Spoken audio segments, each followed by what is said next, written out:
Capitulo 117. Chapter 117. Big Trouble, the bedding is damp, Makima comes for dinner. Seeing Kamishiro rise reply. Takatsuki-sen could even see through the phone the other party's disappointment and regret. She thought for a moment, then sent another message. Takatsuki-sen, you don't want to have a child with Hayashi-kun, do you? Kamishiro rise replied instantly. I wanted to 1 minute ago, but not anymore. Takatsuki-sen breathed a sigh of relief. That's good, don't harm him, okay. Kamishiro rise, if it really happened, according to the results you mentioned, everything about us would be over. There would always be an insurmountable barrier. Takatsuki-sen confirmed, definitely, you couldn't bear it yourself either, right? Kamishiro rise, yes. An SS-class ghoul. An SS-class ghoul. If you said these two didn't know each other's feelings for Hayashi, that would be impossible.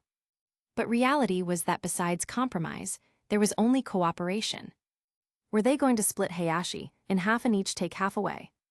Setting aside whether they could win in a fight.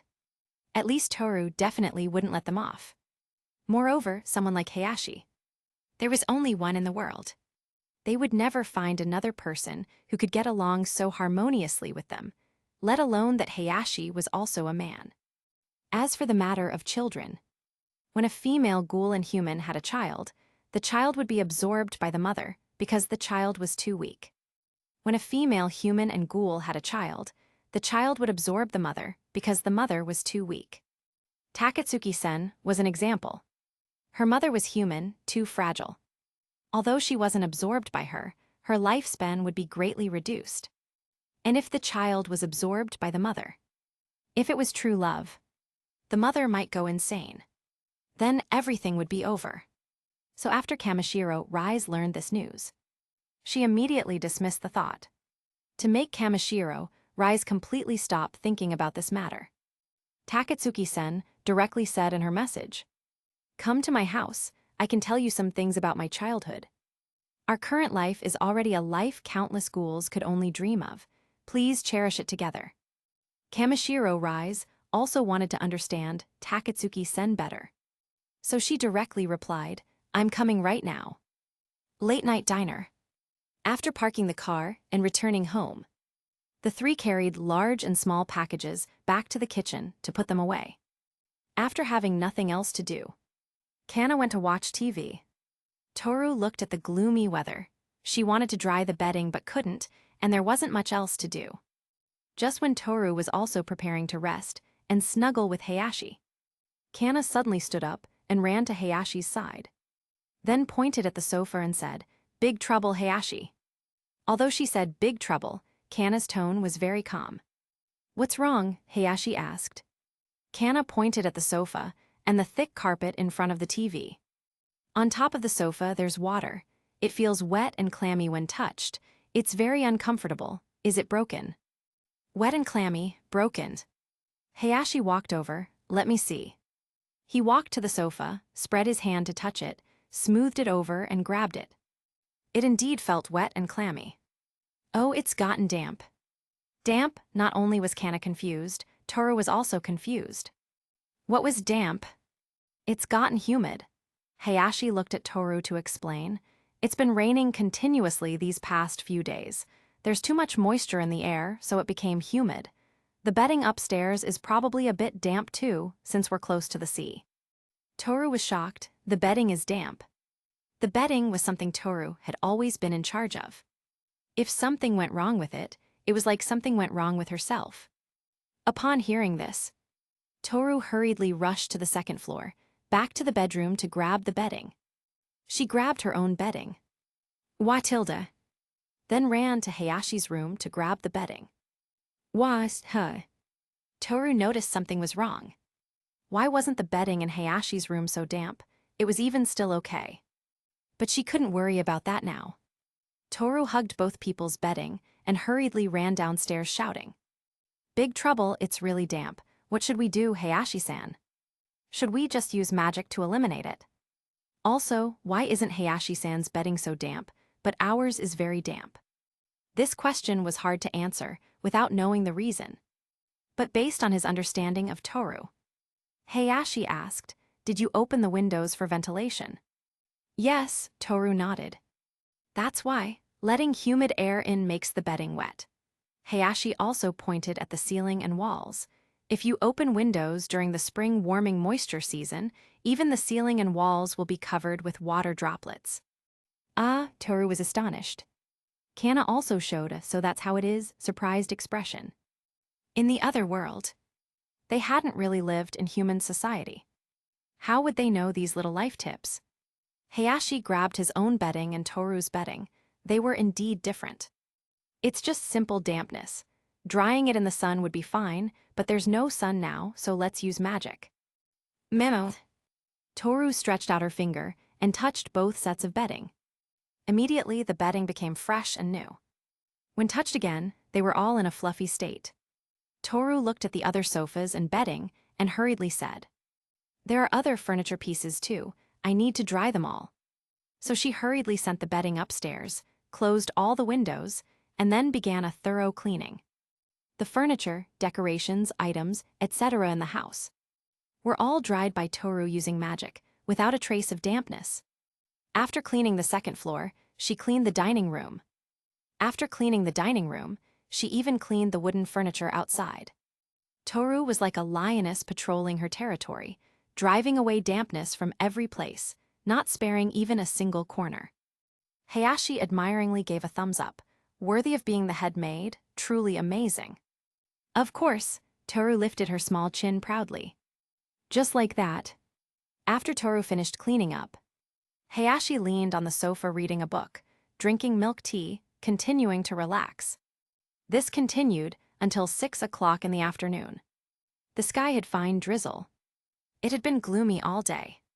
But customers had already started coming to the shop.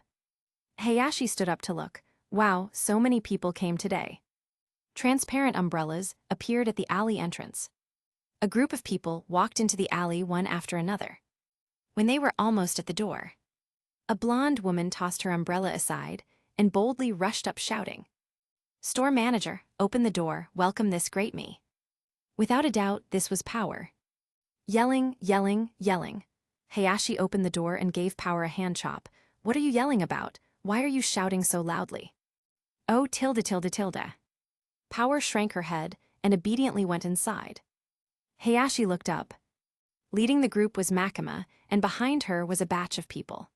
Besides Hymno and Kobni, there were also people from his memory like Beam the Shark Devil, Angel Devil, Tendo, Kuros, and others. Hayashi glanced over all supporting characters. Of course, he didn't mind. It was just a normal group dinner. "Come in quickly, it's still raining." Hayashi held the door open and went inside first. Everyone entered one after another. Each person rubbed their shoe soles on the doormat before entering, to prevent dirty water from soiling the floor. Hayashi was quite satisfied seeing this. You didn't have to do it, but doing it was quite polite. After everyone had arrived, Hayashi counted and looked at Makima with surprise. "Are these all the new Division 4? So many people in one division." "Two divisions, one Division 1, one Division 4. Makima explained simply. "But both are teams reformed after personnel shortages, still needing to build rapport and coordination." After Makima finished this sentence, the two from Division 1 were quite sad, because they were the survivors whose teammates had all died. Division 4, which was Hymno's group, was fine. They had come to protect Hayashi, but ended up being protected by him instead, so there were no personnel casualties. As for why there were so many fewer teammates, don't worry about that. Some bad woman had used them as cannon fodder.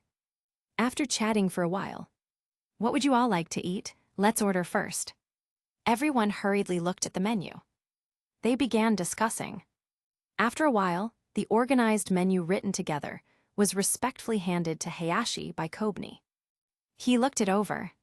Since it was a group dinner, most of what everyone ordered could be shared with each other, such as grilled meat, sushi, fried rice, barbecue, seafood, etc. This way they could be placed together for everyone to share. "Fine," Hayashi nodded. "It'll be ready in a bit. What would you like to drink?" Hymno's eyes lit up. "Can we have beer?" "Yes," Hayashi nodded. They had beer originally, even red wine and white wine, just not many people drank them. Everyone discussed for a while. So they ordered some beer and some beverages. Hayashi nodded. Returning to the bar, Toru served the drinks and beer first. Okay. These were already made.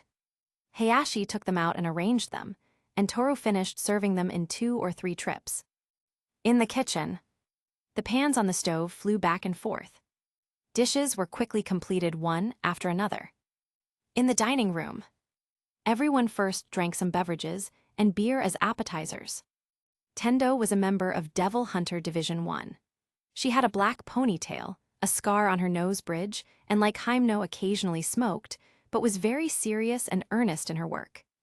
Since it was a group dinner, she took a glass of beer and directly drank a gulp first. After one sip, Tendo's eyes widened, asking incredulously, "Really, why is this beer so delicious? Is there some secret recipe?" Hyemno was sitting right next to her. She also gulped down some beer and patted Tendo's shoulder, laughing. "Don't worry, the store manager's cooking level makes any food the highest grade existence. Nothing tastes bad. Let's eat to our heart's content today." "Really?" Tendo was a bit incredulous. "So you all knew about this place before? Damn it, I'm only finding out now." "Ha ha ha tilde tilde tilde." Everyone laughed. Power put her hands on her hips and said proudly, "This is a shop we accidentally discovered when we were patrolling. If Makima-sama hadn't suddenly brought us here, we might have missed it." Hearing Power's words, everyone's gaze naturally turned to Makima. Everyone was very curious. How did Makima-sama discover this shop? Power drank 2 sips of alcohol and became a bit bolder, so she proactively asked, "Makima-sama, how did you know about the store manager's shop? It seemed like you suddenly brought us here back then. Did you know each other before?" Facing this question, Makima was in good spirits.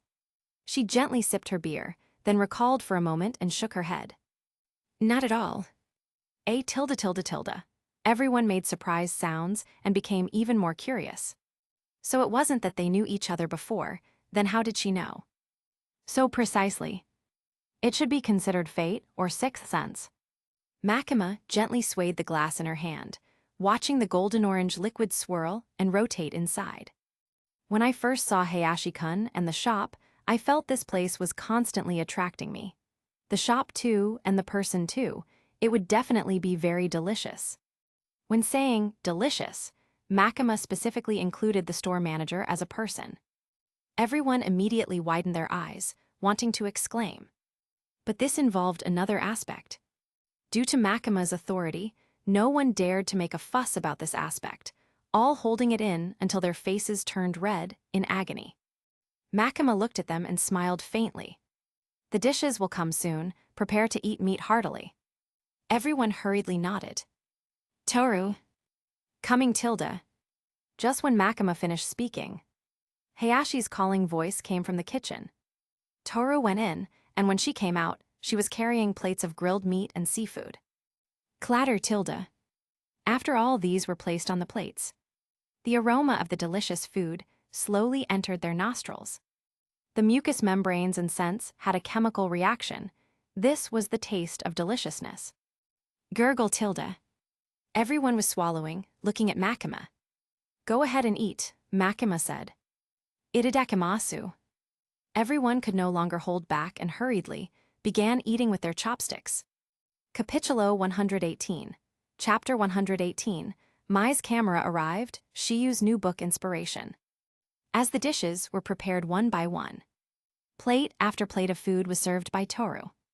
Hayashi wiped his hands, holding a towel while wiping, and came out. At Makima's table, everyone was eating ravenously, especially those newcomers who couldn't control themselves at all. This was too good. So delicious. Grilled meat plus alcohol, everyone was eating more enjoyably than they ever had before. Seeing Hayashi come out, everyone greeted him. "Store manager, it's so delicious, thank you very much." Hayashi nodded. "If it's good, eat more." "Thank you very much." Everyone was eating very happily. Not one person showed a lack of appetite. Each one was like they had been starving for days, as if they had been surviving in the wilderness. After Hayashi responded, he made himself a cup of milk tea and slowly drank it. Toru came to Hayashi's side, and after sharing a cup of milk tea, looked at that table and said, "There are many new faces this time, Hayashi-san. Has Makima-san's team become stronger?" Hayashi hesitated for a moment, then still nodded. "I suppose it's stronger, if you calculate it cumulatively. It's just that in reality, maybe Makima has become stronger." Toru also felt that Makima had become stronger. So she nodded. Actually, the most important thing was peak combat power. Makima was always strong, and these members, to be honest, if there were more of them, they were just more pieces on Makima's board. Adding Makima's domination ability, she was indeed stronger. This wasn't wrong to say. Hayashi rested for a while, playing with his phone. While playing, a message popped up. It was from Utaha and Mai. "Utaha, yesterday's rain was too heavy. We're coming over now, Hayashi-kun." "Mai, Utaha and I are coming over. I just bought the equipment. Please give guidance on the first video. Can we film it in the shop?" Hayashi replied to them, "Come over and yes." Mai was probably serious about becoming a social media blogger. In the new era, social media bloggers were more free and independent than celebrities. Small celebrities had far less influence than small internet celebrities. Mai's choice was correct. After a while, about 10 minutes or so, Mai and Utaha appeared in front of the late-night diner carrying umbrellas. Yesterday was heavy rain, today was light rain. The temperature hadn't dropped much though, it was stifling hot and humid. As soon as Mai and Utaha entered, feeling this naturally fresh and cool air, they both shivered and let out satisfied long sighs. So comfortable, this temperature. Utaha put down her umbrella and sighed, "I'm most relaxed when staying here." Mai very much agreed. This time coming over, Utaha brought a red laptop computer. Mai brought a brand new packaging box. After the two arrived at the shop, they cleaned the water stains under their feet and put away their umbrellas, then walked toward the bar. Seeing Hayashi, they waved and said, "With such heavy rain yesterday, did you open the shop, Hayashi-kun?" "Sort of opened." "What do you mean, sort of?" "I opened it but didn't really manage it. No one came anyway. If we had known, we would have come. There wouldn't have been anything to do if you came, just spacing out, chatting and playing games. That would have been nice too." Under Hayashi's "are you sick" gaze, Mai rubbed her stomach, calling for food. "I'm hungry. Please give me a curry pan-fried fish bowl and a drink." Utaha also felt hungry. "I want mapo tofu bowl and the same drink." Hayashi nodded, indicating, "No problem." He went to the kitchen. In a few minutes, he had prepared both of their dishes. When he brought them out, the curry pan-fried fish was permeated with rich grilled fish aroma. The luster on the mapo tofu was bright and vivid, white with hints of red. Just looking at it could make you swallow saliva. Itadakimasu. The two no longer hesitated. They immediately picked up chopsticks and spoons and began eating. While wolfing down the food, Mai took out a box and pushed it toward Hayashi. "Equipment that just arrived, Hayashi-kun. Could you help take a look?" The box Mai brought wasn't large. Rectangular. The packaging was covered in Japanese text with a logo that read, DJI. This was exactly the handheld vlog sports equipment they had mentioned before, the Pocket 3 camera. A small machine equipped with a 1-inch CMOS sensor that could record 4K/120 FPS video. If you wanted photos, you could even take screenshots directly from the video software. The set Mai bought was also fully equipped. Various auxiliary brackets, batteries, protective cases, microphones, and other add-on configurations were all included. Hayashi looked it over. Somewhat curiously asked, "How much did you spend?" "Bought it at a markup." Mai was currently eating with nom-nom sounds. Hearing the question, she looked up, finished what was in her mouth, drank some water and said, "I didn't know before, but when I found out a few days ago, I discovered this thing was too popular. All of Japan was sold out. Without paying a markup, who knows how long I'd have to wait. So I added 30,000 yen for a total of over 100,000 yen. I just got it this morning and resisted opening it to bring it over. Over 100,000 yen. That was almost 10,000 yuan. Such a high markup, was it really that scarce? Looking at this perfectly intact packaging, even Hayashi's hands were itching. Who could resist unpacking? For Mai to endure half a day, she was amazing. Thumbs up. Should I unpack it? Hayashi asked. Unpack, Mai's mouth was stuffed full. Hayashi began opening the package. He drew his hand along the edge on the side, and after going around once, the transparent packaging paper split into two halves. This was cut open with thin thread.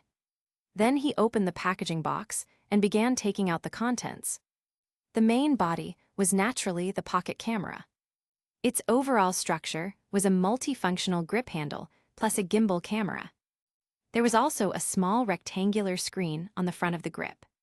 There was paper stuck on the screen. As long as you rotated and pushed it, it would automatically turn on. Hayashi removed all the paper. Then gently pushed the small screen. The gimbal camera also rotated and started up, turning halfway to find the horizon line and entering the initial setup phase. Hayashi communicated with Mai while adjusting the settings. There really wasn't much to adjust. Mai looked at the camera body and was surprisingly pleased. It looks very nice. This pocket camera is indeed so small and cute. Are you filming me? During Mai's speech, Hayashi's Pocket 3 was already set up, so naturally he started recording. Mai appeared in the lens. Her light gray long hair flowing, her pale gray eyes both innocent and surprised, her bashful face when suddenly filmed, full of youthful flavor. Especially since she was still eating. Her lips had a thin layer of oil shine, making them look rosy and lustrous. The chopsticks and spoon in her hands made her look full of everyday charm. Hayashi looked at Sakurajima Mai in the lens. I can only say, worthy of being a super child star. Suddenly appearing in the camera, her posture and expression are so perfect. After Mai realized she was being filmed, she shyly put down her chopsticks and spoon, took a tissue to wipe her mouth, and nodded saying, Hello everyone, I'm Sakurajima Mai. Long time no see. After hearing this, Hayashi cooperatively held the camera steady and began acting as an interviewer. Long time no see, are you eating dinner? Yes, Mai nodded. Is it delicious? Very delicious, Mai praised highly. This is the most delicious cooking I've ever had. So Hayashi pointed the lens downward. He filmed the empty plate. Then raised the camera back up and asked, Then what did you eat? I can't tell at all. The question was about what she ate. The funny point was that she had eaten so cleanly that you couldn't even tell what was in the plate. To confirm, the camera even went down again to look carefully. Tilde, Mai hurriedly reached out to lift the lens up. I ate curry pan-fried fish bowl. This is because I was too hungry just now. Eating everything is saving food. This is a fine virtue. Haha tilde, Hayashi chuckled. Then please continue to maintain this, Mai-san. The two chatted briefly and then ended this interview. It was just experimenting anyway, finding their rhythm. After finishing, Mai took back the pocket camera, played it back to look, and immediately said with delight, It's actually so high definition. The image is so smooth, and the colors are so rich. Can such a small camera achieve this level now? Mai thought of her previous filming conditions. Those cameras were so big. Professional cameras were bigger than heads. Although they definitely had their purpose and were definitely better than this camera, to achieve this level at this size today was remarkable progress. Something this small would have been impossible before. Mai carefully watched this video segment and finally said very satisfactorily, This segment with a little editing can be used directly. This is already a piece of material. Thank you, Hayashi-kun. Hayashi nodded. You can edit it yourself, right? I know a little bit, and I'm also learning. Sakurajima Mai said somewhat distressedly. It's just that making good edits is quite difficult. Hayashi thought for a moment and consoled. No big problem. The three elements of photography. The subject looks good, the subject looks good, and the subject still looks good. As long as you can edit normal videos, you can slowly learn the rest. You can even study related fields in college, then continue working on this career while studying. After hearing this, Mai thought more and more that it was feasible. She actually still wasn't clear about what field to study in college. Now she had a direction. It would definitely help her a lot. But hearing Hayashi's 3 elements of photography, Mai also shyly used a strand of hair to cover her cheek. Too exaggerated. How is it all about the subject looking good? Still need to treat it properly. Hayashi smiled, but nodded very confirmingly. It's true. After you publish your works, you'll know when you look at the comment section. In the short video era, to say appearance and content were tied for first place was underestimating it. It's not like movies where you need character development, plot, content, etc. Short videos only need immediate splendor and exciting points. Of course, appearance was just one ace. Adding one talent could form a royal flush. But this wasn't too concerning. Mai was already excellent. Hayashi drank some milk tea to moisten his throat. But as soon as he took a sip, hiss tilde tilde tilde. His foot under the table felt like it was stepped on by a shoeless foot. Hayashi turned to look at Utaha. Utaha was looking at her laptop with a serious expression. When she instantly discovered Hayashi was looking at her, she even turned her head over and asked innocently, "What's wrong? You teach Mai properly, don't mind me." Women always spoke in reverse at times like this. "Don't mind me, but you keep doting on Mai, what about me?" And besides Utaha, who else could be stepping on him? Cough, cough. Hayashi cleared his throat twice. While Mai was studying the pocket camera, he moved in front of Utaha and asked, "How is it? Will the next one be a new chapter or a new work?" Hearing about her light novel, Utaha's seriousness and earnestness were broken through in 1 second. She clenched her delicate fist and said, "I want to look up to Takatsuki-sen sensei, so I plan to write a new work, a new story." Oh. Hearing it was a new work, Hayashi also became interested. Because he only knew about Love Metronome, what Kasumigyaka Utaha would write afterward, he had no idea about. Still romance genre, Hayashi asked. Utaha glanced at Hayashi and blushed slightly. "Do you have inspiration?" "Yes." Can you tell me the general setting?" "It's campus, manga artist, growth, then with a bit of fantasy parallel spacetime elements combined together." Hayashi thought, "Is it somewhat like the work Your Name?" "I borrowed from it, but it's actually different." Kasumigyaka Utaha frankly admitted, then used both hands to gesture. "I want to use a parallel spacetime setting to let certain major events create 2 completely different consequences simultaneously. But these 2 spacetimes have a connection at some point before and after, and at different time points, they can mutually redeem each other's stories." Capitulo 119. Chapter 119. The Future of Cabinet Ministers. Toru, you're covering your ears and stealing bells. After hearing Kasumigyaka Utaha's new book concept, Hayashi felt it had great potential. Although it might not reach the level of super explosive popularity, as long as it was written well, it would definitely be above the level of a masterpiece. This setting, based on Your Name, had become another possible story setting. 1 origin point, 2 spacetime stories. It would definitely be difficult to write well, but if written well, it would definitely be exciting. Finally, Hayashi gave an affirmative nod. The story setting is very good and innovative. Although it's harder to write, as long as you write it, it will definitely be more exciting than Love Metronome. I believe in you. Utaha nodded vigorously. She definitely believed in herself too. No matter what, she'd try moving forward first. How could she look up to Takatsuki-sen without challenging herself? Afterward, Hayashi and Utaha chatted some more. Then he also talked with Mai about photography and various matters related to social media. After chatting with the two for a while, he returned to the bar to drink some water and moisten his throat. Then he saw Makima looking at him, making eye contact with Hayashi. Hayashi blinked his eyes. Makima also blinked her eyes. Hayashi tilted his head with a questioning expression. Makima also tilted her head with a questioning expression. Except this expression had no emotion, and even her posture was similar. Only then did Hayashi realize Makima was imitating him. Hayashi glared at Makima slightly. This time, Makima smiled faintly and turned back to look at the dining group. At her table, quite a few people had drunk a lot of beer.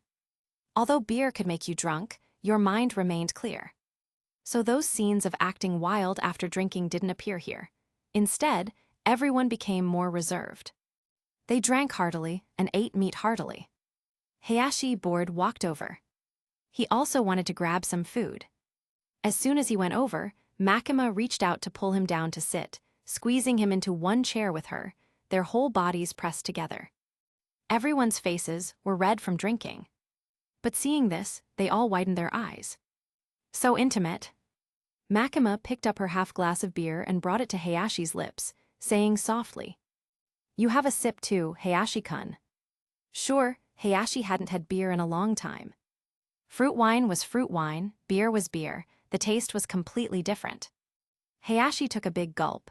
The cool sensation and bubbles were extremely refreshing. Ah tilde tilde tilde. When Makima took the glass away, the half glass of beer that was left had been drained in one go. Power saw this and immediately applauded. Store manager is amazing. The others also said he was amazing. But for Hayashi, this seemed like nothing. It was just beer. If it were white liquor, probably everyone present couldn't handle it. Himeno filled Makima's glass. Hayashi naturally took a piece of grilled meat and ate it. Power saw this and also offered her grilled squid to Hayashi, saying, "Store manager, this is delicious. I just had this a few days ago, you eat it." Okay. Seeing Hayashi come over for a few bites, everyone continued eating and drinking, cherishing the limited happy times. Tendo drank beer with a red face. Although chatting with teammates, she unconsciously looked at Hayashi, finding him increasingly surprising. Such a person was actually so intimate with Makima-sama. This definitely wasn't just about looks. This man must have extraordinary abilities. Was he a devil contractor? Or what? Tendo was very curious. Himeno ate a few bites of grilled meat, then happily drank some beer before suddenly raising both hands toward Hayashi with joy. Store manager is the best. Being able to eat and drink such delicious food is really too happy. If it's good, eat more. Hayashi looked at Himeno's completely red face. She was completely tipsy from the beer. So Hayashi reminded, "Control your alcohol intake. If you vomit in the shop, I won't charge you yen, but you'll have to clean it up spotlessly yourself." Roger, Himeno expressed certainty. Then there was no problem. Hayashi just had a few bites to satisfy his craving, then stood up and left. He came to the backyard door to get some fresh air. At this time, the misty drizzle outside had finally stopped. The sky cleared up and stars could be seen. Good weather, Hayashi took a deep breath. At this time, Makima followed and came out, looking at the moon. "The moonlight is beautiful." Hayashi looked at her and reminded slightly, "You've changed another batch of people, bad woman. Don't use your subordinates too much. Improving yourself is most important." Makima actually completely agreed. She put her hands behind her back, walked to Hayashi's side, shoulder against shoulder, turned to look at Hayashi's profile. Then murmured, "Before, there was no choice. Those who wouldn't listen could only be used as bait. This batch of people is very obedient, so I won't casually abandon them." Hayashi nodded. He was just mentioning it. Otherwise, Makima's subordinates constantly dying and being replaced would be unfavorable for the future environment. At this time, Makima began talking business. "Recently, I've detected traces of another batch of devil assassins entering the country. They all look like very strong devil assassins, at least elite level. It might take some effort. Some demons' powers look quite good. I'll bring back all their hearts." When Makima said it would take some effort, Hayashi immediately guessed she meant she'd need to make a bigger show of it, to utilize it properly. Connecting this to the gun devil flesh pieces she'd always been plotting for. Hayashi seemed to guess something. "What plan are you preparing? I bet you want to include the gun devil flesh pieces in your preparations." "Yes," Makima smiled faintly. Though her smile was beautiful and charming, it was like a deadly rose. After tomorrow, I'll submit a list of elite devil assassins to the cabinet, including Christmas devil, light devil, puppet devil, etc. She said softly. If the cabinet doesn't cooperate well, my strength without the gun devil flesh enhancement won't be sufficient to resist this group of elite devil assassins, resulting in cabinet ministers being assassinated. This is reasonable, right, Hayashi-kun? After hearing this, Hayashi directly gave Makima a thumbs up. According to the contract terms, Makima couldn't directly or indirectly kill cabinet ministers, but insufficient manpower to resist external enemies, resulting in cabinet ministers being killed. This reason was completely valid. There were many enemies, Makima couldn't handle them all. She gave advance warning, so Makima would at most have a minor fault. Makima having ability was the reason. Everyone could see that. But facing so many elite devil assassins, insufficient manpower was certain. Others couldn't resist these devil assassins. And the cabinet wouldn't give the gun devil flesh pieces.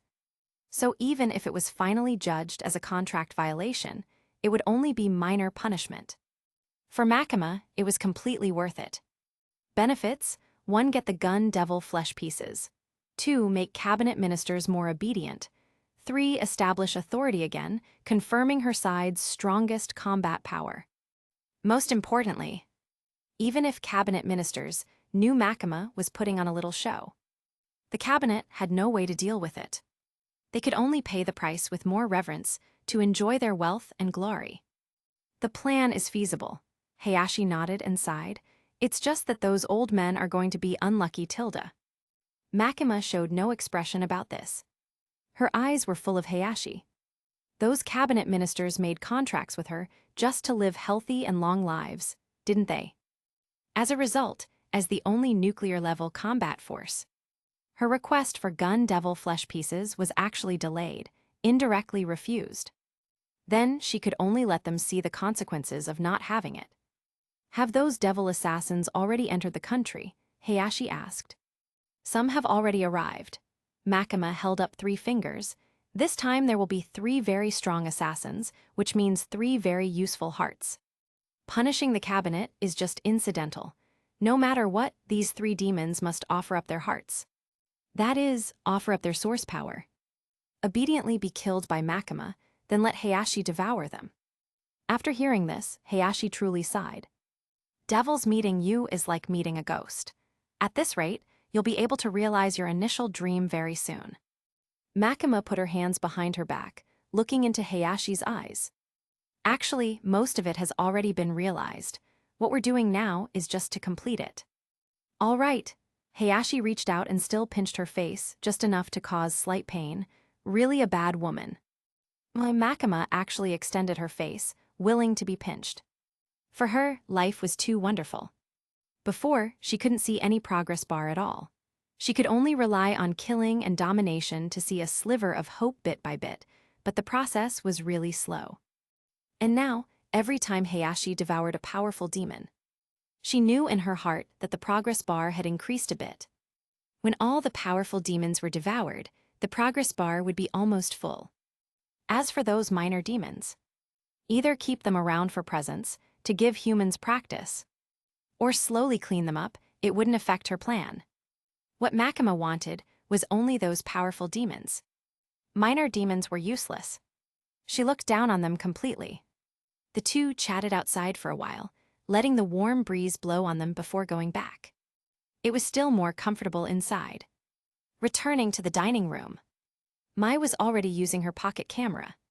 She filmed the decorations in the shop, filmed the giant dragon ice sculpture in the center of the dining room, filmed herself, and also casually interviewed Kasumigyaka Utaha. Mai asked, "May I ask, Kashiko-sensei, will your next work be a new work or a new chapter?" Utaha smiled and answered, "It's a new work." Mai showed a surprised expression. "Do you already have inspiration?" Utaha nodded. "Yes, I'm already preparing the beginning." The 2 chatted with each other. After the camera was turned off, Mai made an okay gesture. "Good, I'll edit it later and add some more recording. Utaha will become the first person I've interviewed.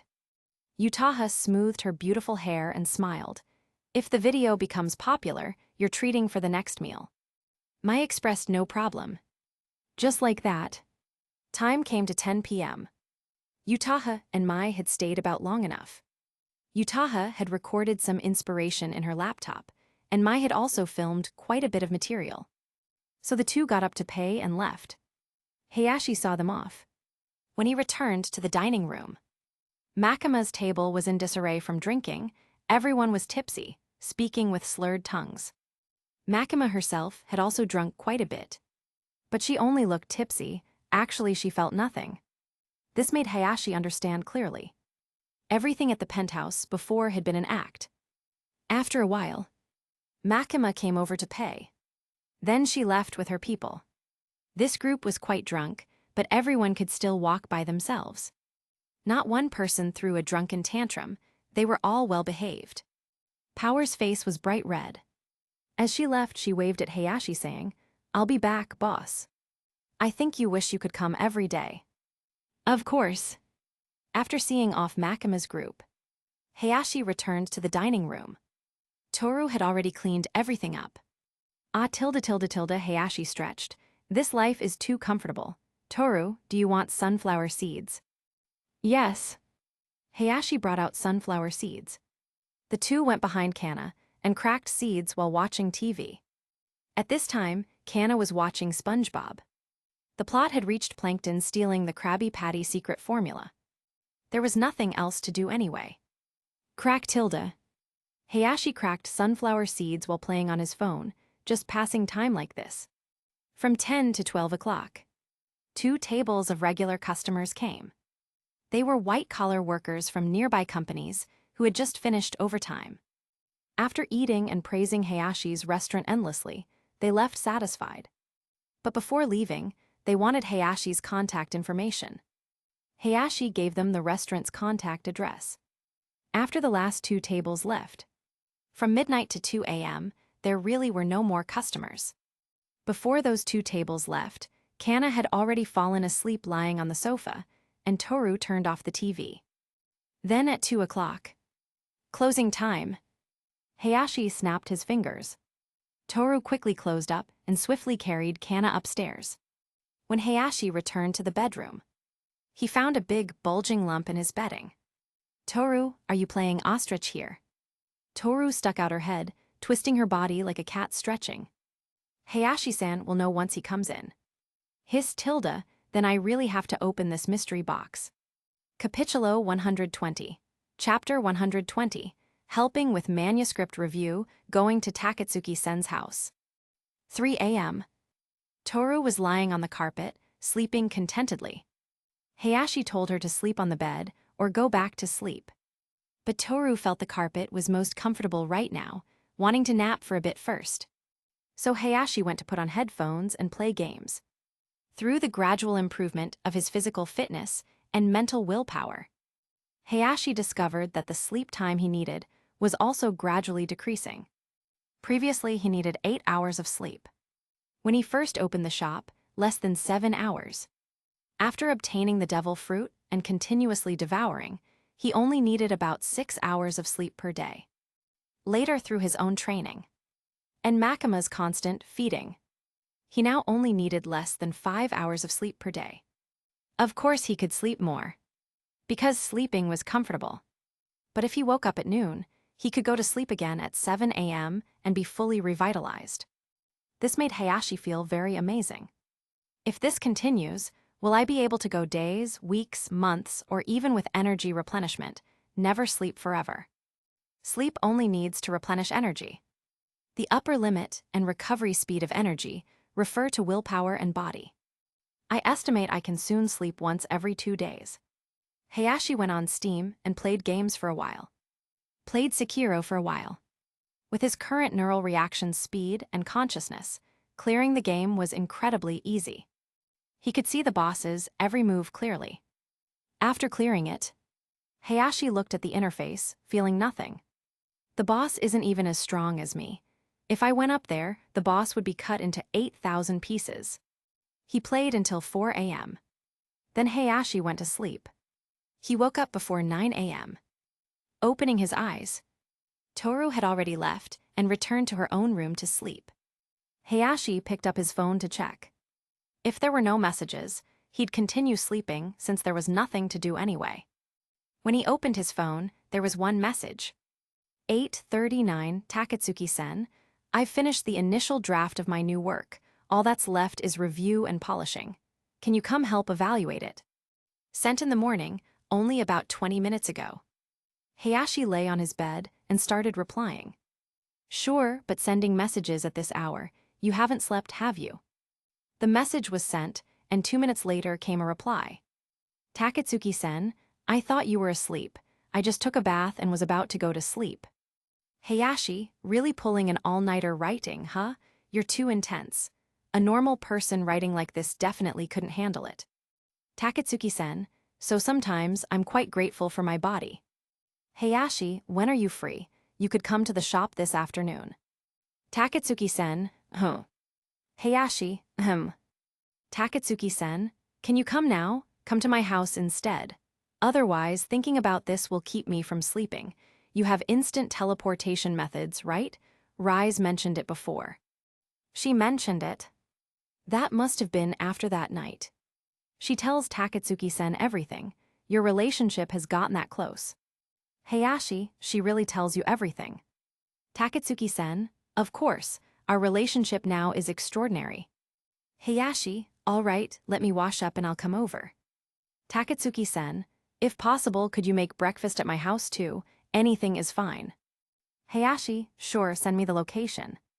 Takatsuki-sen, location address. After ending the chat, Hayashi got up, washed up and changed clothes. Then he went downstairs to prepare the ingredients needed for fried rice, and after thinking about it, added a jug of milk tea. Then he took out his phone. He searched for what Takatsuki-sen's house looked like. A search on his phone showed a villa. Although this villa was somewhat remote, in the suburbs, it also had land and wasn't crammed together with other villas. It was completely detached. Exaggerated. This villa must cost several hundred million yen. And being able to buy it and live there openly meant all the money was clean. This also reflected just how best-selling the writer Takatsuki-sen's name really was. She could use the money from this identity to buy this villa. That is, in broad daylight. After confirming the location. Teleportation magic. Hayashi snapped his fingers and instantly teleported to the living room of Takatsuki-sen's villa. Arriving in the living room, Hayashi first looked around. The style was almost entirely European and modern, with luxurious decorations and renovations that were obviously expensive at first glance. The entire house was almost completely carpeted. It was very comfortable to walk on barefoot. Rich woman, Hayashi sighed. Hayashi-kun. As if hearing Hayashi's voice. The figure of Takatsuki-sen, wrapped in a bathrobe, appeared at the second-floor stair landing. Yes, Hayashi nodded and asked, where's the kitchen? The third room over there, I'll show you. Takatsuki-sen came down. She had loose emerald-colored hair, revealing her smooth shoulders and collarbone as she led the way in front of Hayashi. The bathrobe was very thin and wrapped tightly. This made Hayashi discover for the first time that under Takatsuki-sen's previously plain clothes, she actually had such a good figure. Here it is. Takatsuki-sen led Hayashi to the kitchen and pushed open the door. What met his eyes was also a luxurious kitchen. All the cookware was high-end brands. The environment was very clean. Everything was good, except you could tell at a glance that it had hardly been used. Takatsuki-sen pointed at the kitchen and said, "This top-tier kitchen finally welcomes its most distinguished user. You really are a rich woman." After Hayashi's sigh, while preparing the cookware, he asked Takatsuki-sen, "Your real estate is so expensive. When Takatsuki-sen's identity is actively exposed later, what will happen to these houses? The loss wouldn't be worth it, right?" "It's worth it." Takatsuki-sen didn't care at all, but still added, "But I'm not so foolish as to give this money to CCG. So before taking action, eatery will handle this house. When the time comes, we'll just convert it directly to gold and put it in Aogiri Tree's headquarters warehouse. It's not that much money. Okay, several 100 million yen, equivalent to tens of millions of yuan, isn't considered much money. This was a real rich woman. Of course. This money definitely wasn't all earned by Takatsuki-sen using her writer identity. The writer identity could only earn enough for this villa. Her saying it's nothing referred to how for an organization like Aogiri Tree, making money was really exaggerated. Compared to this villa's value, it really was nothing. A drop in the bucket. Let me make the fried rice first. After thinking for a while, Hayashi started making the fried rice. He took out the pre-prepared rice. Not sticky, freshly cooked, but the kind that was slightly dry with full grains. Along with eggs, beef, ham sausage, salt, seasonings, etc. After preparing everything, into the pan. Whoosh tilde. With an intense sound of high heat hitting the pan. The rice and eggs mixed together perfectly. Then fully fused with the seasonings. This nearly perfect fried rice was complete. During this time, Takatsuki-sen sat nearby watching Hayashi intently. Her hands clasped together, supporting her chin, staring without blinking. Her gaze stuck to Hayashi's body. She would also smile as he tossed the pan. Until the fried rice was finished. After Hayashi brought it to the table. Only then did Takatsuki-sen remove her bathrobe, preparing to eat. This operation left Hayashi, who had just brought the food to the table, stunned. When she removed her bathrobe, the body revealed wasn't completely bare. Instead, key areas were wrapped with bandages. But most places were smooth as jade. Takatsuki-sen was serving rice for both of them. Seeing Hayashi's daze, she looked down at herself and asked, "Don't you like it?" "It's not that, it's just your. At home, I've never liked wearing clothes." Hiss. Only then did Hayashi realize, so you have this attribute too. Recalling the memories in his mind. Hayashi realized this was indeed the case. As soon as Takatsuki-sen returned home, she would take off all her clothes, and occasionally even outside, she would show her full body bandage state. So that's how it is. Hayashi sat down. Takatsuki-sen pushed the bowl over and said, "Eat quickly, then look at my manuscript after eating." Hayashi sat down to eat while curiously asking, "Your house is so big, do you usually hire people to clean it, or do you clean it yourself?"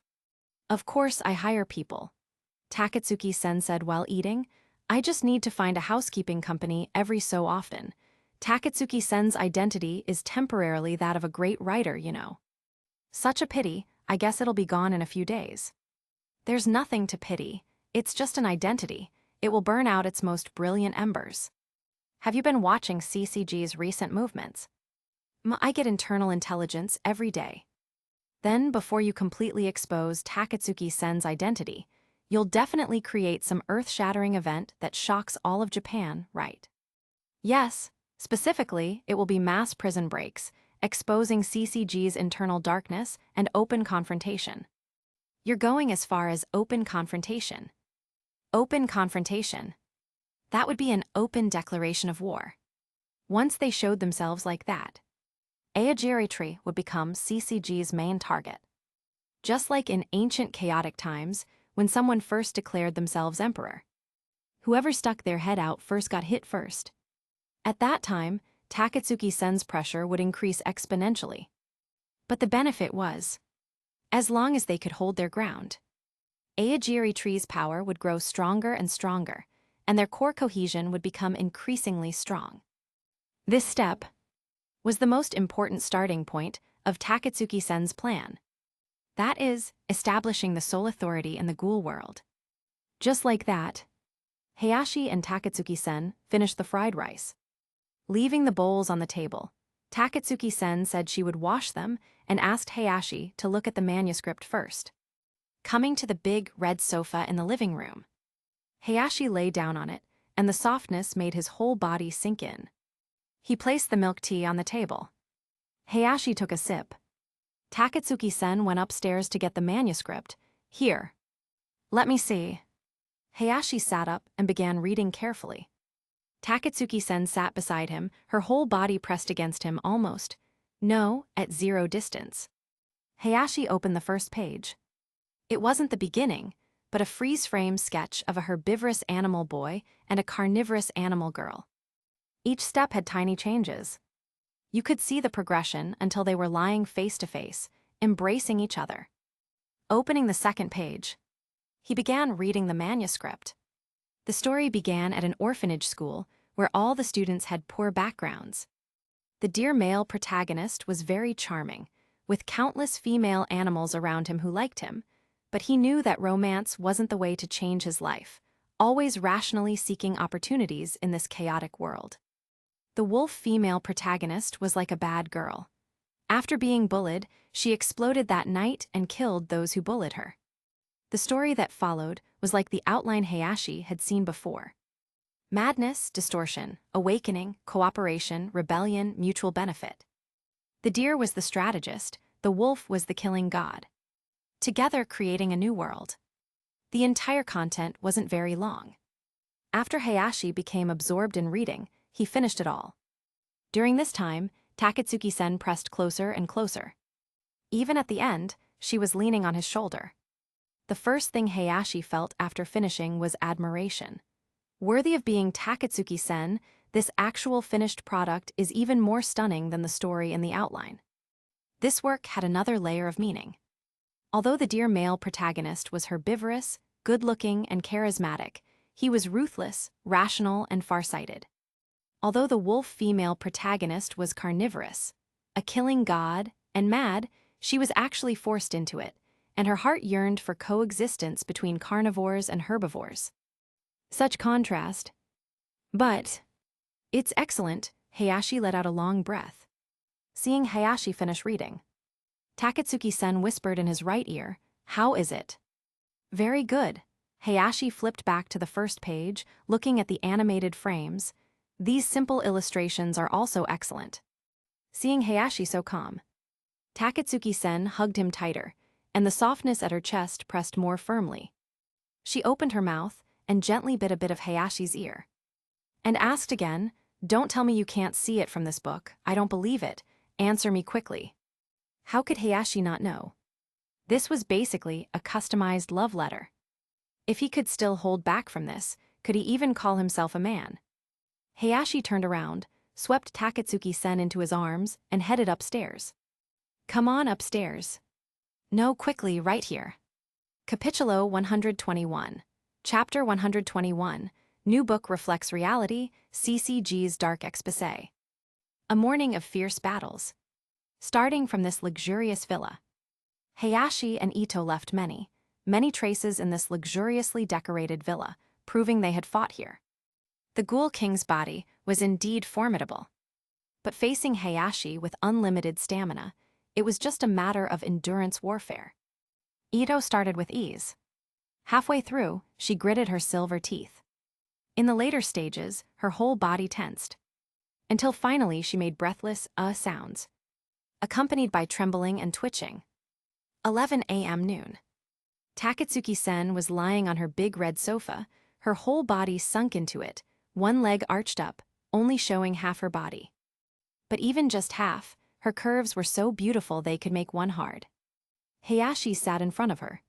He picked up that manuscript and read it again. Takatsuki-sen buried her face in the sofa.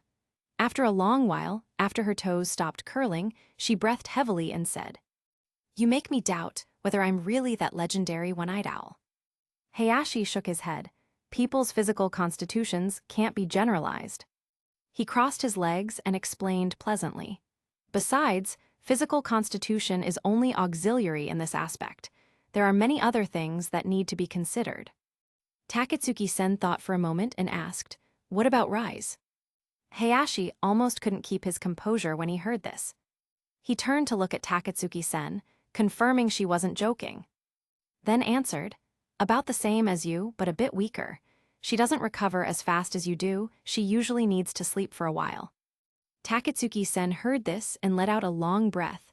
What a monster. This is the first time I've felt like I'm about to fall apart. That's an exaggeration. No, it's not. Then you just lack experience. Then let's try again later.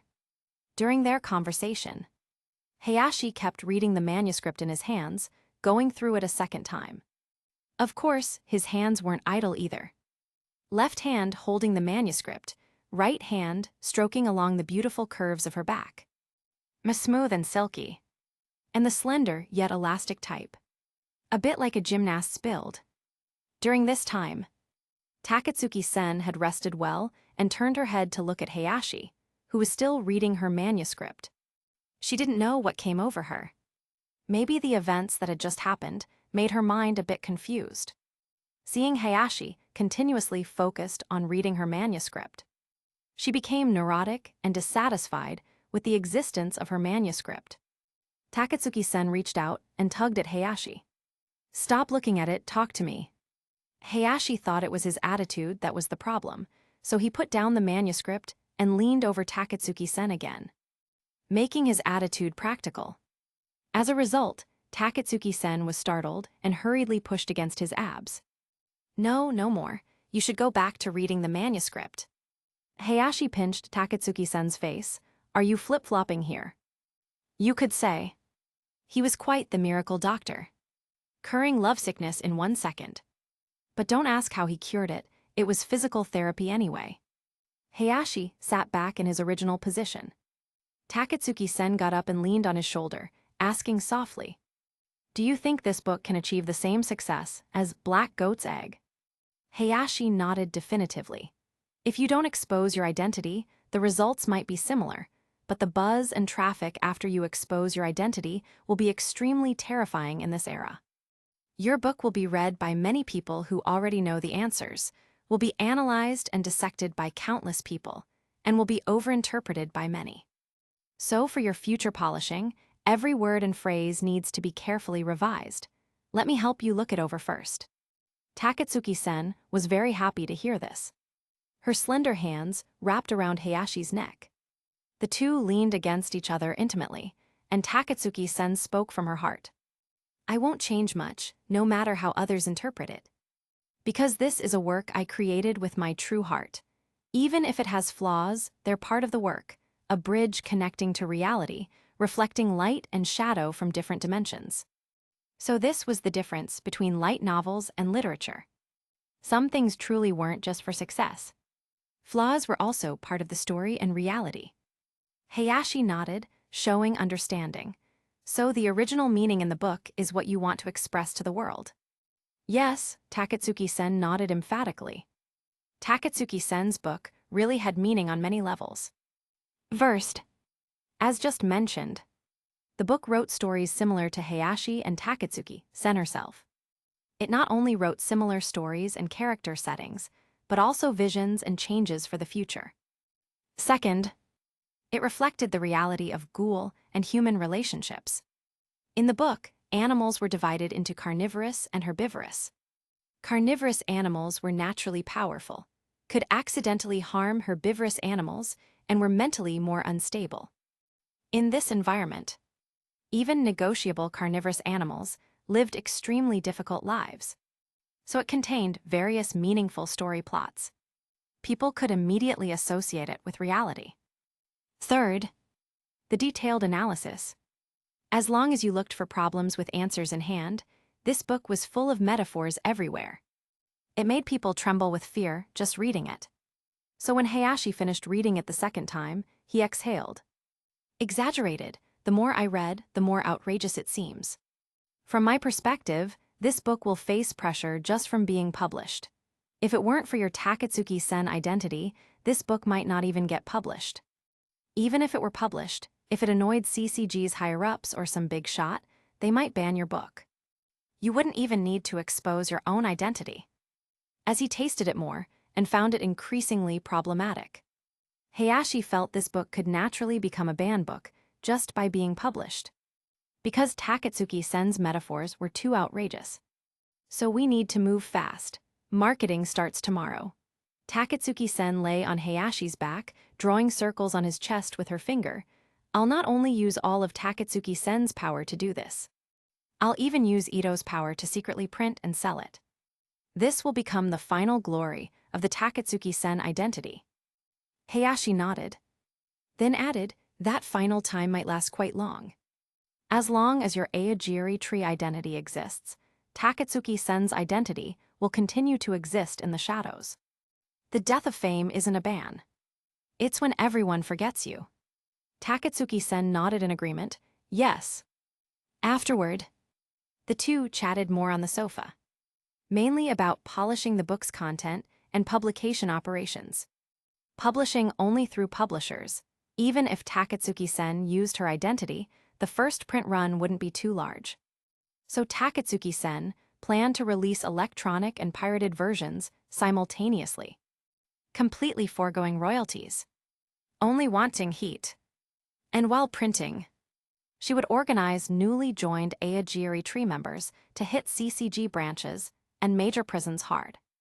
At minimum, she needed to raid 2 ghoul containment facilities, plus 1 CCG branch. Of course, the main goal wasn't to rescue those ghouls. Takatsuki-sen explained. Currently, we know 2 ghoul containment facilities are conducting extensive human experimentation. The experiment targets aren't just ghouls, but many humans too, all being tested together. 1 CCG branch holds some experimental evidence and data. As long as we obtain and publish them simultaneously, CCG will have to cut off a piece of flesh to give the public and cabinet an explanation. Once this darkness was exposed, cutting off a piece of flesh would be putting it lightly. If you only did ghoul human experimentation, the public and media could still defend you somewhat. Like saying ghouls aren't human, human experimentation is for humanity's beautiful future. But experimenting on humans and ghouls together, that definitely proved the higher-ups didn't treat either ghouls or humans as people, treating both sides like animals. How could that be acceptable? Excellent plan. Hayashi gave a thumbs up.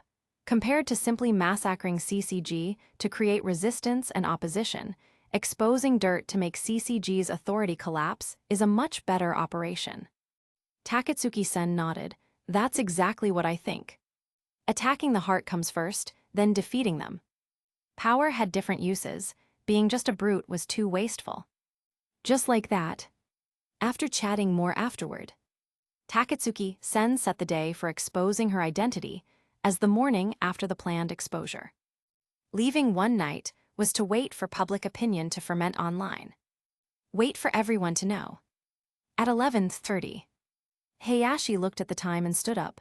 I need to go back. Takatsuki-sen crawled up naked and hugged Hayashi, giving him a peck. Please take care, Tilda. Just one. Hayashi held the back of her head. They separated after more than a minute. I'm leaving. Hayashi waved and snapped his fingers. Snap, Tilda. The next moment, he was back in his own bedroom. Capítulo 122, Chapter 122, Crab roe buns, soup dumplings, going to the zoo. Inside the luxurious villa. After watching Hayashi leave, Takatsuki-sen slowly lay down on the fluffy sofa, caressing herself while recalling what had just happened.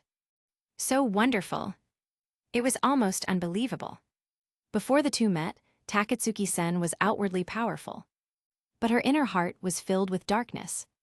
This world held no hope at all. But now, Takatsuki-sen felt life was full of hope. Even if the current plan failed, she had many inspirations and opportunities to do other things. As long as Hayashi was still here, her energy and motivation seemed endless. At worst, she could start over from scratch. Plus, this morning's rebirth also let Takatsuki-sen experience an ultimate pleasure that both ghouls and humans possessed. So this was how wonderful it was. Takatsuki-sen's slender hand gradually moved downward. But the slight pain made her suddenly come back to her senses. Oh right, I haven't washed the dishes yet. This was dishwashing. She had never experienced what dishwashing was like in her entire life. Today she was especially motivated. Takatsuki-sen no longer hesitated. She jumped down from the sofa and immediately hissed. Then happily went to wash dishes with her bare body, wearing nothing at all. Late-night diner.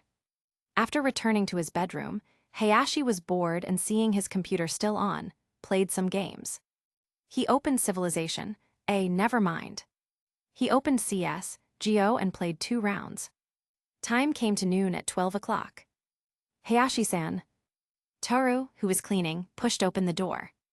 Seeing Hayashi playing games, she came in and watched from behind.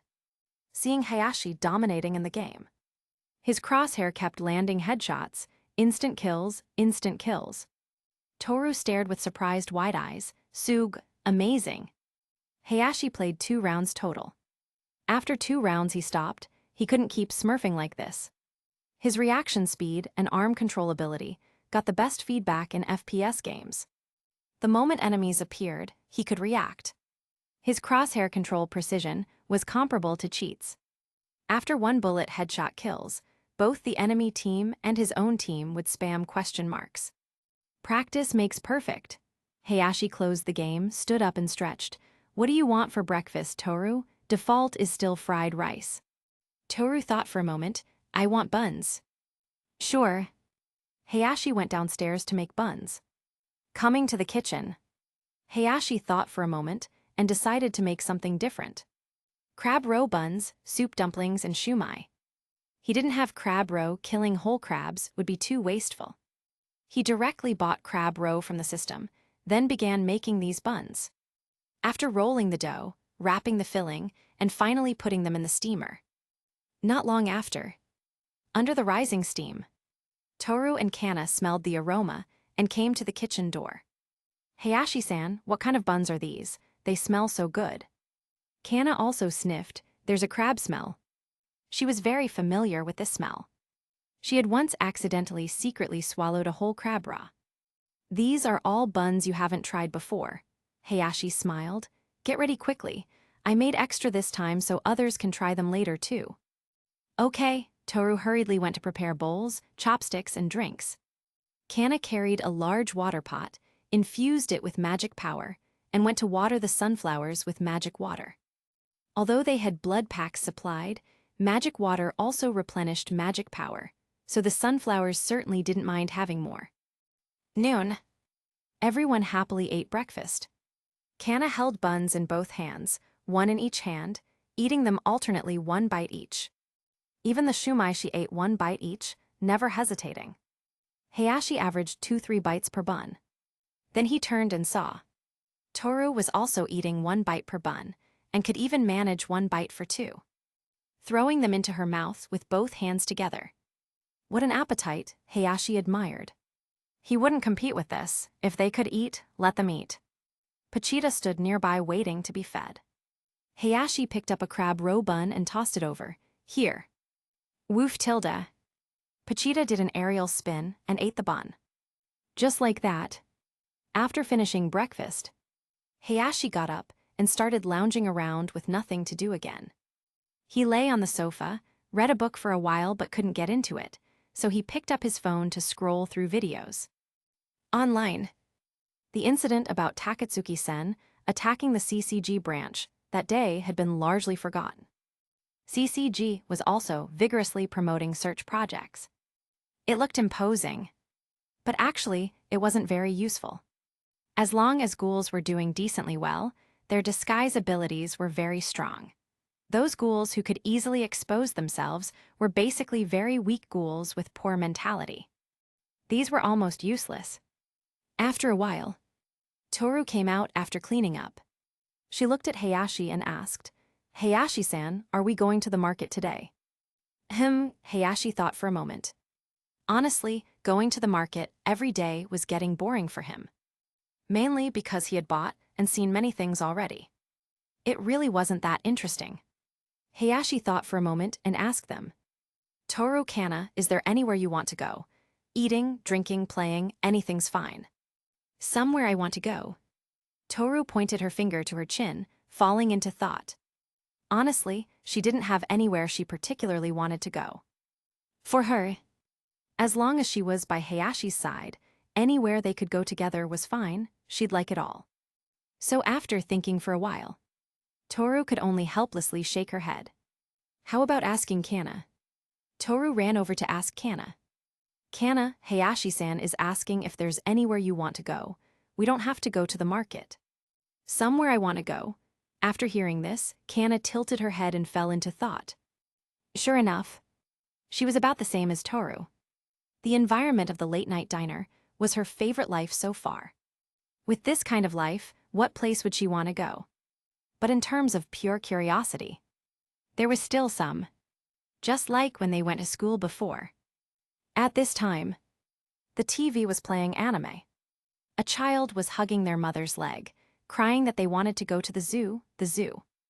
Both Kana and Toru saw it.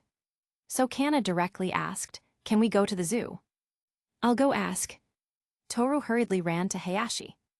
"Can we go to the zoo, Hayashi-san?" "The zoo? What was wrong with going there?" "Of course we can." Hayashi stood up and clapped his hands. "Have you decided which zoo? What animals do you want to see?" "Want to see pandas." "Pandas?" Kana was confused upon hearing this. "Are they bears and cats?"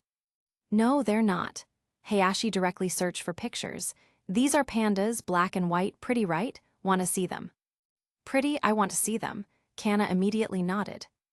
"All right then, let's change clothes and go."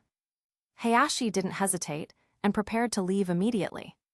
Kana went to change into a little dress. Toru stayed the same. She still liked wearing her maid outfit. After getting ready, Hayashi planned to use teleportation magic. "Ready." "Wait," Toru raised her hand like a good student asking a question. "Aren't we driving there today?" Kana also agreed with this question. "Mem." Hearing this question, Hayashi realized he forgot to explain the details to them. The zoo with pandas isn't in our 20th ward. In Tokyo, only Ueno Zoo has them, and it's in the 4th ward. Driving would take over an hour or even several hours in traffic. Rather than driving that little car for so long, we might as well teleport there and have more time to play. After he finished explaining, Toru and Kana showed expressions of sudden understanding. Then let's use teleportation magic. They were going out to play. In total, they'd play for less than 6 hours. If it took 2-3 hours each way, what would be the point of playing? Direct teleportation was better. "Get ready." Hayashi snapped his fingers. "Teleport." The next moment, their figures appeared in an area without surveillance. As soon as the three appeared, there were people all around, but not one person found their appearance abnormal. Instead, they almost ignored them, very similar to Mai's previous situation. This was why Hayashi chose to appear in a place without surveillance. As long as cameras couldn't capture it, it didn't matter. As long as people couldn't notice, it was fine. Only surveillance could review footage later. So many people. Toru looked at the crowds queuing at the zoo entrance. "Hayashi-san, let's hurry and get in line." "Queue." Hayashi looked at the crowd and immediately shook his head. "Power should have the privileges of power, okay? Who knows how long we'd have to wait in this crowd. Just pay the money and go straight in."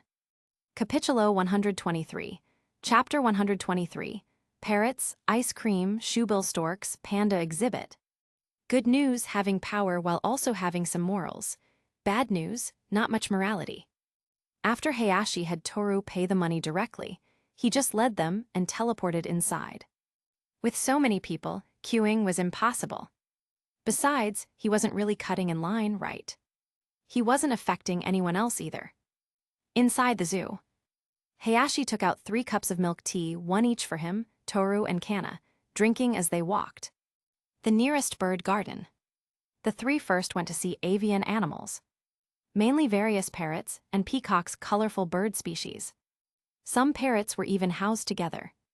In a large aviary covering dozens of square meters and 3 stories high, many bird species were housed together. Hayashi and Toru chatted while observing carefully. Kana pressed against the cage, making eye contact with a gray parrot. That gray parrot climbed up to the top of the birdcage with its claws, looking at Kana at almost 0 distance. Hayashi was worried Kana might eat it in one bite. He could only remind her first. "Kana, you can't eat any animals in the zoo, okay?" Kana nodded, indicating she understood. Kana stared at the gray parrot. Both sides looked at each other for a while. The gray parrot suddenly opened its mouth. "Baka." "Kana." Kana was stunned and turned to look at Hayashi. Hayashi almost couldn't keep his composure. Who taught it swear words? Kana turned back and replied, stupid bird. Gray parrot, baka. Kana, stupid bird. The two cursed at each other for a while. Kana glared, and the gray parrot was immediately scared and ran away squawking. Haha tilde. Hayashi and Toru were holding back laughter nearby. After seeing enough, Hayashi went over to help scold it. That parrot is too bad, someone bad must have taught it that. Kana nodded, parrot bad. After scolding the parrot, the three continued walking inside to see the peacocks. Before they arrived, the peacocks weren't displaying their feathers, just walking around. When Hayashi, Toru, and Kana arrived, the peacocks suddenly displayed their feathers for them. And not just one. All three peacocks displayed for them, even for Hayashi. The key point was that peacocks that display are male. Seeing this, Toru covered her mouth and laughed. It seems Hayashi-san's charm works across species. What do you mean charm? Watch your word choice. Hayashi watched for a while, then led them to change locations again.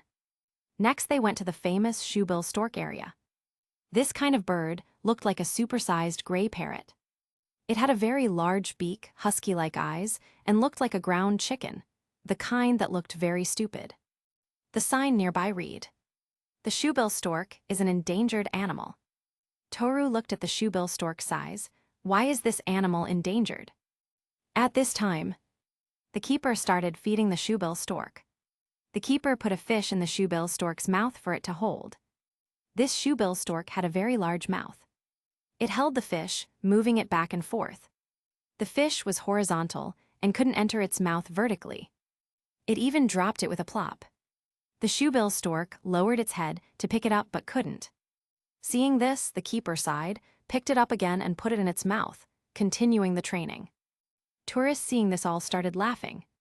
Seeing this, Hayashi answered definitively, "It's probably too stupid and about to go extinct." Kana's eyes lit up after seeing this, pointing at the shoebill stork and saying, "Even more stupid than that stupid bird from before." The three watched for a while, confirming it wasn't an act. It was really stupid. Not only slow, but couldn't learn either. Faced with fish, it might as well just open its mouth and wait for them to jump in. Finally, having no choice, the keeper fed it that fish, then switched to a smaller one for training. The tourists were all laughing.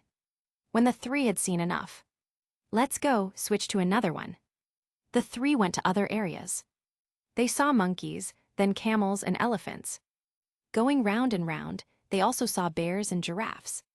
After seeing most of them, the three sat on a bench to rest.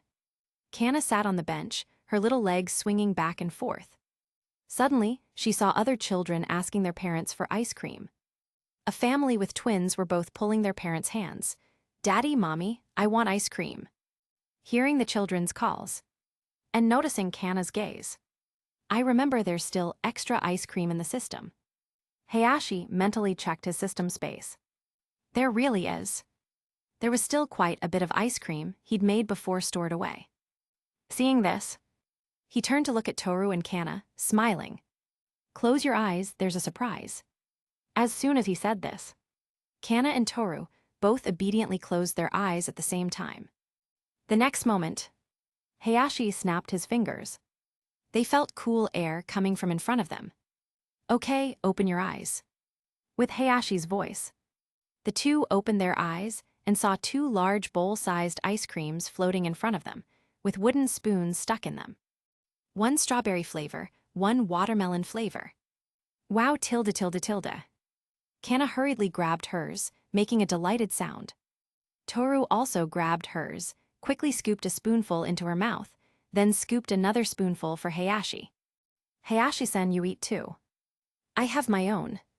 Try a bite of mine tilde." "All right." Hayashi ate a bite of Toru's. Seeing this, Kana also scooped a spoonful of hers for Hayashi. "And mine too." "Okay." Hayashi tasted the strawberry and watermelon flavors, then ate his own mango flavor. The three sat on the bench eating and drinking, watching people come and go with laughter and joy. Kana sat on the bench, her feet couldn't touch the ground, so she swung them back and forth, humming a song. HM. At 3 p.m. The three had rested enough. Then an announcement came over the loudspeaker. The panda exhibit will close at 5 p.m. Panda Xiangxiang needs to get off work and rest. Visitors wishing to view please queue quickly, as the queue entrance will close early. Pandas also had civil servant lives, even better ones. It was now 3 p.m. But they were asking people to queue early. Queue early? Toru looked at the time confused. 2 hours early, why is that? Hayashi took a bite of ice cream, same as those days when we were there. Toru immediately understood. Oh, so you have to queue for 2 hours. Pandas are so popular.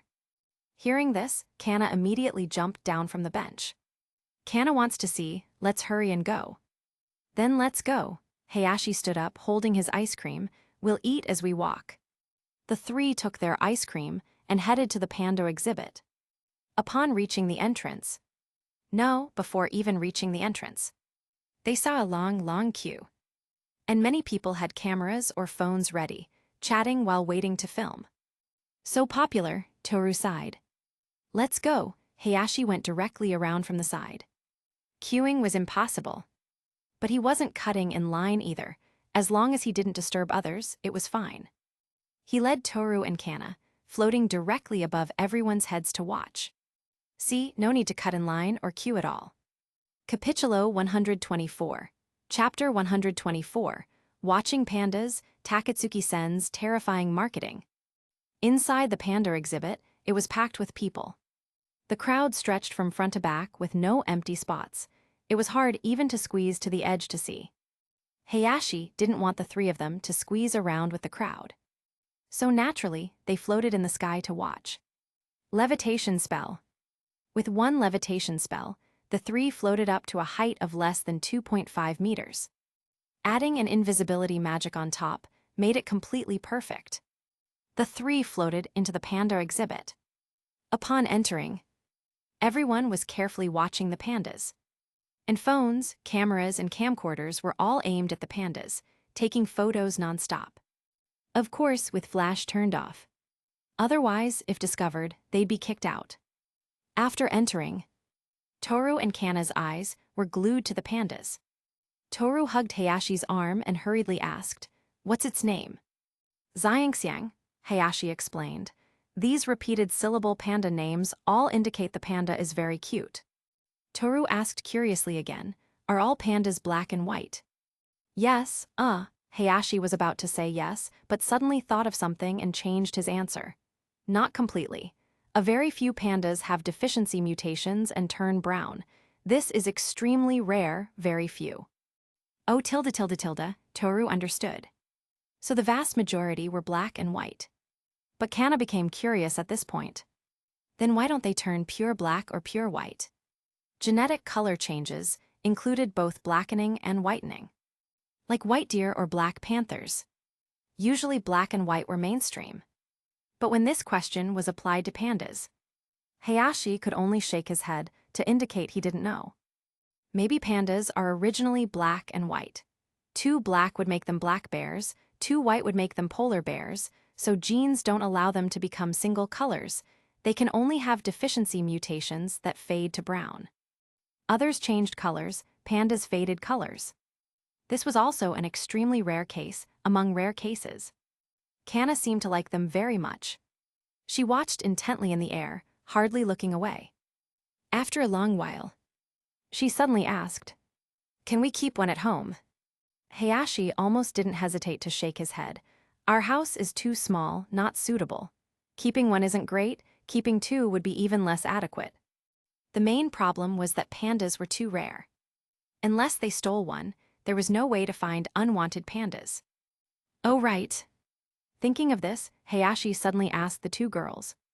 Toru, Kana, don't you have pandas in your other world? If you really want to keep one, you could catch small pandas that can't survive from the other world. In the animal kingdom, when parents encountered danger or children were too weak, they generally couldn't survive, so you could pick up strays. But both Toru and Kana shook their heads. No. Hayashi was quite surprised, not even similar ones. There are, Toru first nodded, then shook her head. But they're not black and white, just ordinary bears. Right, Kana also confirmed, no black and white bears like this. Hiss tilde tilde tilde. Hayashi was really surprised. So pandas were unique, even in other worlds. It seemed if he really wanted one, he'd have to look in parallel worlds. Forget it then. Hayashi shook his head. Let's not consider it short-term. Our house isn't big enough anyway. We'll see later. Toru and Kana also nodded. Afterward, Hayashi, Toru, and Kana just watched pandas here. Watching pandas eat bamboo, scratch ears, roll around, spin in circles. During this time, the three of them were also eating. The tourists below them changed batch after batch. They could only watch for dozens of minutes, before having to leave to let the queuing people behind come in and continue watching.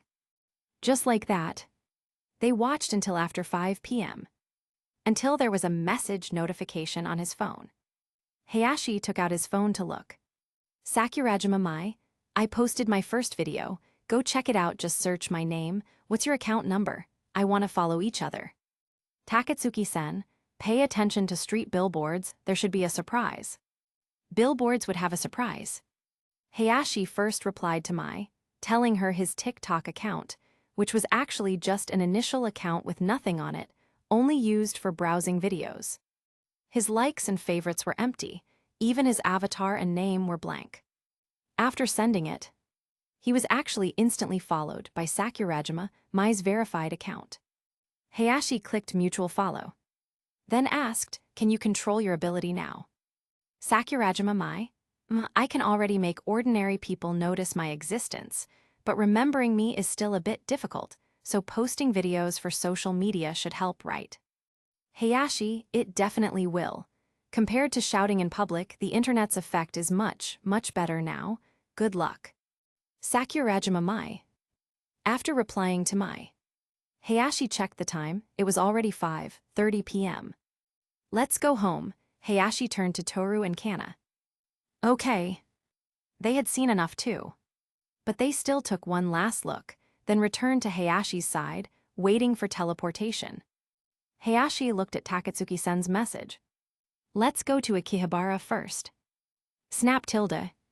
With one finger snap, the three arrived at Akihabara. Here, there were many maids and other cosplayers handing out flyers on the street. Everywhere around were posters and advertisements related to 2D culture. Among the crowds, most were discussing various circles. Wow, tilde Kana looked around and exclaimed, this place looks really fun. Toru nodded, it does. Then we'll come play when we're free the next few days, Hayashi decided, but mainly we're here to check messages. He scanned around and directly found news about Takatsuki-sen's new work on a huge electronic screen on a building wall. The screen read, super popular author Takatsuki-sen's explosive new work preview, Animal Rhapsody, pre-orders now open. The cover used many exclamation marks. Some words were especially large. Hayashi took Toru and Kana to look for other advertisements. He found this wasn't even the most outrageous. The most outrageous advertising copy directly used, will it become a banned book once released? Takatsuki-sen's must-buy new work, hint or metaphor. Incredible, Hayashi called it incredible after seeing it. This promotional language made even him want to buy it. He originally thought that having the publishing editorial circle consider it might become a banned book upon release was enough. Who knew they'd use it directly for promotion? Now this was what you called professional. You know about banned books, right? You know about metaphors, right? If you don't buy now, you won't be able to buy it later. Come buy it now. Toru and Kana were stunned seeing this promotional method. Wow, tilde tilde tilde. Toru exclaimed, the human world really knows how to play. Hayashi took out his phone, photographed all these advertising words, then sent them to Takatsuki-sen. Hayashi, too outrageous. Was this pushed by your idea or the editors? Takatsuki-sen replied instantly. Both. After the editor saw it, he was even more excited than me, saying this book would definitely become required reading for metaphors between humans and ghouls if it wasn't banned. Hayashi, that's really incredible. This is perfect, just wait for it to explode. This will definitely be banned and definitely go viral. Takatsuki-sen, that would be best. After seeing the advertisements, Hayashi helplessly shook his head, expressing that humans were even crazier than he had imagined. Then he took the two back to the late-night diner. Let's go home, we'll come again tomorrow. Memo. Teleportation Magic Home. Capitulo 125, Chapter 125, Even swinging has a different experience. After teleporting home, Toru and Kana were obviously much happier and full of anticipation for tomorrow. Kana picked up her phone, went to the backyard, sat on the swing while swaying back and forth, searching for pandas, zoos, Akihabara, and such things.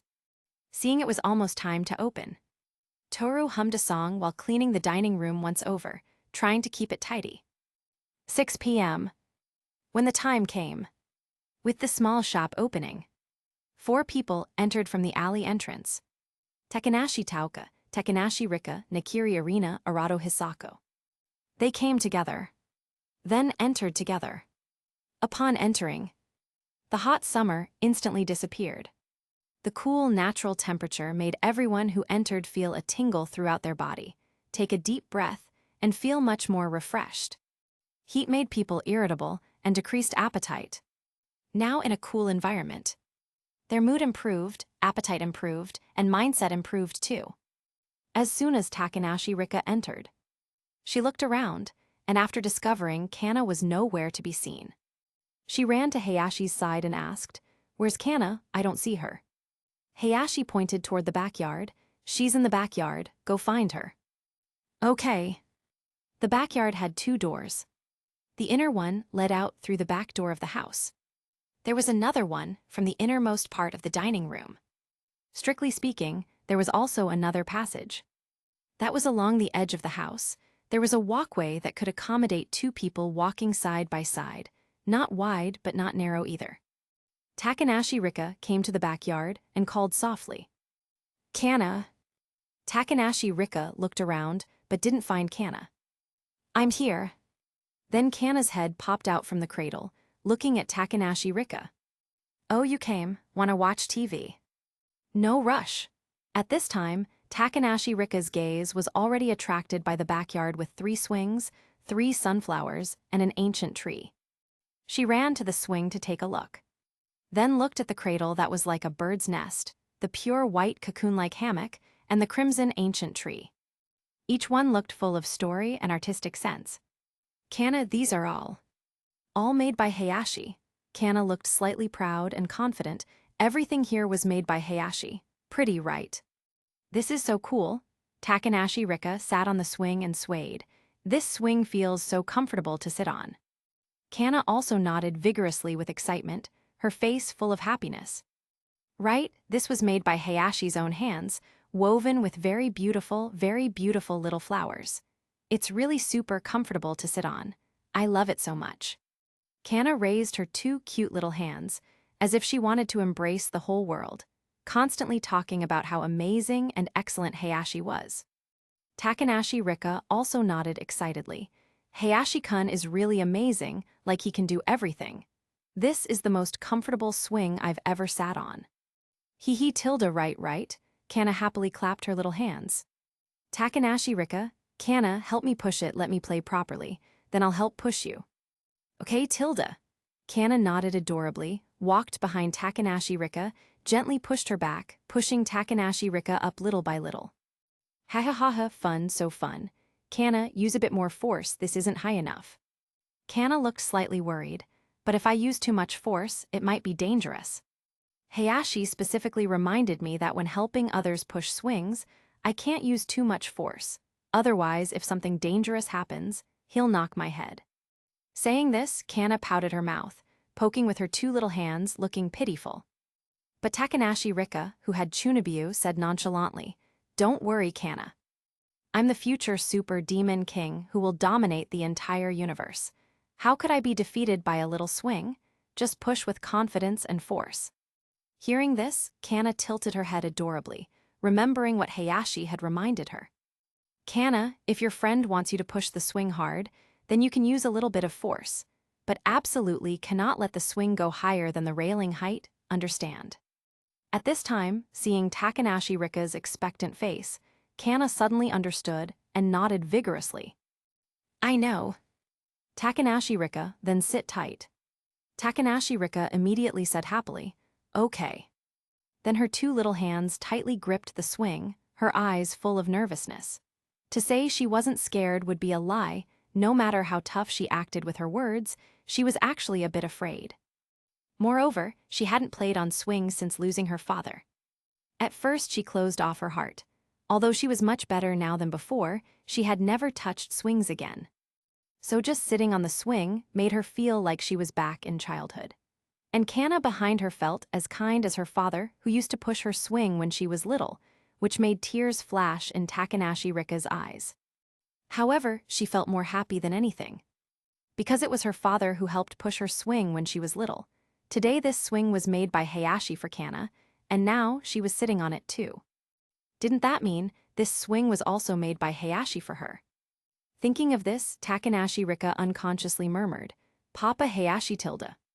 Immediately, Takanashi Rika's pretty face turned red as she came to her senses, wanting to find a crack in the ground to crawl into. How could she say such embarrassing words? Kana looked at Takanashi Rika, whose expression kept changing, nervous one moment, shy the next, distracted the next, and said puzzled. Rika, I'm about to start pushing. You better hold tight. Takanashi Rika said nervously, okay. Then she gripped the swing tightly, sat steadily on it, and looked at the sky with anticipation.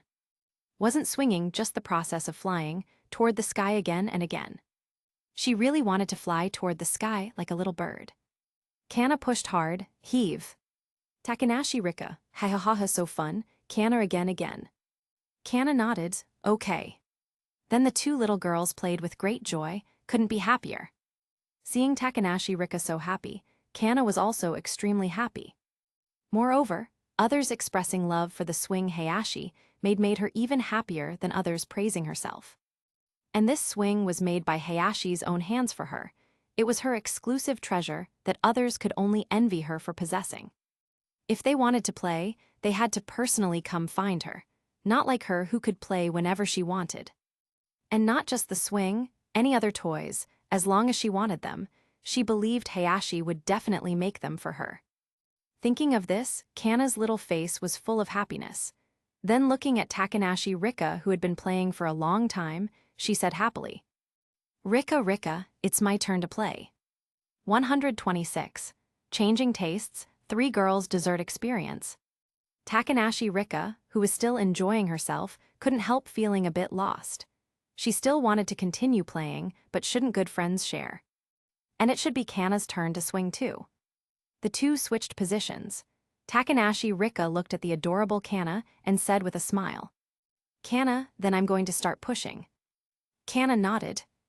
Then Takanashi Rika began pushing the swing. As a dragon, Kana could freely soar through the air. Moreover, her physical abilities and constitution completely crushed humans in every aspect. Even if she really fell from 100 meters high, she would be completely unharmed. So when she swung alone before, although she had fun, now being pushed forcefully by Takanashi Rika was much higher than when she swung herself, though still not exceeding the railing height. Even so, this made Kana extremely excited, as if she had discovered a new world. Her eyes lit up as she said excitedly, Rika, use a bit more force. I want to fly higher. Takanashi Rika said worriedly, That won't work, Kana. Did you forget what Hayashi-kun told you? The swing's height can't exceed the railing height, otherwise it would be dangerous. Hearing this, Kana, unable to argue, could only pout and say, Fine, then use just a tiny bit more force. Just a tiny bit. Anyway, Hayashi said not to exceed the railing height. He didn't say we couldn't go as high as the railing. Seeing Kana's happy and expectant appearance, Takanashi Rika no longer hesitated. After all, spending so much time with Kana, she had also discovered some unusual things about her. Like in terms of energy and strength. Clearly a petite and cute little girl, even shorter than her, this little lowly, appearing even more adorable. But her energy far exceeded hers, which was understandable since she was a little kid. But in terms of physical ability and strength, she was simply like Superman, making her wonder if Kana was Superman wearing human skin. Takanashi Rika, Kana, then I'm really going to start. Take off. Wow, Kana screamed excitedly, extremely happy. Rika again. Okay. Then Takanashi Rika maintained the same force, each time pushing Kana to the same level as the railing, which made Kana incredibly excited.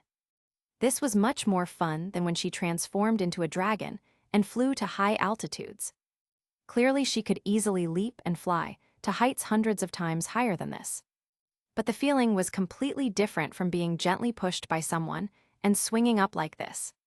Swinging clearly had no danger. But it just made her feel happier and more thrilling, even with a slight fear that she might fall and eat dirt. So this was how fun swinging could be when played this way. I'll have to call Toru and Hayashi to play too later. Kana thought to herself. Meanwhile, inside the late-night diner. Seeing her younger sister go to the backyard to find Kana to play, Takanashi Tauka's lips curved up slightly, already used to this. Then she sat at the front counter with anticipation in her eyes, her gaze alluring, just quietly staring at Hayashi. Hayashi also looked at Takanashi Tauka and smiled back. Long time no see, what would you like today?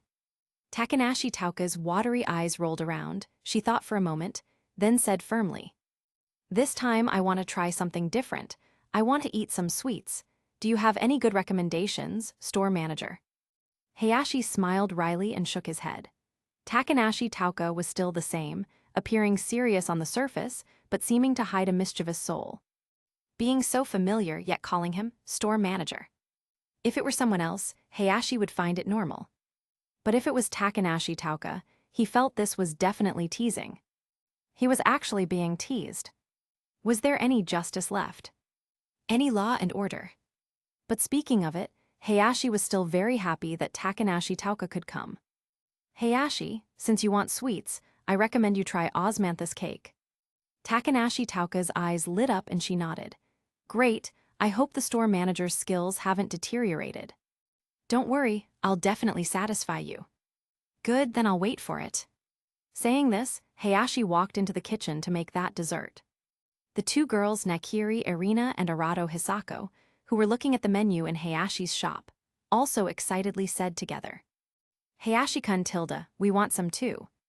Hayashi nodded with a smile. Okay, everyone gets some. Then Hayashi skillfully walked into the kitchen to make osmanthus cake, while also making them a sweet strawberry milkshake. Hayashi was certain that this dessert would definitely amaze them. Because his proficiency was already maxed out, Hayashi made osmanthus cake with ease. If before, making one osmanthus cake might have taken over half an hour, now he could finish it in at most 10 minutes. Finally, under the expectant gazes of the three girls, Hayashi came out carrying a large tray with 6 pieces of osmanthus cake and 3 cups of strawberry milkshake. Looking at these simple yet mouth-watering delicacies, all 3 girls felt their taste buds dancing. If not for maintaining their fairy-like image, all 3 girls would have been unable to resist reaching out directly. They were even excited enough to want to stand up and immediately grab them to taste. Even Nakiri Irina and Arato Hisako, who were most skilled at making delicious food, had eyes full of anticipation and shock. Only those who also had deep research into cuisine could know how incredibly shocking it was that Hayashi could make such delicious food in such a short time. The 2 girls' eyes met, both seeing the excitement in each other's eyes. They gently pursed their lips, then joined Takanashi Tauka in putting their hands together and saying softly, Itadakimasu. Hayashi extended one hand gentlemanly. Please. The 3 girls picked up a piece of osmanthus cake, brought it to their lips, and gently took a bite. A flavor that melted in their mouths hit them. This taste made them feel as if they had entered food heaven, momentarily completely immersed in this wonderful flavor. The 3 girls kept savoring the food in their mouths, as if reluctant to swallow it, hoping this delicious taste could be preserved forever. Nakiri Irina exclaimed, Hayashi-kun, your dessert is really too delicious.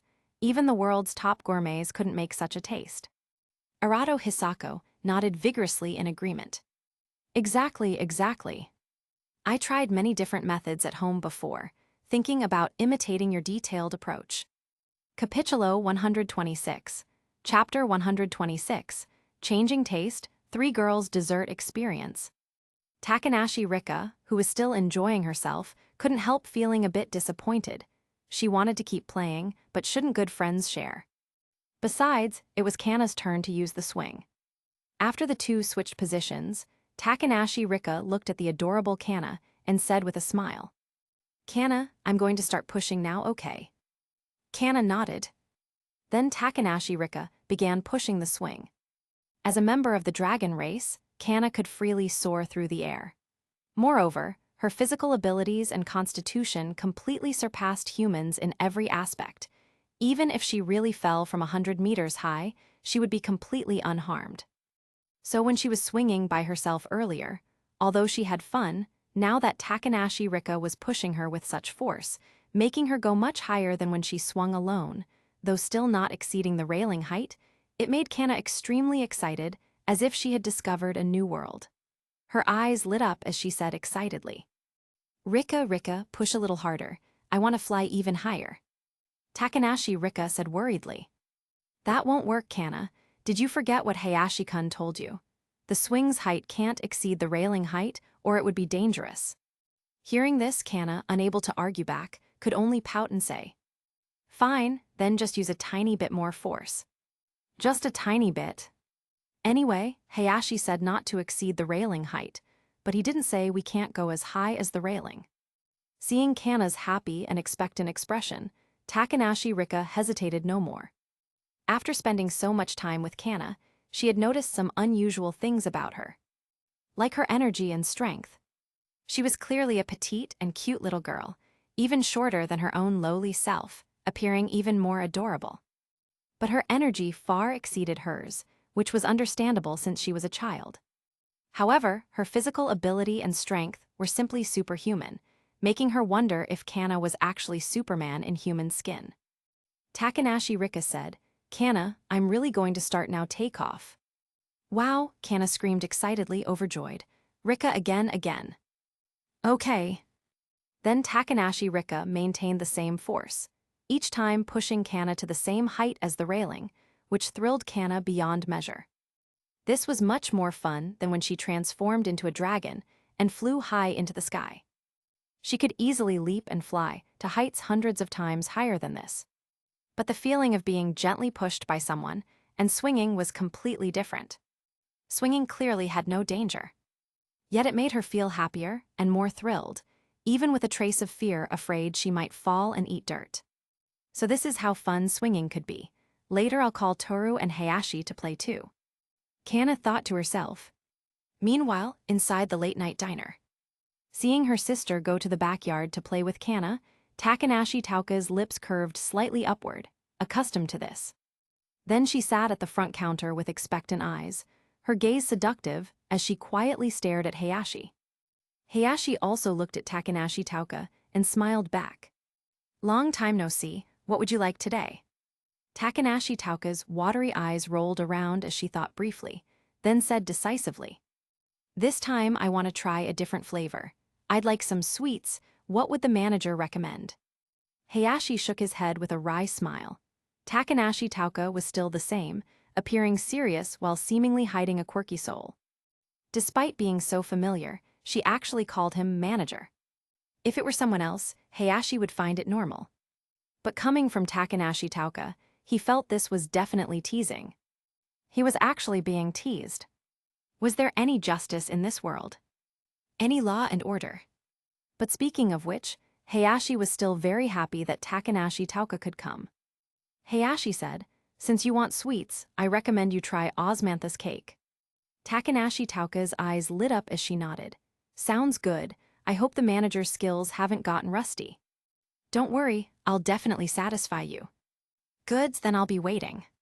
With that, Hayashi went into the kitchen to make the dessert.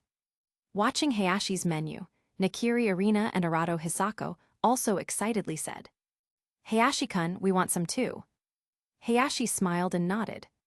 All right, everyone gets some." Then Hayashi skillfully went into the kitchen to make osmanthus cake, while also making them sweet strawberry milkshakes. Hayashi was certain that this dessert would absolutely amaze them. Since his proficiency was already maxed out, Hayashi made the osmanthus cake with ease. If making one osmanthus cake might have taken over half an hour before, now he could complete it in at most 10 minutes. Finally, under the expectant gazes of the three girls, Hayashi came out carrying a large tray containing 6 pieces of osmanthus cake and 3 cups of strawberry milkshake. Looking at these simple yet mouth-watering delicacies, all 3 girls felt their taste buds dancing. If not for maintaining their little fairy image, all 3 girls would have been unable to resist grabbing them immediately. They were even excited enough to want to stand up and snatch them to taste right away. Even Nakiri Irina and Arado Hisako, who were most skilled at making delicious food, had eyes full of anticipation and shock. Only those who also had deep research into cuisine could know how incredible and heart-shaking it was for Hayashi to make such delicious food in such a short time. The 2 girls looked at each other and saw the excitement in each other's eyes. They gently pursed their lips, then joined Takanashi Tauka in putting their hands together and saying softly, "Thanks for the meal." Hayashi extended one hand gentlemanly. "Please." The 3 girls picked up a piece of osmanthus cake, brought it to their lips, and took a gentle bite. A delicious flavor that melted in their mouths washed over them. This taste made them feel as if they had entered food heaven, completely immersed in this wonderful flavor. The 3 girls continuously savored the food in their mouths, as if reluctant to swallow it, hoping this delicious taste could be preserved forever. Nakiri Irina exclaimed, "Hayashi-kun, your dessert is really too delicious. Even the world's most top-tier food experts couldn't make such flavor." Arado Hisako nodded vigorously in agreement. Exactly. Before this, I tried many different methods at home, wanting to imitate your detailed approach. Capítulo 127, Chapter 127, Turning the Tables, a cooking competition just like that. But even with the same method, the taste turns out vastly different. Saying this, Arado Hisako showed a hint of helplessness and frustration on her face, pouting as she said pitifully, "I also want to make the same taste as Hayashi-kun. If I could do that, the world championship in the culinary world would definitely belong to me." Nakiri Irina also agreed very much. Right, if we could learn Hayashi-kun's skills, wouldn't the world championship be within easy reach? Looking at the 2 girls' happy expressions, Hayashi really wanted to say, "Want to learn? I'll teach you." Hayashi smiled. Stephen Chow's jokes really never go out of style. However, saying this in Japan might be fine. But if it were in mainland China, Hayashi could guarantee. As soon as he said this, he would definitely be looked down upon. Wasn't this just pure showing off? Moreover, his ability to make such delicious food was largely thanks to the system. So looking at the 2 girls, although Hayashi thought this way, he could only helplessly shrug his shoulders, indicating he couldn't help. But if they really wanted to learn, Hayashi wouldn't mind teaching them all the most detailed aspects. However, even so, they could at most reach the peak of normal levels. Wanting to defeat him was impossible. As a high-level chef, Takanashi Tauka had an ultimate love for cooking. Hearing what the 2 girls said, her eyes also sparkled with excitement. She turned to look at Hayashi and said, "Hayashi, although I don't have dreams of becoming a culinary champion, if I could learn more delicious cooking methods, I'd also like to improve my culinary skills." Hayashi wasn't surprised by this and nodded. "No problem, whatever you want to learn in the future, just say so.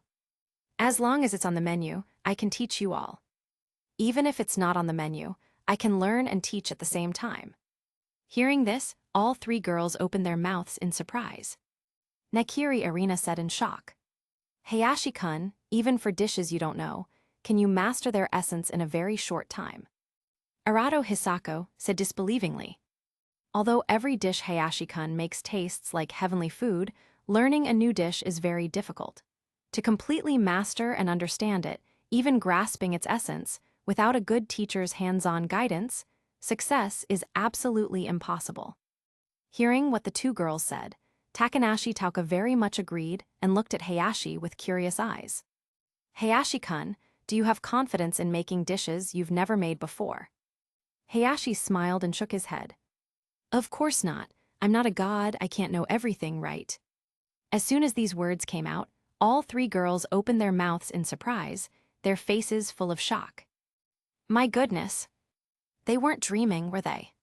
Hayashi-kun actually had dishes he didn't know. So this meant Hayashi-kun wasn't invincible. Immediately, Hayashi could see a hint of relief on their faces. Nekiri Irina patted her proud chest and said with relief, thank goodness, thank goodness. I thought in terms of cooking, Hayashi-kun was already invincible and we had no chance of catching up. But as long as there are dishes Hayashi-kun doesn't know, then we have a chance to overtake you. Arato Hisako deeply agreed. Right. HMPH tilde. I know several top-level dishes that have never been passed down to the world, all researched by myself over a long time. Hee Hayashi-kun, do you want to learn? I can also teach you my special skills. Arato Hisako excitedly raised her hand.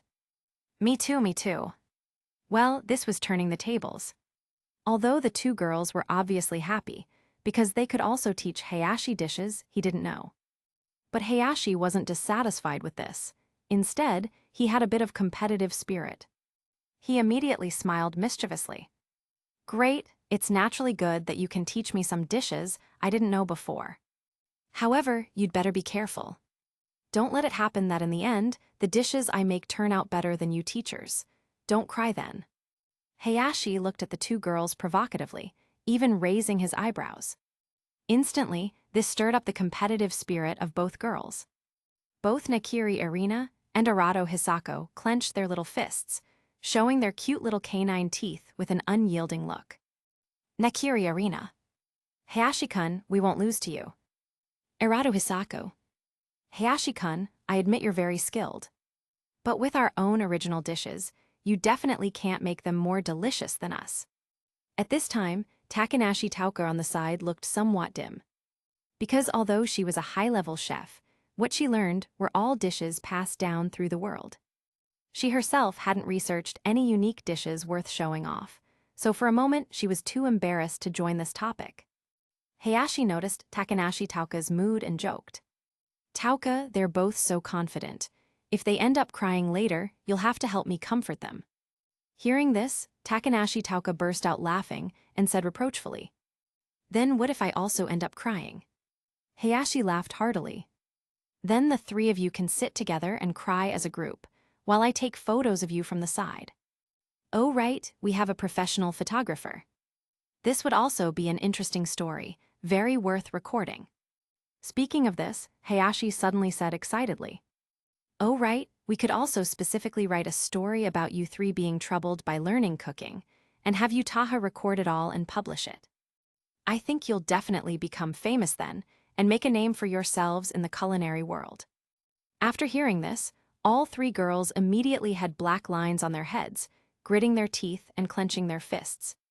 Wasn't Hayashi just mocking them? What did he mean by making a name in the culinary world? That would be infamy. The three girls, provoked by Hayashi like this, were immediately filled with fighting spirit. Nekiri Irina said confidently, Hayashi-kun, although your cooking level is amazing, now I want to challenge you. Let's see whose cooking can surpass the other in the end. As soon as these words came out, they immediately aroused the interest of Hayashi, Arato Hisako, and Takanashi Tauka. Arato Hisako also said excitedly, right, Hayashi-kun, we want to challenge you. In the end, our cooking will definitely be more delicious than yours. To this, Hayashi smiled slightly, completely without pressure. All right then, you three challenge me alone. Capitulo 128, Chapter 128, System Task, Win the Cooking Competition. As long as one of you three makes a dish that's recognized by others as more delicious than mine, you win. The three girls immediately nodded excitedly, very much agreeing with this proposal. However, at this time, Hayashi changed his tone. But since it's a challenge, there should be rules and rewards, right? We can't just end the competition and only get the title of victory. That would be too boring. And for me, this is a guaranteed win, so I don't want to waste time playing with you for nothing. Hayashi's words were like sharp swords, piercing the hearts of the three girls. It stimulated all three girls until their pretty faces turned slightly red, filled with indignation. They could see that from beginning to end, Hayashi didn't consider them opponents at all. It was completely like he was playing house with them. However, the three girls felt a bit uncertain in their hearts. After all, Hayashi's cooking level had been unanimously recognized by everyone, and even they themselves felt inferior. Otherwise, they wouldn't admire Hayashi so much. They had tried countless methods, even using scales to precisely measure seasonings to the gram, hoping to control the taste to perfection. But even so, compared to Hayashi's cooking, there was still a huge gap, as if there was an insurmountable chasm. They immediately felt very uncertain. But words once spoken couldn't be taken back. Moreover, they originally wanted to learn cooking from Hayashi anyway. And after this conversation, all three girls felt their relationship with Hayashi had become much closer. No matter what, they seemed to have gained something. Besides, it was just a cooking competition. Even if they lost, what did it matter? After all, Hayashi wouldn't bully them. For this reason, the three girls, as if victory was already in hand, were immediately full of confidence. Nakiri Arena immediately said, "Hayashi-kun, don't worry. Since we dare to compete, we're willing to accept the consequences of winning or losing. Besides, who knows who will win?" Arato Hisako nodded in agreement. "Right, Hayashi-kun, what reward do you want?" Hayashi touched his chin, falling into thought. He really couldn't think of any good rewards for a moment. Then, looking at the three girls in front of him, Hayashi suddenly had a flash of inspiration. The corner of his mouth curved into a mischievous smile as his gaze constantly examined the three of them. Hayashi's aggressive gaze made the three girls blush with shy expressions. But they were extremely happy in their hearts. Takanashi Tauka even puffed out her chest, showing off her proud assets to the fullest. Nakiri Arena and Arato Hisako weren't to be outdone either, competing to show off their proud figures. Hayashi smiled mischievously. "How about this? If I lose, I can fulfill one condition for each of you three, and it's fulfilling any request." Hearing this, the three girls immediately gasped in disbelief. Hayashi was playing too big. And they needed to offer equivalent rewards to meet the rules. For a moment, all three girls looked at each other somewhat shyly.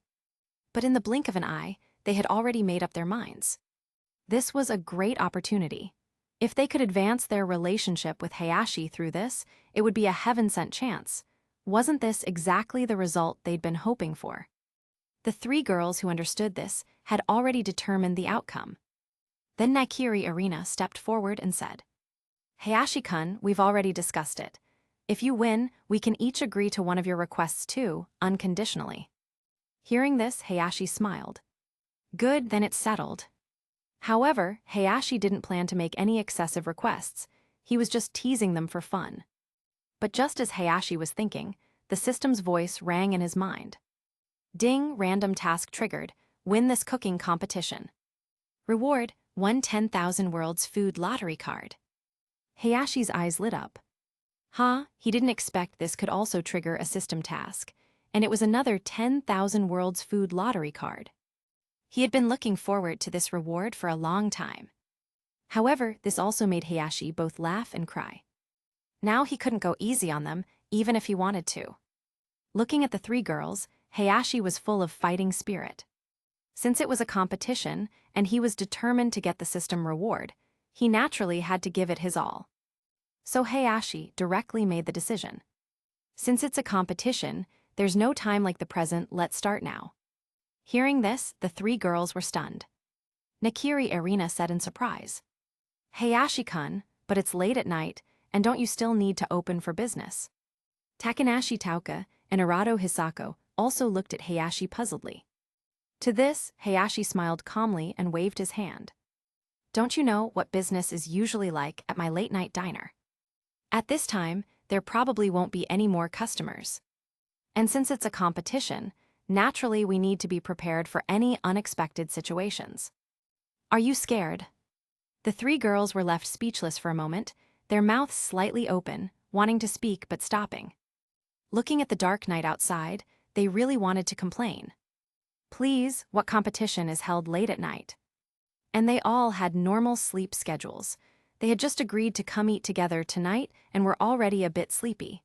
They couldn't concentrate on a competition now. The three girls looked at Hayashi with resentful eyes, pouting with dissatisfaction.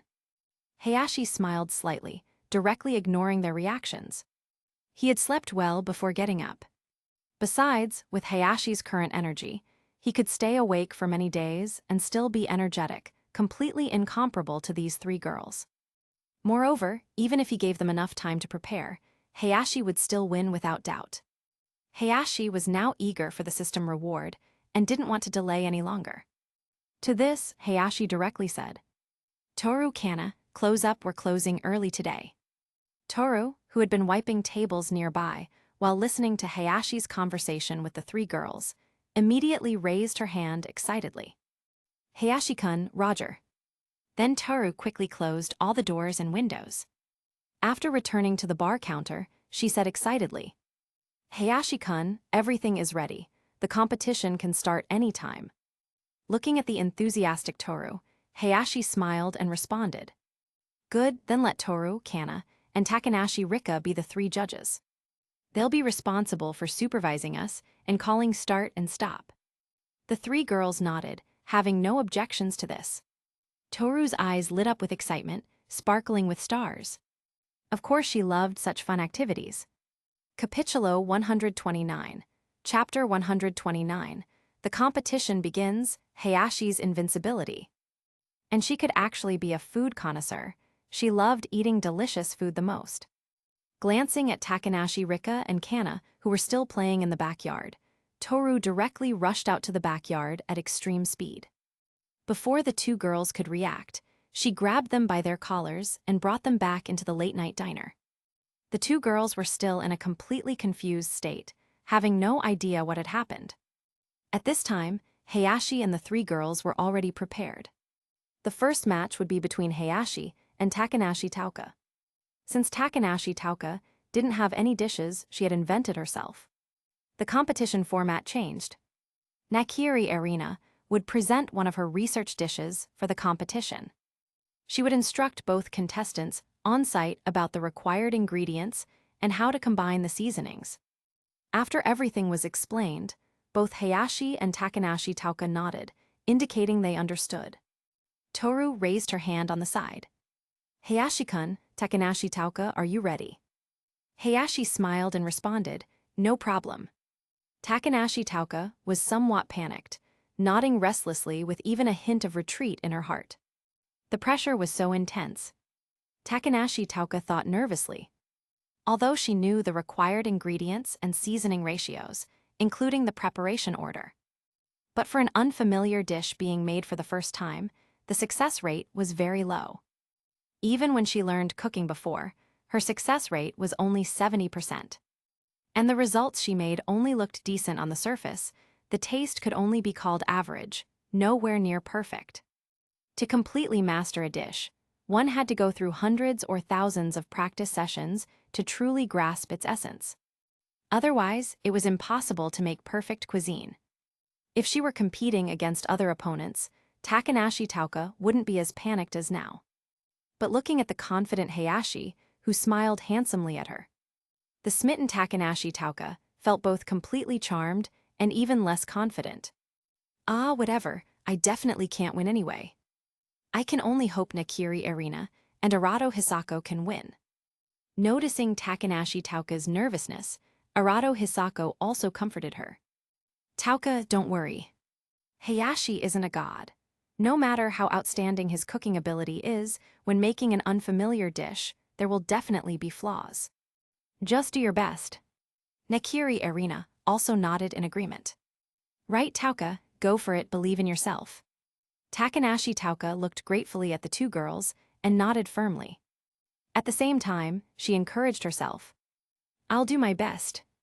No matter what, I have to perform at least at my basic normal level." Nakiri Arena and Arado Hisako said in unison. "Go, Tauka." After stabilizing her mindset, Takanashi Tauka said solemnly to Toru, "Toru, I'm ready too." To this, Toru directly responded, Competition begins. After saying this, Toru immediately took out her phone and set a 30-minute timer. Takanashi Tauka, who was already somewhat nervous, immediately panicked. "Toru, why are you setting a timer?" Toru said matter-of-factly. "Tauka, that's obvious. Without a time limit, what kind of competition would this be?" "Right, Rika Kana." Kana nodded slightly and said adorably. "Kana thinks so too." Seeing her sisters obviously lacking confidence, Takanashi Rika quickly spoke up encouragingly. "Sister, go for it. I believe you can definitely beat Hayashi-kun." After saying this, she secretly glanced at Hayashi, her little face turning red before looking away. Seeing her sister's cute appearance, the unease in Takanashi Tauka's heart immediately dispersed with a smile. She was really being ridiculous, getting so nervous when she was already a high-level chef with some reputation in the culinary world. What was there to worry about? Just giving her all was enough. Then Takanashi Tauka immediately began taking out fresh ingredients and starting basic processes like washing and cutting vegetables. As for Hayashi on the side, he wasn't in a rush to start. Instead, he waited for Takanashi Tauka to complete the basic steps before making his own preparations. Although he didn't want Takanashi Tauka to feel pressured. But the nervous, completely focused Takanashi Tauka had a different kind of charm. Then Hayashi began preparing the basic processes. When Hayashi finished the basic processes, Takanashi Tauka had already skillfully handled the corresponding ingredients, and some food items were already arranged on plates. Every movement was careful and extremely detailed, afraid of making even the slightest mistake. Even when using seasonings, she carefully measured using the scale Hayashi had prepared for her. Takanashi Tauka didn't want her first dish to have even one mistake. In contrast, Hayashi was completely at ease, his movements flowing like water. Sometimes bold and sweeping, sometimes delicately sprinkling seasoning with a light touch, with excellent visual appeal. For a moment, he directly attracted the attention of the 3 cute little judges and the other 2 girls. At this moment, just watching Hayashi make a dish was an ultimate visual feast and enjoyment. In the blink of an eye, Hayashi finished this first dish before Takanashi Tauka. This dish was called Little Rabbit Be Good.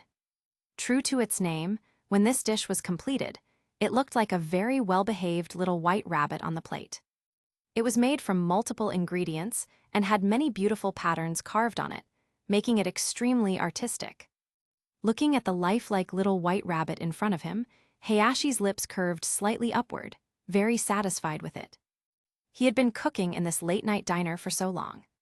From initially relying on the system's inherent abilities to make any delicious food, the user's minimum reaction to it was acceptance. But through much practice, the dishes he made kept getting better. Even now, making a completely unknown dish without the system's help, he could handle it with ease and finish it effortlessly. Although the other 5 girls were all very surprised, they all remained quiet. Instead, they silently watched Takanashi Tauka to avoid disturbing her with any sound. At this moment, Takanashi Tauka, completely immersed in her own world, carefully placed each ingredient in its corresponding position. Time passed minute by minute. For this dish being made for the first time, and having to arrange it into such a difficult shape like a little white rabbit. Logically speaking, without hundreds of practice sessions, even achieving a basic form would be extremely difficult. Capítulo 130, Chapter 130, Capitalist, Takanashi Rika. But under the surprised gazes of Hayashi and the others, the little white rabbit model that Takanashi Tauka arranged had already taken initial shape. Even different from Hayashi's little rabbit, it appeared slightly mischievous, sticking out a little tongue, utterly adorable. This made Hayashi's eyes light up, and he couldn't help but give Takanashi Tauka a mental thumbs up. Worthy of being Tauka, this is amazing. Hayashi suddenly discovered that although he had reached master level in cooking, he lacked a certain cleverness. The little rabbit he made was completely assembled according to what Nakiri Erina taught. Including the taste, everything was a one-to-one replica. But Takanashi Tauka incorporated some of her own creativity. And she had her own understanding of this dish, adding some different seasonings. Clearly, Takanashi Tauka was using her own method to try to win the competition. Now Takanashi Tauka was only one step away from completion, carving the patterns. Because beautiful appearance was also part of the scoring. But the two little girls, Rika and Kana, nervously clenched their little fists, staring intensely at the alarm clock in front of them. Time was flowing rapidly, with only the last 10 seconds remaining. Takanashi Rika nervously stomped her little feet, constantly cheering for her sister in her heart while hoping time could slow down. "Sister, hurry up. There are 5 seconds left, 4 seconds, 3 seconds, 2 seconds, 1 second. Takanashi Rika suddenly stood up excitedly. Toru immediately rang the bell beside her. Ding dong tilde. Time's up. Just then, Takanashi Tauka finally completed the last bit of pattern decoration at the final moment. This made Takanashi Tauka immediately breathe a sigh of relief. When she came back to her senses and looked at Hayashi beside her, who had already finished his little rabbit dish, she immediately showed a bitter smile. Hayashi-kun was really amazing.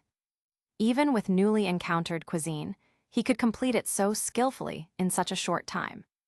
Looking again at the lifelike little rabbit dish Hayashi made, her heart was filled with even more admiration. This wasn't just crushing her in one aspect, but crushing her comprehensively. Only by doing it, hands-on, could she know how difficult it was to create such a cute little rabbit dish.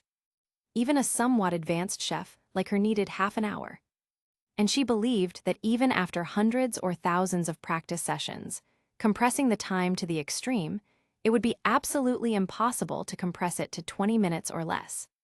While she was making it, she knew when Hayashi finished, she just didn't get distracted. In reality, Hayashi only took 15 minutes to complete it. And the first 5 minutes were spent waiting for Takanashi Tauka to prepare the basic processes. So actually, Hayashi only used 10 minutes to complete this little rabbit dish.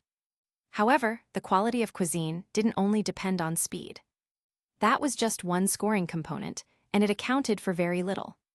The most important thing was naturally the essence of the dish, how delicious it was. Then Toru excitedly rubbed her little hands together, looking at Hayashi expectantly. "Hayashi-kun, can we start tasting now?" Hayashi nodded. "Then please, 3 judges, give your scores." As soon as these words came out, all 3 girls' eyes lit up.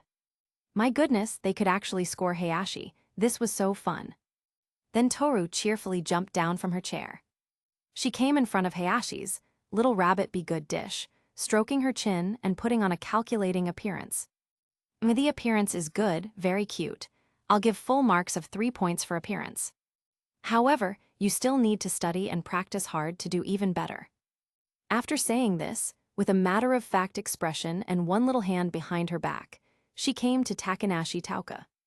Looking at the slightly mischievous little rabbit in front of her, her eyes lit up as she said with a smile, "Tauka, your rabbit looks much better than Hayashi-kun's." "Let me think, I'll give Tauka the same full marks."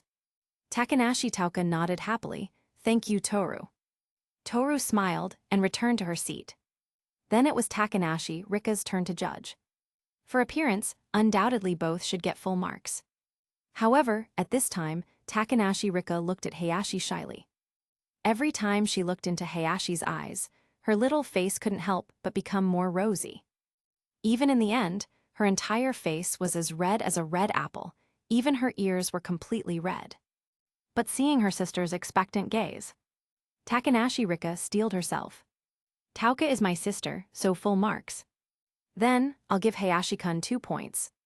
Takanashi Rika held up her fingers and found the air suddenly became pin-drop silent. She immediately said embarrassedly, then 2.5 points.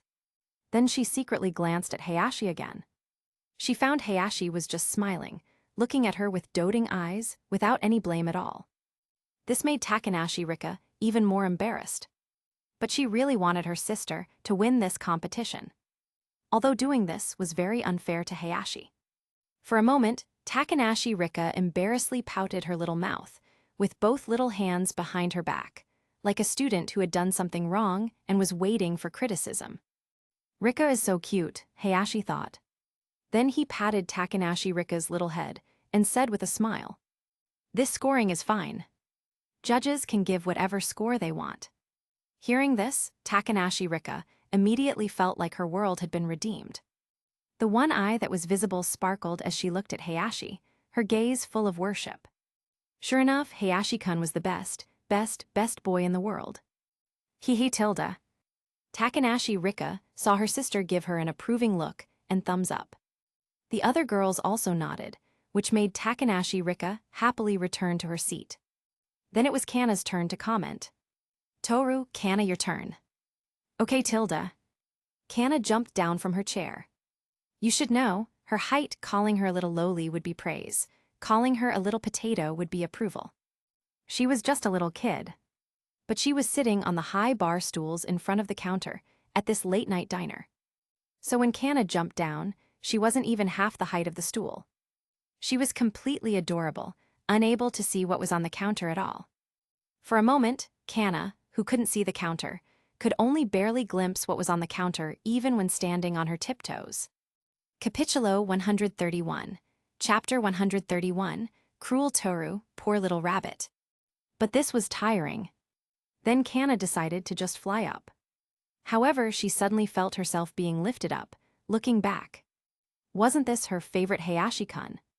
Hayashi directly carried Kana to his little rabbit be good dish, and said dotingly, Kana, it's your turn to comment. How many points do you think my dish's appearance deserves? Kana tilted her cute little head, pointing at her pouted little face with her finger, constantly thinking. Then she saw her best friend Takanashi Rika giving her a pleading look, and her heart immediately softened, already having an answer. Usually adorable Kana gave Takanashi Rika a reassuring look this time, and said firmly, Sister Tauka gets full marks, 3 points. Hayashi-kun gets 2.5 points. As soon as these words came out, Takanashi Rika immediately jumped up happily. As if her sister had already won, she cheered joyfully.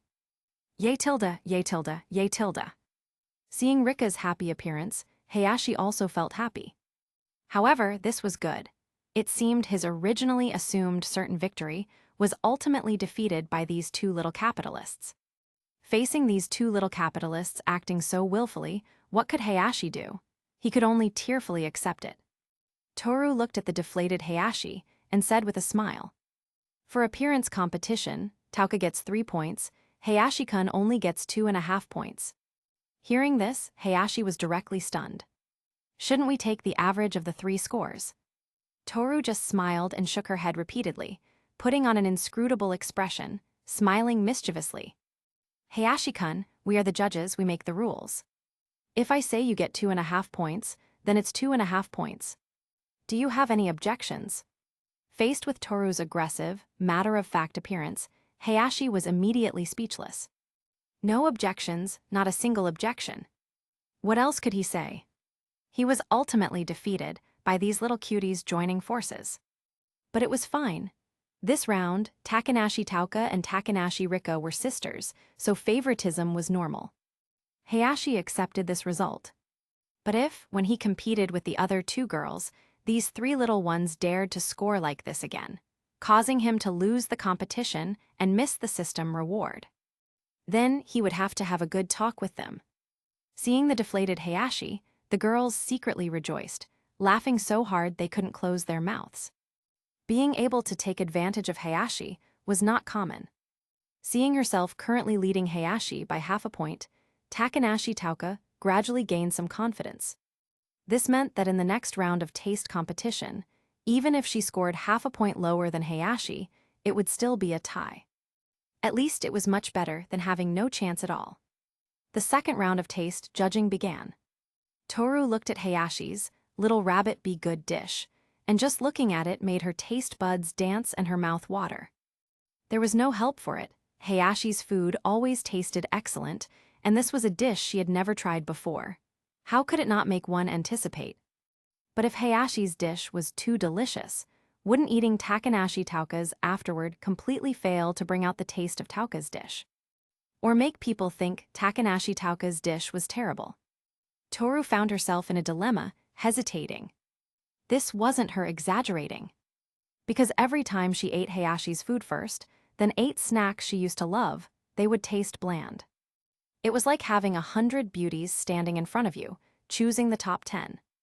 And the first place's beauty completely crushed everyone else.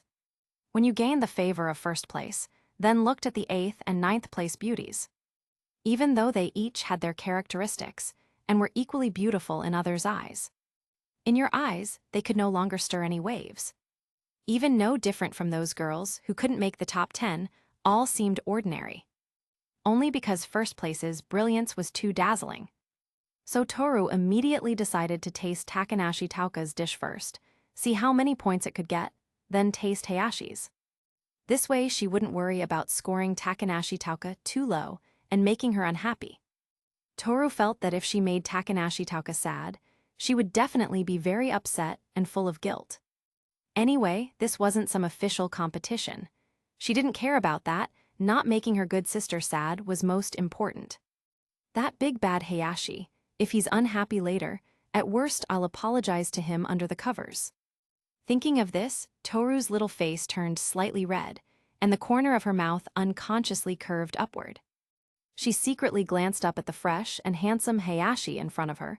Her face became even redder, and she quickly looked away, pretending to casually stand in front of Takanashi Tauka's dish. Seeing Toru's strange behavior, Hayashi was full of confusion, muttering in his heart. Just judge the food properly. Why does Toru seem so strange? This girl isn't thinking about something weird, is she? Otherwise, why is her little face so red? At this time, the judging began. Toru didn't notice Hayashi's gaze, but looked very seriously at Takanashi Tauka's dish, carefully examining where to start eating. Finally, she fixed her gaze on the most mischievously cute little bottom of the little rabbit. Toru picked up the spoon and without thinking, scraped off half of it. The little rabbit be good dish missing half its meat still looked cute, but inevitably made people feel somewhat strange, even a bit sorry for it. Then, under everyone's gaze, Toru swallowed this piece of food in one big bite. Immediately, her eyes lit up, and she looked at Takanashi Tauka with shock in her eyes. "Toru, what's wrong? Does it not taste good?" Takanashi Tauka asked worriedly. Toru quickly shook her head and said excitedly, "Tauka, your cooking skills are so good. Worthy of being a high-level chef, the taste is really great." As soon as these words came out, Takanashi, Rika, and Kana, who had been surrounding Toru and were already impatient, immediately got excited and wanted to come forward to taste. "Let me try a bite too." Takanashi Rika excitedly picked up the spoon and directly scooped out the other half of the little rabbit's meat. Now, having lost its bottom, the little rabbit be good dish looked extremely pitiful. However, its mischievous tongue gave people a different kind of interesting feeling. After eating a bite of her sister's cooking, Takanashi Rika only felt this deliciousness melt in her mouth, and the taste was very unique, even much more delicious than many dishes she had eaten. Worthy of being Arina's secret technique. Takanashi Rika secretly praised in her heart. Capitulo 132. Chapter 132, Adorable Kana, Mischievous Rika. "How does it taste?" Takanashi Tauka asked nervously. Takanashi Rika answered without hesitation, excitedly saying, "Sister, your dish naturally deserves full marks, 7 points." Hearing this, Takanashi Tauka couldn't be happier and nodded with a smile. Then she turned her gaze to Toru, her face slightly red as she said embarrassedly, "Toru, please give an objective evaluation, otherwise Hayashi-kun will be unhappy." Hayashi. How did this involve him? He never said he was unhappy, that was Takanashi Tauka's own words. Toru chuckled, glanced at Hayashi, then became serious and said earnestly, "Tauka, I'm not going easy on you. Your taste is really excellent, this has to be full marks, 7 points. If you don't believe me, ask Kana." Everyone's attention focused on Kana. For a moment, everyone's eyes were full of expectation. After all, everyone knew Kana was an adorable and kind good girl, not only cute, but also very honest. She wouldn't consider others' feelings like Toru did, and would only honestly say what she thought, with no ulterior motives in her heart. Kana also very seriously picked up the spoon, scooped a bite, and put it in her mouth to taste carefully. The moment she tasted Takanashi Tauka's dish, Her two cute little ears immediately perked up, her whole body trembled, and she suddenly stood straight. Her eyes sparkled with stars, and she even made slight moaning sounds, as if experiencing ultimate pleasure. Kana, how many points do you think Tauka's dish deserves? Toru asked curiously. Kana frowned, her cute little face almost scrunched up, appearing somewhat troubled for a moment. Then she blurted out, I want to try Hayashi-kun's. After saying this, Kana directly came to Hayashi, looking at him seriously. Hayashi-kun, can I eat your dish? Hayashi smiled slightly and nodded. Of course. After saying this, Hayashi thoughtfully pushed the dish in front of Kana. At the same time, he looked at Toru speechlessly. That dummy Toru's rules obviously had loopholes. The appearance scoring was one thing. But this taste scoring should at least let the judges taste both people's dishes before judging, right? Scoring one by one like this, how would they determine victory in the end? Moreover, they shouldn't use a scoring method at all. They should use direct win or lose evaluation to comment on whose dish was better, voting for who wins. Looking at who wins more times to determine final victory. The competition between Hayashi and the other three girls was exactly 3 rounds. Using a best-of-3 format would be most appropriate. But that big dummy Toru chose the most troublesome method, and it was hard to judge who won or lost. This obviously posed a huge obstacle to his victory. But the competition had already started, what could he say?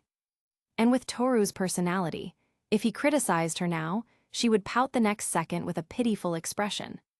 Then the competition wouldn't need to continue. He'd have to comfort her first, and in the end, he'd be the one in the wrong. Hayashi understood Toru too well. In the end, he could only sigh, glare at Toru fiercely, and make the best of a bad situation. Did Hayashi-kun just glare at me? Toru looked at Hayashi's profile in confusion, then suddenly realized. Was it because she gave him an unsatisfactory score? Based on Hayashi's usual way of punishing her, that undoubtedly meant he would thoroughly deal with her in bed. Even though she was a dragon, transformed into human form with a strong constitution, she couldn't withstand Hayashi's torment.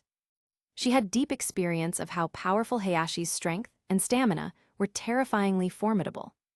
But it was precisely because he was Hayashi-kun that he was so amazing and could tame her. Toru pouted and looked at the rest of the competition pitifully. When Kana tasted a bite of Hayashi's little rabbit dish, she immediately felt like entering heaven. Completely refreshed, this taste was simply sweet to her heart.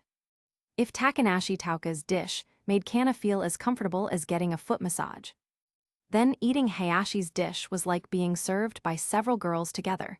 She had ascended to fairyland. The two were completely on different levels. It was basically dimensional reduction. Immediately, Kana had her answer and seriously raised her hand. Hayashi-kun gets full mark 7 points, Takanashi Tauka gets 6.5 points. As soon as Kana's voice fell, the first to explode was Takanashi Rika. Kana, did you say that wrong? Takanashi Rika looked at Kana excitedly, directly reaching out to grab Kana's shoulders and shake her vigorously, trying to shake Kana awake and make her change her answer. At least it should be my sister with full marks and Hayashi with 6.5 points. Even if Hayashi's dish tastes better, this is my sister's competition. How can we let her lose? Takanashi Rika was extremely anxious, constantly shaking Kana. Being shaken dizzy, Kana said groggily. Kana tilde didn't tilde say tilde wrong. Hearing this, Takanashi Rika knew the outcome was decided. She pouted, looking at Kana with dissatisfaction, ultimately helpless. Now, to help her sister turn the situation around, she could only rely on herself. Takanashi Rika immediately raised her hand. My evaluation is sister gets full marks, Hayashi-kun gets 0 points. Smack, Takanashi Rika's head was suddenly tapped. Her cute single eye was now full of grievance, tears welling up as she looked at Hayashi with pursed lips. That's right, just now Hayashi didn't hesitate to reach out and lightly tap her head, without using much force, just a gentle flick. It had to be said, Takanashi Rika's acting skills were really strong. Not giving her an Oscar would be a waste of talent. Hayashi said speechlessly. I didn't use any force just now. Caught in her act, Takanashi Rika put away that pitiful appearance, her face turning red as she smiled embarrassedly. Seeing her sister like this, Takanashi Tauka felt both happy and somewhat helpless. Anyone seeing their high school sister still being so childish, even Chunibyo, would feel headaches and helplessness. But her sister's protective heart toward her was genuine. Although she also felt her sister's obvious favoritism was too obvious and somewhat unfair. But how could her sister's love for her be denied? Takanashi Tauka calmly accepted this result. Meanwhile, Hayashi was extremely speechless. At least taste my dish before scoring. How can you just randomly say things without any basis? Capitulo 133, Chapter 133, The Terror of Chunibyo's Soul, Toru, Come at Me Head-On. Takanashi Rika made an O sound, then with a forced expression, picked up the spoon and directly severed Hayashi's little rabbit dish's head from its neck. Seeing this, Hayashi was speechless, black lines appearing on his forehead. Did she have to be so brutal? Seeing Hayashi's helpless appearance, Arado Hisako, Nakiri Arena, and Takanashi Tauka sat on the side laughing quietly. Meanwhile, Toru, who had yet to taste Hayashi's dish, had her eyes light up. The corner of her mouth gradually curved into a mischievous smile, as if thinking of some good idea, continuously giggling to herself. Acting as if no one else noticed her. Seeing Toru like this, Hayashi already anticipated that his little rabbit was doomed to suffer and would probably meet a gruesome end. Takanashi Rika picked up Hayashi's little rabbit's head and bit down in one go. The scene appeared extremely bloody and brutal, simply cruel to the extreme. But Takanashi Rika, who had just looked dissatisfied and seemed forced, was the next second completely entranced, trembling all over and shivering. Then she covered her face with an expression of pure enjoyment, saying in disbelief, "So delicious, how was this even made?" After saying this, Takanashi Rika looked unsatisfied, her gaze greedily fixed on the rabbit's remaining body, her appetite fully awakened. She was about to directly take the spoon and dismember the remaining little rabbit dish, when Toru, who had been drooling on the side, hurriedly stopped her. "It's my turn. Rika, you've already eat, the rest is all mine." Toru domineeringly put her little hands on her hips with a matter-of-fact expression, not giving Takanashi Rika any chance to object. Then, like a victor, she held up the plate with Hayashi's dish, her eyes glowing. Both dragon fangs were exposed, looking rather evil as she prepared to taste this feast. After watching the previous two girls taste Hayashi's delicious food, Nakiri Arena, Arado Hisako, and Takanashi Tauka all felt their taste buds dancing even more intensely. It was as if they had returned to the old days in the late-night diner, ordering food and waiting for Hayashi to serve it. That state of anticipation mixed with helplessness. They really wanted to eat so badly. At this time, seeing Hayashi's confident and composed appearance, Takanashi Tauka couldn't help but shake her head with a bitter smile. Indeed, compared to a genius like Hayashi, all her efforts could only barely touch the edge of the chasm between her and Hayashi. And this chasm was one she could never cross. If not for her good sister constantly campaigning for her, this entire competition would have no suspense at all. Hayashi would definitely win easily. Now with her sister's assistance, if Toru gave her a slightly higher score, then she might have a chance of winning. At this moment, under everyone's gaze, Toru directly opened her mouth wide and swallowed the little rabbit dish's remaining body whole in one bite. Then she chewed fiercely, bite by bite. Despite being such delicious cuisine, Toru ate it with the ferocity of gnawing flesh and blood, making Hayashi tremble all over. Hayashi strongly suspected that Toru was treating this dish as something else indescribable. At this time, just as Hayashi thought, Toru looked at Hayashi with a mischievous smile, her eyes full of playful light. She even hummed wickedly while her shoulders shook occasionally in a provocative manner. Her gaze unconsciously moved downward. For a moment, Hayashi only felt a chill below and was terrified. Good grief, this Toru really needed to be disciplined. 3 days without punishment, and she'd tear off the roof tiles. It seemed he had been too merciful with Toru before. In the future, he must go all out. If Toru could get out of bed within 3 days afterward, he'd consider it his loss. Then Toru swallowed that large mouthful of little rabbit dish completely.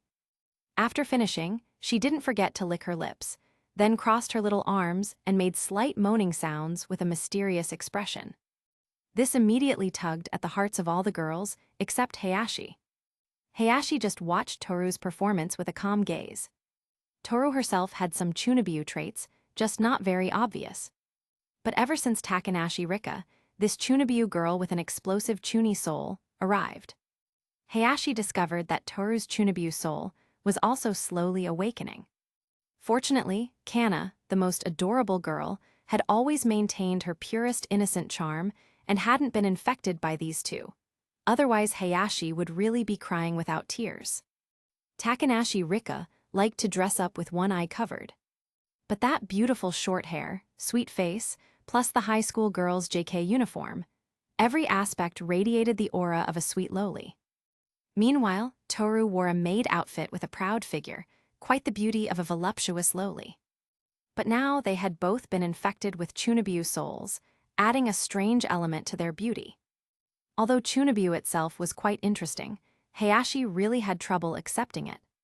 Just imagine if, while spending time with Toru, she suddenly spouted Chunobu lines.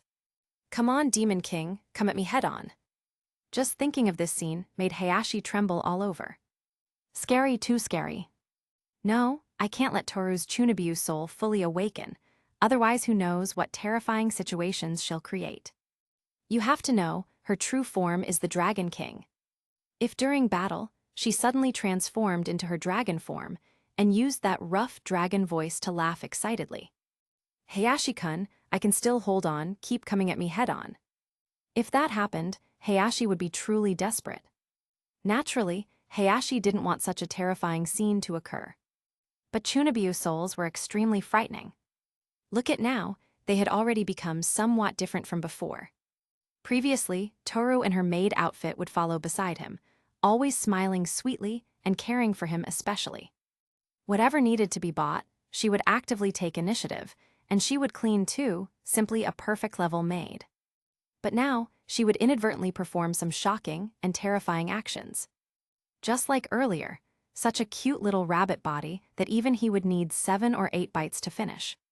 Toru directly opened her giant mouth and swallowed it in one go. Hayashi didn't want to experience such scenes a second time. Hayashi had already decided in his heart. Afterward, he needed to properly suppress Toru's Chunobu soul and bring back her originally sweet personality.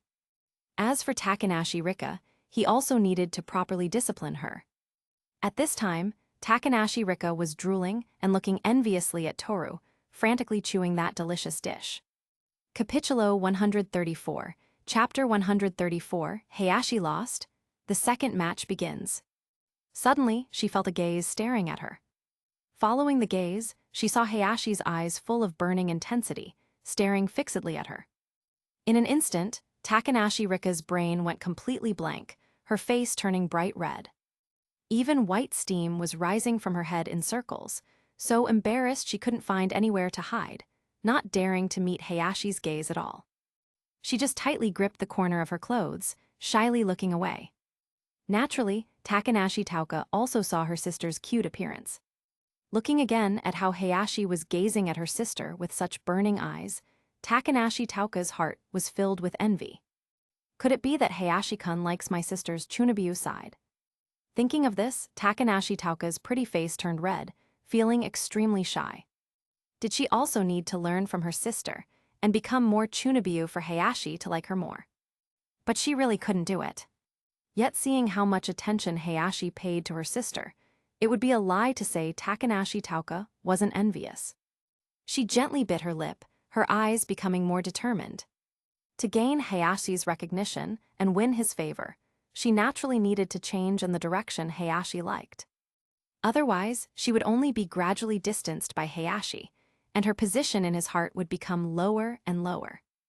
Even though Hayashi cared about every girl, it was impossible for him to truly treat everyone equally. Love still required her own efforts to fight for. After this self-induced anxiety, Takanashi Tauka had made up her mind.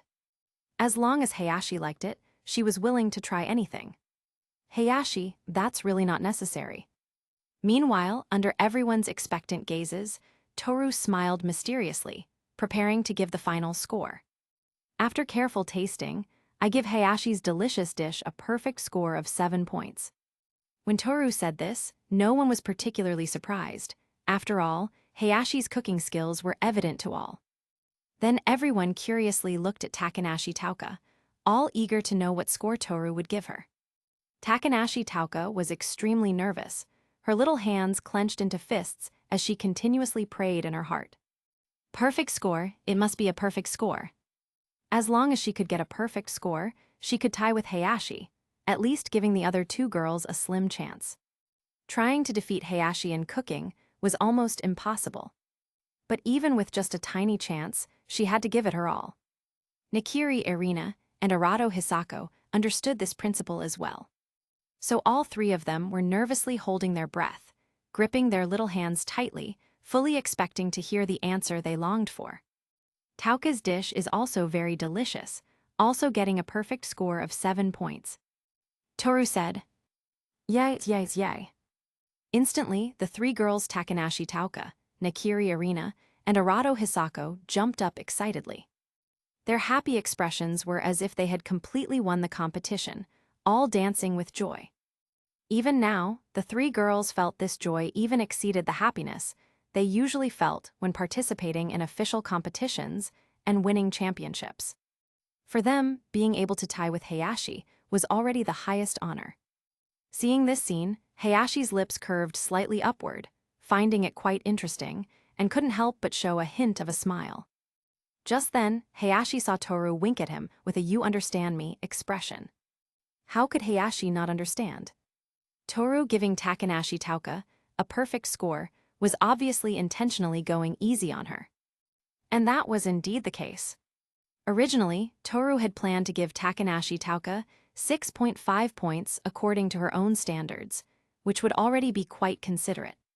But seeing her 3 sisters so nervous and worried, Toru's heart softened, and she decided to let Hayashi and Takanashi Tauka tie. Although it was just a tie, according to the rules set at the beginning. If it was a tie, this match would count as Takanashi Tauka's victory. The girls' team would have won the first match, no wonder they were so happy. This also meant that in the next 2 matches, Hayashi had to achieve complete victory, and perfect victory at that, to completely crush these 3 girls in the score. Hayashi wasn't worried about his own abilities. The only thing to consider now was whether these 3 little judges would manipulate things behind the scenes. This time was fine, but if they did it again, Hayashi would definitely lose. At this time, seeing Hayashi with black lines on his forehead, Toru also sensed something was wrong. She naturally knew what she did wasn't right, so she put on a guilty expression, pinching her little hands while standing beside Hayashi with her head down, as if apologizing to him. Seeing this, Hayashi didn't know whether to laugh or cry, raising his finger to lightly flick her forehead. With a light thud, Toru grimaced in pain, pouting and looking at Hayashi pitifully. Instantly, Hayashi's original dissatisfaction completely disappeared, and he sighed helplessly. He had been completely handled by this little one again.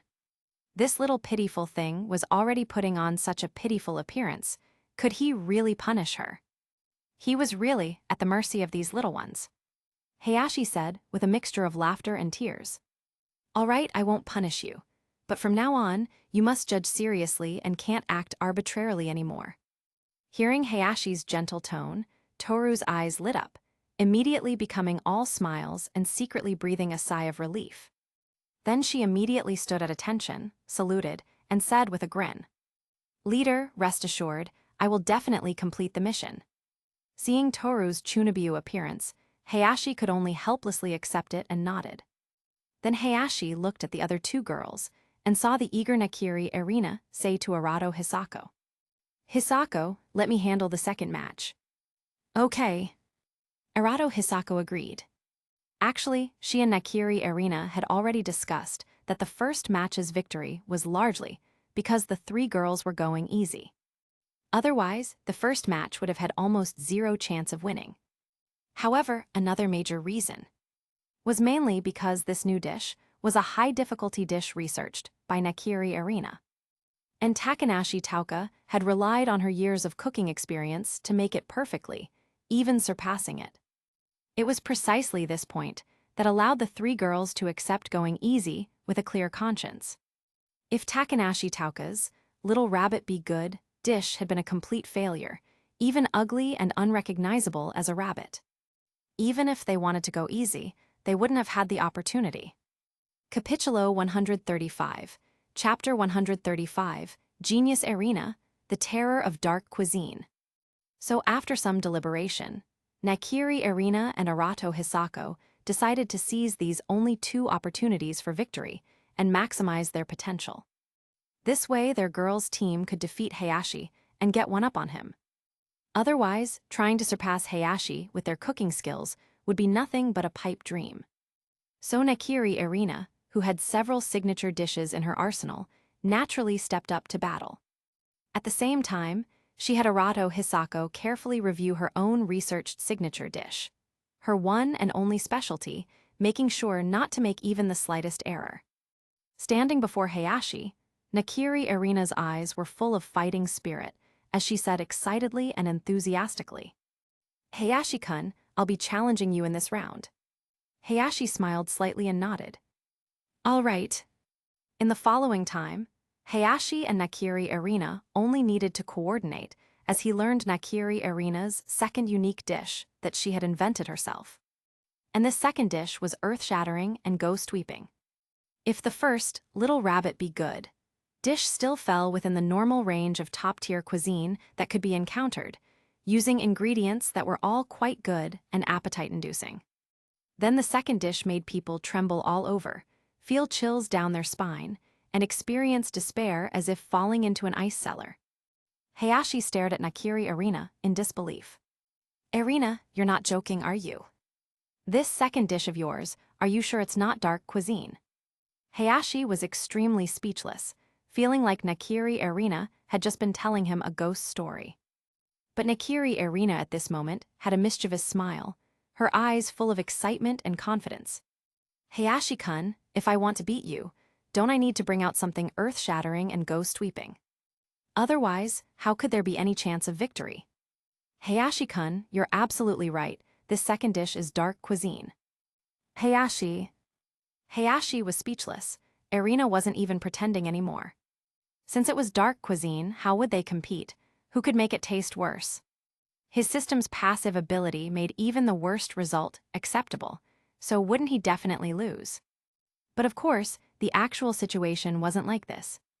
Nakiri Arena crossed her little arms and proudly lifted her head, then continued. "Hayashi-kun, any chef with extremely rich cooking experience.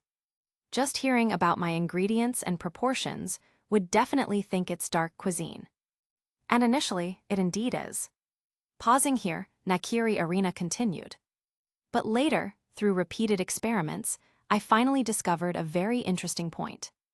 That is, the processing of the second and third ingredients, as well as the sixth and seventh ingredients before they go into the pot, must be done perfectly, to an extremely detailed degree. Including these four ingredients, when combined in pairs into two groups of ingredients, the timing of when they go into the pot has extremely precise requirements. If there's even the slightest deviation, it becomes dark cuisine. Conversely, it becomes top-tier cuisine." After hearing this, Hayashi couldn't help but sigh inwardly. Nakiri Arena was really ruthless. Hayashi gave Nakiri Arena a thumbs up. No wonder she was so confident, she was waiting for him here. This dish was full of traps, and not a single step could be wrong. Even the slightest error would result in complete failure. This dish was extremely complex. Just hearing it once, Hayashi already discovered that to make it well, one would need extensive preliminary training and experimentation. Only after mastering this dish to perfection would there be a slim possibility of controlling the time to around 25 minutes. Going slightly slower, 1 or 2 hours would be common. Moreover, since Hayashi was making it for the first time, completing it within half an hour would be extremely difficult. And if he couldn't grasp the timing properly, even with the system's passive skill assistance, the best result would just be acceptable. For Toru, Kana, and Takanashi Rika, The taste they could experience would just be acceptable at most. It wouldn't amaze them. According to Nakiri Arena, once this dish succeeded, it would be top-tier cuisine far surpassing the Little Rabbit Be Good dish. For a moment, not only was Hayashi extremely surprised. The other girls were all dumbfounded, shocked to the extreme, all looking at Nakiri Arena in amazement. At this moment, Nakiri Arena was like a godlike existence in their eyes. Especially Takanashi Tauka, who was filled with admiration. In her eyes, Nakiri Arena had become a god-level chef comparable to Hayashi. Arena was too amazing. Takanashi Tauka's heart was full of envy. This was also the first time she truly felt worship toward Nakiri Arena. Only by personally entering the culinary field could one know how difficult it was to create a new dish on the path walked by countless predecessors. The difficulty was no less than inventing super technology capable of carrying people. Because cuisine itself covered numerous types of ingredients and seasonings, and after so many people's development, the dishes that could be developed were almost saturated. Trying to create even one more new dish was as difficult as ascending to heaven. Yet Nakiri Arena had created over 10 dishes. If this didn't count as a miraculous chef, then what would? Moreover, culinary invention was even more difficult than technological invention. Because technology itself covered extremely broad fields, with countless materials involved in each field, providing many directions. Although the probability of inventing something new in a certain direction was low, there was still opportunity. And from the technology explosion to now had only been about 100 years. But cuisine had been developing for thousands of years, covering a relatively smaller scope, so the difficulty could be imagined. Because of this, for Nakiri Arena to invent a dish that seemed like dark cuisine, but was actually top-tier super cuisine under these circumstances, was simply unbelievable. And now, she was bringing out this dish to defeat Hayashi. For a moment, everyone present focused their gazes on Hayashi, doubting his culinary skills for the first time. After all, in these people's view, the challenge Nakiri Arena presented to Hayashi was almost certainly destined to fail and impossible to succeed. At least in their eyes, even if a god were to make it, there would only be a slim possibility of success. And no matter how amazing Hayashi was, he was ultimately just human. At this time, Hayashi couldn't help but feel admiration, smiling and applauding. Arena, your invention is really amazing. Now I'm already feeling some pressure. Capítulo 136. Chapter 136. Hayashi's pressure, dark cuisine turns out to be ultimate deliciousness. Hearing this, Nakiri Arena was stunned for a moment, looking dejected and somewhat defeated. She said in disbelief, "Only a little pressure. No way." The other girls also gasped in shock, looking at Hayashi in amazement. In their eyes, this dish was almost impossible to complete, yet Hayashi only felt a little pressure. Did he have to be so amazing? This was simply invincible. Toru said incredulously, "Hayashi, this dish sounds very difficult to make. Do you really have confidence?" Hayashi didn't know whether to laugh or cry. What kind of question was Toru asking? He was already in a difficult position. Could he really flee from battle now? As the saying goes, you can lose face but not momentum. Since he had agreed to the competition, he needed the determination to face any difficulty. How could he show even a hint of cowardice? Hayashi was certain that given Nakiri Arena's care for him, if he really showed signs of difficulty now, Arena might very well go easy on him, and it wasn't impossible that she might even deliberately lose the match. Going even further, she might even present a very simple dish to let him succeed. That was how considerate Nakiri Arena was. Hayashi didn't want things to develop that way. Moreover, he also hoped to have a proper match with Nakiri Arena. Having been in this world for so long and made so many dishes, Hayashi was very confident in his abilities. Not to mention the previous, Little Rabbit Be Good dish, which was extremely difficult, even reaching an almost impossible level of difficulty. Yet Hayashi had completed it in a short time, and the taste had received unanimous recognition from everyone. The system's minimum food quality rating was acceptable. But the taste of the food Hayashi made had already reached an extremely high level, even approaching perfection. Because of this, Hayashi was full of confidence in himself. He felt that even without relying on the system's cooking abilities, he had already reached the peak among top-tier chefs. If there were a national ranking, Hayashi was confident he could at least rank in the top 3, or even taking first place wouldn't be a problem. With the system's help, wouldn't this championship be easily within reach? He could even surpass second place by a large margin, leaving them in the dust. At this time, after Hayashi understood the preparation method for the second dish, everyone had been waiting for quite a while. Toru, who couldn't wait to start tasting this dark cuisine, hurriedly said, "Hayashi-kun, can the second match begin?" Toru looked at Hayashi expectantly. Hayashi nodded slightly. Receiving the instruction, Toru, along with Takanashi, Rika, and Kana, all excitedly sat back in their judge positions. Meanwhile, Hayashi and Nakiri Arena also came to their contestant positions. With Toru's command, competition begins. This time, Hayashi was still as gentlemanly as always, letting Nakiri Arena prepare the basic materials first and complete her initial operations before he began. Since he had the system's help, he should also give others a chance. The rest would depend entirely on their respective abilities. After Nakiri Arena completed her basic preparations, Hayashi immediately began working. In less than 5 minutes, the preparation work was complete. At this point, 10 minutes had already passed. Nakiri Arena had already begun steaming and cooking this dark cuisine, and Hayashi immediately began the subsequent preparation process. As expected, everyone was watching this scene with complete concentration, not daring to be distracted for even a moment. Even Hayashi was completely focused. This time, he didn't have the casual ease he had shown in the previous match against Takanashi Tauka. However, some people had originally thought that faced with those 2 major challenges, Hayashi would also encounter some problems, even struggling to make progress. But unexpectedly, Hayashi's movements were extremely smooth. After just a while, when this dark cuisine was completely finished, everyone finally realized Hayashi had actually completed everything at an extremely smooth pace. Meanwhile, Nakiri Arena on the side had gone from initial composure and confidence to later becoming somewhat distracted when she saw Hayashi's astonishingly fast speed. This made her immediately nervous, with beads of sweat the size of soybeans rolling down her forehead. Seeing her nervous appearance, Takanashi Tauka and Arato Hisako beside her also became nervous.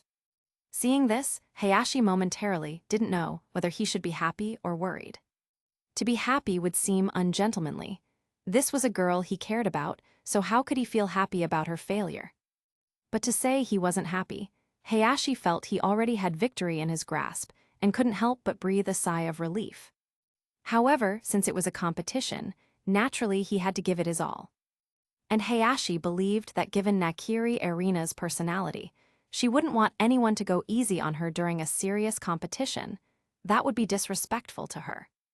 Just like Kamishiro Rise and Takatsuki Sen, those two were the type who wouldn't easily admit defeat. Even though they had given their hearts to Hayashi, if faced with an important choice. Even in a match where their own honor was at stake, if Hayashi showed them even the slightest mercy, they would never acknowledge it, never accept it. At this moment, Hayashi discovered that he was actually feeling secretly pleased because Nakiri Arena had made a slight mistake.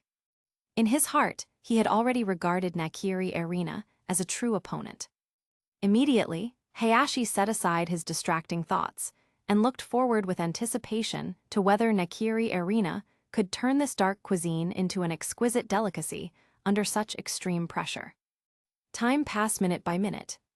After Hayashi finished his dish, there were less than 10 minutes remaining until the end of the competition. This meant that Hayashi had completed everything from start to finish in just 15 minutes. Only 5 minutes more than making that Little Rabbit Be Good dish. This speed was something even Hayashi himself hadn't anticipated.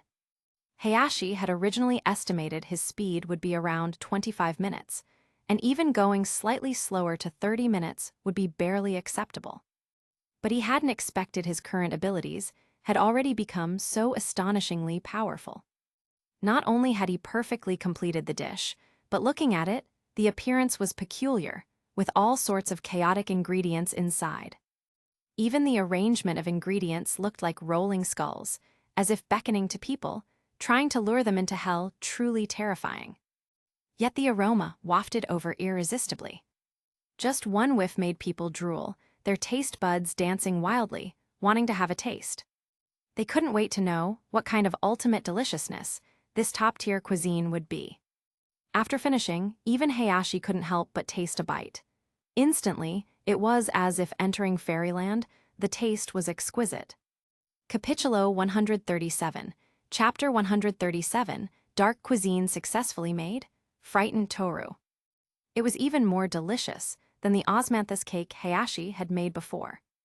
Truly worthy of being Nakiri Arina's masterpiece dish, it was indeed extraordinary. During the process of making this dish, Hayashi also deeply experienced those two extremely critical steps. The slightest error would result in complete failure, with the entire dish being ruined.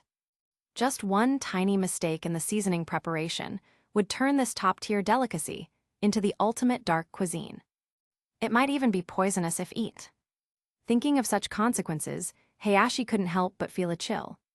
He was curious about Nakiri Arina. Under what circumstances could she transform a dark cuisine into a masterpiece dish? What kind of technical level was this? Hayashi was very curious about the circumstances under which Nakiri Arina had developed this top-tier dish. Wasn't her original intention to figure out how to send people to paradise while they peacefully enjoyed delicious food? Hayashi seriously suspected that Arina back then probably wanted to kill someone. Because if this dish was prepared even slightly wrong, it could very well become the most terrifying thing in dark cuisine: poison. So how could Hayashi not be shocked by this? How could he not overthink it? And facts proved that Hayashi's thoughts were completely correct. During the process of creating this dish, Nakiri Arina had indeed initially thought about how to make people sick from eating it. She had done it with a vengeful mindset. However, later, just when she had successfully created this dark cuisine, her relationship with that person improved again. This left her with no use for her painstakingly researched results. And since dark cuisine naturally couldn't be consumed, wouldn't all her hard work have been wasted? During the process of inventing and creating this dark cuisine, Nakiri Arina had more than once felt a peculiar sensation. That this dark cuisine, if prepared properly, could very likely become a masterpiece delicacy. This was an intuition born from her years of cooking experience. And she never doubted her intuition was wrong. Because her ability to invent over 10 signature dishes was precisely due to her accurate intuition. For this reason, she didn't hesitate to spend enormous time and energy researching this signature dark cuisine. And in the end, she actually succeeded in her research. She discovered that the difference between dark cuisine, poison, and masterpiece top-tier cuisine lay in whether those two seasonings were combined accurately, and whether the timing of adding them to the pot was precise. Even the slightest deviation would have unthinkable consequences. So at this moment, after becoming slightly panicked, beads of sweat appeared on Nakiri Arina's forehead. She wasn't afraid of failing, but worried about what would happen if she didn't do it right and turned it into poison. If the three little judges tasted it then, wouldn't they ascend to heaven on the spot? So she didn't dare make even the slightest mistake. If she was certain the dish had failed, she would directly declare defeat. Facts proved that Nakiri Arina, with her rich cooking experience, had excellent situational control. Even under these somewhat nervous circumstances, she could still maintain her composure, steadily grasping every detail second by second with extreme focus. Finally, just as the 30-minute time limit was approaching, Nakiri Arina successfully completed this delicious dish. Success tilde. Nakiri Arina let out a long breath, wiped the sweat from her forehead, and a smile appeared at the corner of her mouth, very satisfied with the result. Fortunately, it succeeded, otherwise she wouldn't even have a chance to be scored. Nakiri Arina secretly glanced at Hayashi beside her. A blush appearing on her face, whether from exhaustion or shyness was unclear. Then she quickly looked back at the dish in front of her and smiled happily at Toru. My dish is also complete. 3 little judges, you can begin scoring. Hearing this, the faces of Toru, Kana, and Takanashi Rika showed no trace of smiles, but were instead filled with terror and fear. Toru hurriedly spoke up with a bitter smile. But to avoid embarrassing Nakiri Arena, she still forced a smile and said, Arena, are you sure this dark cuisine? No, this signature dish was successfully made. After saying this, Toru nervously swallowed. She was scared. If this went wrong, she would ascend to heaven. Even being a dragon wouldn't help. Dragons were only strong on the outside. That didn't mean their insides were equally strong. Her internal organs were still ordinary. If she drank poison, she would be just as doomed. So Toru couldn't help but panic. Kana and Takanashi Rika nearby were equally nervous, nodding with thick distrust in their pretty eyes. They could only blame Nakiri Arena for showing panic midway through. Because she herself had said that during the making of this dish, there absolutely couldn't be even a moment of distraction. The slightest deviation would turn this dish into poison, and deadly poison at that. The kind of poison that would definitely be fatal if consumed. Speaking so terrifyingly, how could they not be afraid? In contrast, they had no worries about Hayashi's side. After all, Hayashi had been so focused and serious during preparation, with movements flowing like water. Especially after completing it, Hayashi had personally picked up a spoon to taste it and immediately showed a blissful expression. This clearly looked like a successfully completed masterpiece dish. They naturally wanted to eat it without fear. But with Nakiri Arena's side, they really couldn't feel at ease. Takanashi Tauka and Arado Hisako, standing beside Nakiri Arena, also looked terrified. Takanashi Tauka carefully asked, Arena, this dish was definitely made successfully, right? There shouldn't be any mistakes, right? Nakiri Arena looked at Takanashi Tauka speechlessly and immediately patted her chest to guarantee. Of course, Tauka, don't you trust me? This dish was definitely successful. There can't be even the slightest problem. Throughout the entire process, I grasped every seasoning portion very accurately, and the timing was just right too. The whole process was perfect. Although usually when I make this 10 times, only 5 succeed, and those 5 times each take 25 to 27 minutes. But this time was only 2 minutes longer, and I feel there's definitely no problem. Hearing this, Takanashi Tauka gasped and looked at Nakiri Arena with terror. This sounded precarious, no matter how you heard it. Since those 5 successful attempts were all within 25 to 27 minutes, didn't the extra 2 minutes this time mean failure? Capítulo 138, Chapter 138, Hayashi's Complete Victory, Arena's Surrender. Hayashi also looked at Nakiri Arena with confusion. He couldn't help but doubt. Because the dark cuisine in front of Nakiri Arena should be the same thing as what he made. But it smelled aromatic, though it did look rather terrifying. However, Nakiri Arena's looked even more terrifying, like a mass of dark, sticky skulls clumped together. Moreover, there was a subtle, barely perceptible strange odor. It wasn't quite like a stench, but just smelling, it made people frown and feel naturally uncomfortable. This didn't look like success at all. At this time, Nakiri Arena clearly saw that everyone didn't believe her, and immediately said dissatisfiedly, You don't trust my judgment. In that case, I'll taste it myself to show you. Saying this, Nakiri Arena directly picked up a spoon, scooped a bite from her dark cuisine, and put it directly in her mouth. Nakiri Arena, who had originally looked confident, the moment she tasted that bite of cuisine, her eyes widened like copper bells, her face filled with shock and disbelief, even showing a trace of pain in her eyes. Her little face scrunched up in discomfort as she made slight groaning sounds. Then Nakiri Arena directly spat it out in a big mouthful. This dish failed. How could this be? I clearly grasped the timing very accurately. It shouldn't have failed. Nakiri Arena at this moment was in disbelief. She couldn't figure out exactly where she had gone wrong during the preparation process. Suddenly, her face became extremely ugly.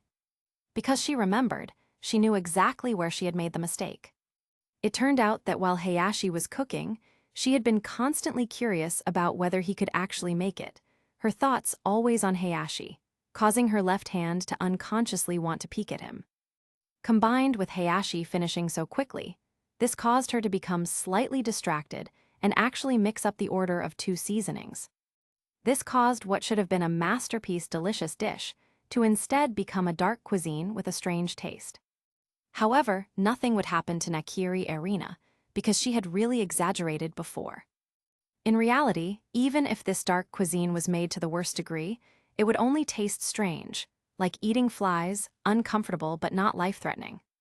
She had originally only planned to use this dark cuisine to prank the person who had bullied her. She never expected that this time, in such an important competition, she would bring it out as a contest dish. And she actually failed at such a crucial moment. Meanwhile, Hayashi, making it for the first time, had succeeded directly. For a moment, Nakiri Erina was like a deflated balloon, hanging her head, pouting, with a bitter smile on her face. She knew she had failed this round. Looking pitifully at Hayashi and the 3 little judges, she begged, "Hayashi-kun, Toru, could you give me just a few points?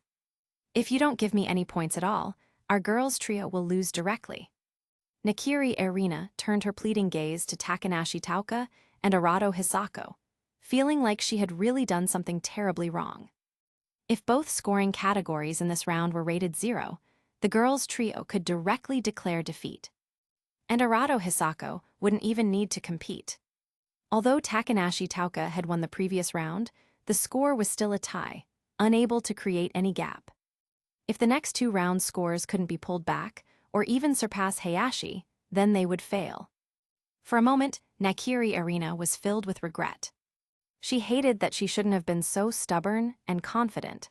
Why did she have to use this most difficult dish, one that even she couldn't succeed at 100% as a competition item? She should have used a project she was completely confident about. But only with this dark cuisine did she have confidence in having a chance to beat Hayashi. If it were anything else, Nakiri Erina really felt she would at most tie with Hayashi, and that would be the best result. Normally, her score would definitely fall behind. That's why she thought of taking this risky move to maximize benefits, but she never expected to trap herself. Seeing this scene, Toru, Kana, and Takanashi Rika couldn't help but feel sad. As fellow girls, they were already sisters with Nakiri Erina. Setting aside this relationship, they couldn't bear to see Nakiri Erina sad and crying. Toru and the other 2 little judges all looked at Hayashi with pleading eyes.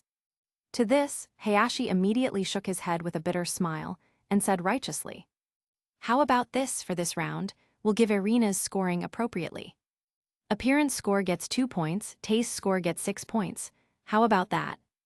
As soon as these words came out, Nakiri Erina's eyes immediately lit up, and her face also showed a blush as she said shyly and embarrassedly, "Hayashi-kun, actually, what Nakiri Erina wanted to say was that she didn't mind failing." But the words stopped at her lips. She couldn't forget about her 2 other companions just for her own pride. She had taken this risky step. She should bear this responsibility and take on this blame. This was also the mindset and conviction a top-tier chef in the culinary world should have. Moreover, Hayashi had already given her a chance. At this time she should thank him. Nakiri Erina, having corrected her thoughts, wiped away the remaining tears from the corners of her eyes and said confidently, "Thank you, Hayashi-kun, I lost this round." Seeing Nakiri Erina so straightforwardly admit defeat, Hayashi smiled and reached out to pat her little head. For a moment, all the grievance in Nakiri Erina's heart disappeared like smoke. Like a little kitten, she actively responded to Hayashi's caressing, even playfully nestling directly into his arms, giggling happily. Seeing this scene, Takanashi Tauka and Arado Hisako on the side both showed relieved smiles. Although they were also jealous in their hearts that Nakiri Erina was taking advantage of Hayashi at this moment. But they were still happy for their good sister. At this time, the score was still 1 win and 1 loss, a tie between both sides. But the previous round's score was a complete tie. Although it counted as a victory for the girls' trio, the score gap hadn't widened. Now in the second round, Hayashi was already completely leading by 2 points. This meant that in the third round, If Arado Hisako wanted the girls' trio to achieve victory, her score in the competition would have to lead Hayashi by at least 2 points or more. Because as long as it was a tie, with completely identical scores, it would count as a victory for the girls' trio. But at this time, Arado Hisako understood in her heart, this was too difficult. With completely identical scores, she had no confidence in beating Hayashi, let alone now being behind by 2 points. The difficulty was hell level, even completely unsolvable. Capitulo 139. Kana and Rika get sleepy, competition suspended. However, Arado Hisako was also a top-tier chef in the culinary world with extraordinary abilities, even holding a pivotal position in the entire culinary industry. Usually when she stomped her feet in the culinary world, the entire industry would shake. Although she was still young, she already had her own status and mentality. So even though she knew victory was almost impossible, Arado Hisako still adjusted her mindset, looking at Hayashi with blazing eyes full of fighting spirit, clenching her little fists as she said seriously, "Hayashi-kun, please give it your all and use your full strength to compete seriously with me in this cooking match. I believe I can definitely catch up to you." Arado Hisako's eyes were full of determination, and even Hayashi was unconsciously infected by it, immediately taking it seriously as he said, "All right, then for the third match, how shall we compete?" Hayashi still gave this choice to Arado Hisako. Whether choosing to compete with existing dishes, or having her prepare an unfamiliar dish to give to Hayashi for on-site competition, both were acceptable. Arado Hisako naturally chose what was advantageous to her. Of course she would give Hayashi the one masterpiece dish she had invented, Chinese letter a chance at victory. At this time, Arado Hisako said with extremely determined eyes, "Hayashi-kun, this dish I invented is called onsen tamago." Hearing this, Hayashi's eyes lit up. Just hearing the name of this dish, he knew it must be a very heartwarming dish. And indeed it was. Arado Hisako explained clearly to Hayashi all the ingredients, seasonings, and preparation methods needed for this dish. The main ingredients for this dish were tofu, fresh shrimp, eggs, etc. The difficulty in preparation lay in making this dish taste delicious. The broth had to be made perfectly, bringing the broth's flavor to its optimal state. It not only had to be delicious, but also completely integrate into the tofu. And this was just the first step's difficulty. The second step's greatest difficulty was preparing a sauce. This sauce had to be sprinkled on top of the tofu at the end. It seemed like only 2 difficulties, but the actual preparation difficulty was no less than making a top-tier dish. Moreover, these 2 difficulties were equivalent to 2 final top-tier dishes. It seemed like 1 plus 1, but actually the difficulty was much greater than the sum. After all, continuously making 2 top-tier dishes while expending enormous energy was challenging even for the most top-tier chefs. Even most top-tier chefs found it difficult to continuously make 2 top-tier dishes. During the preparation process, they had to rest for half an hour to an hour to restore their mental state to optimal condition before continuing. Otherwise, they couldn't present the most delicious flavor. So the difficulty was at the highest level. And Hayashi had already made 2 top-tier dishes before, each extremely difficult. Moreover, Nakiri Arina's second dark cuisine creation was even more mentally exhausting, requiring extreme focus. Just look at how Nakiri Arina was already sweating profusely after making that dark cuisine, her body still weak and exhausted. Because although her mental state was good today, it was still bedtime and she was getting a bit sleepy. Although this slight drowsiness wasn't enough to knock her down. Even for her, it could be said to have no substantial impact. But even so, it still increased her pressure during preparation. Yet Hayashi appeared calm and composed throughout the entire process, as if unaffected by anything. This point alone was enough to shock the 3 girls, because only by personally cooking could one know how much difficulty and hardship was involved. After all, being a chef in an ordinary restaurant, it was impossible to make top-tier dishes for every meal. And even if making top-tier dishes, customers had to pre-order and chefs had to prepare in advance. If customers wanted to eat top-tier dishes, they had to spend big money to make reservations. After completing one reserved high-level or top-tier dish, chefs weren't allowed to make another top-tier dish within 2 to 3 hours, because they couldn't exert their full strength. For this reason, one could imagine how difficult it was to continuously make several top-tier dishes and bring them all to perfect condition. And now, after Hayashi completed his preparations, still in this late-night state where drowsiness was overwhelming, he could still handle it so easily. This also amazed the three girls.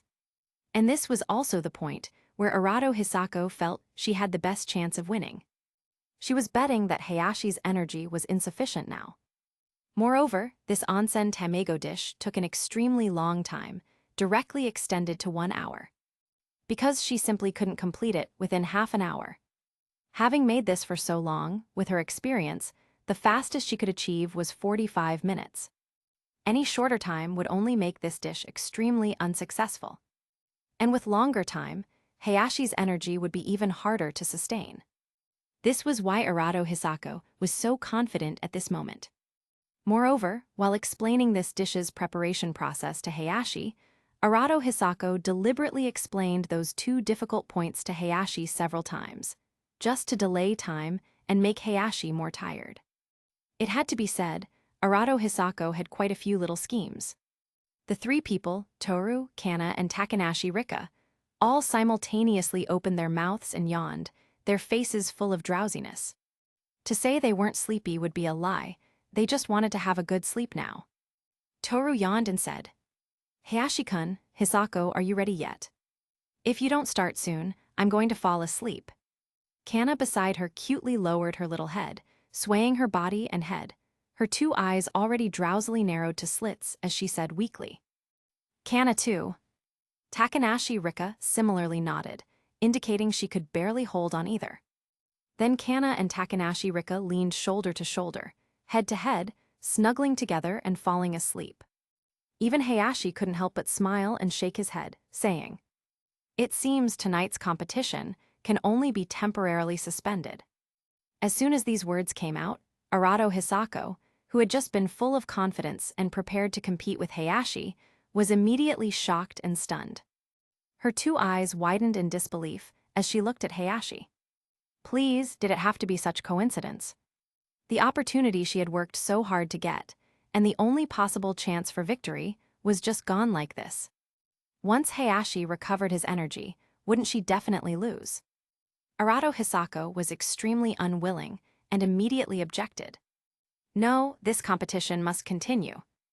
Arado Hisako was extremely serious about cooking and competitions, especially since this was a cooking competition. She had to give it her all and try every possible way to Chinese letter victory. Absolutely impossible to easily give up an opportunity within reach. Capitulo 140. The final competition begins, Arado Hisako's expectations. Moreover, only Kana and Takanashi Rika, the two little ones responsible for tasting and scoring, were getting sleepy now. In Arado Hisako's view, whether they were present or not didn't matter much, since Toru was usually the one leading the scoring anyway.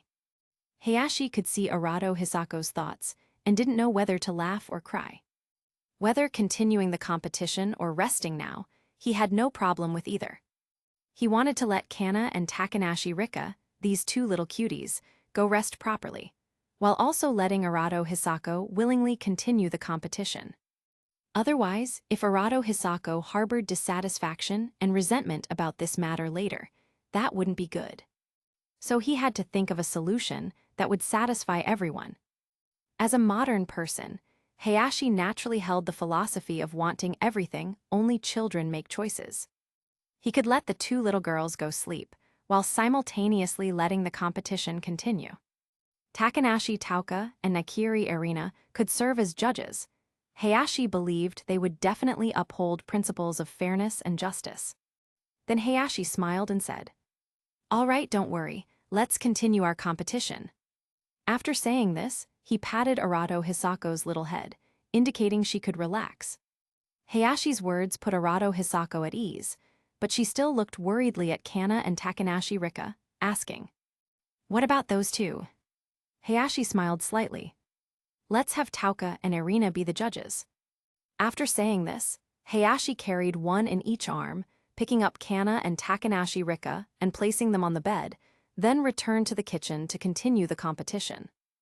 Arado Hisako couldn't be happier about Hayashi's decision. Hayashi was doing this completely to accommodate her. Hayashi could have completely terminated the competition right then, and she wouldn't have been able to say anything. Although she would have felt somewhat unhappy, she couldn't possibly throw a tantrum at this time and make everyone stay up late with her. Especially since Hayashi could have taken this opportunity to rest properly, there was no need for him to push himself. But Hayashi's decision now was completely to accommodate her feelings.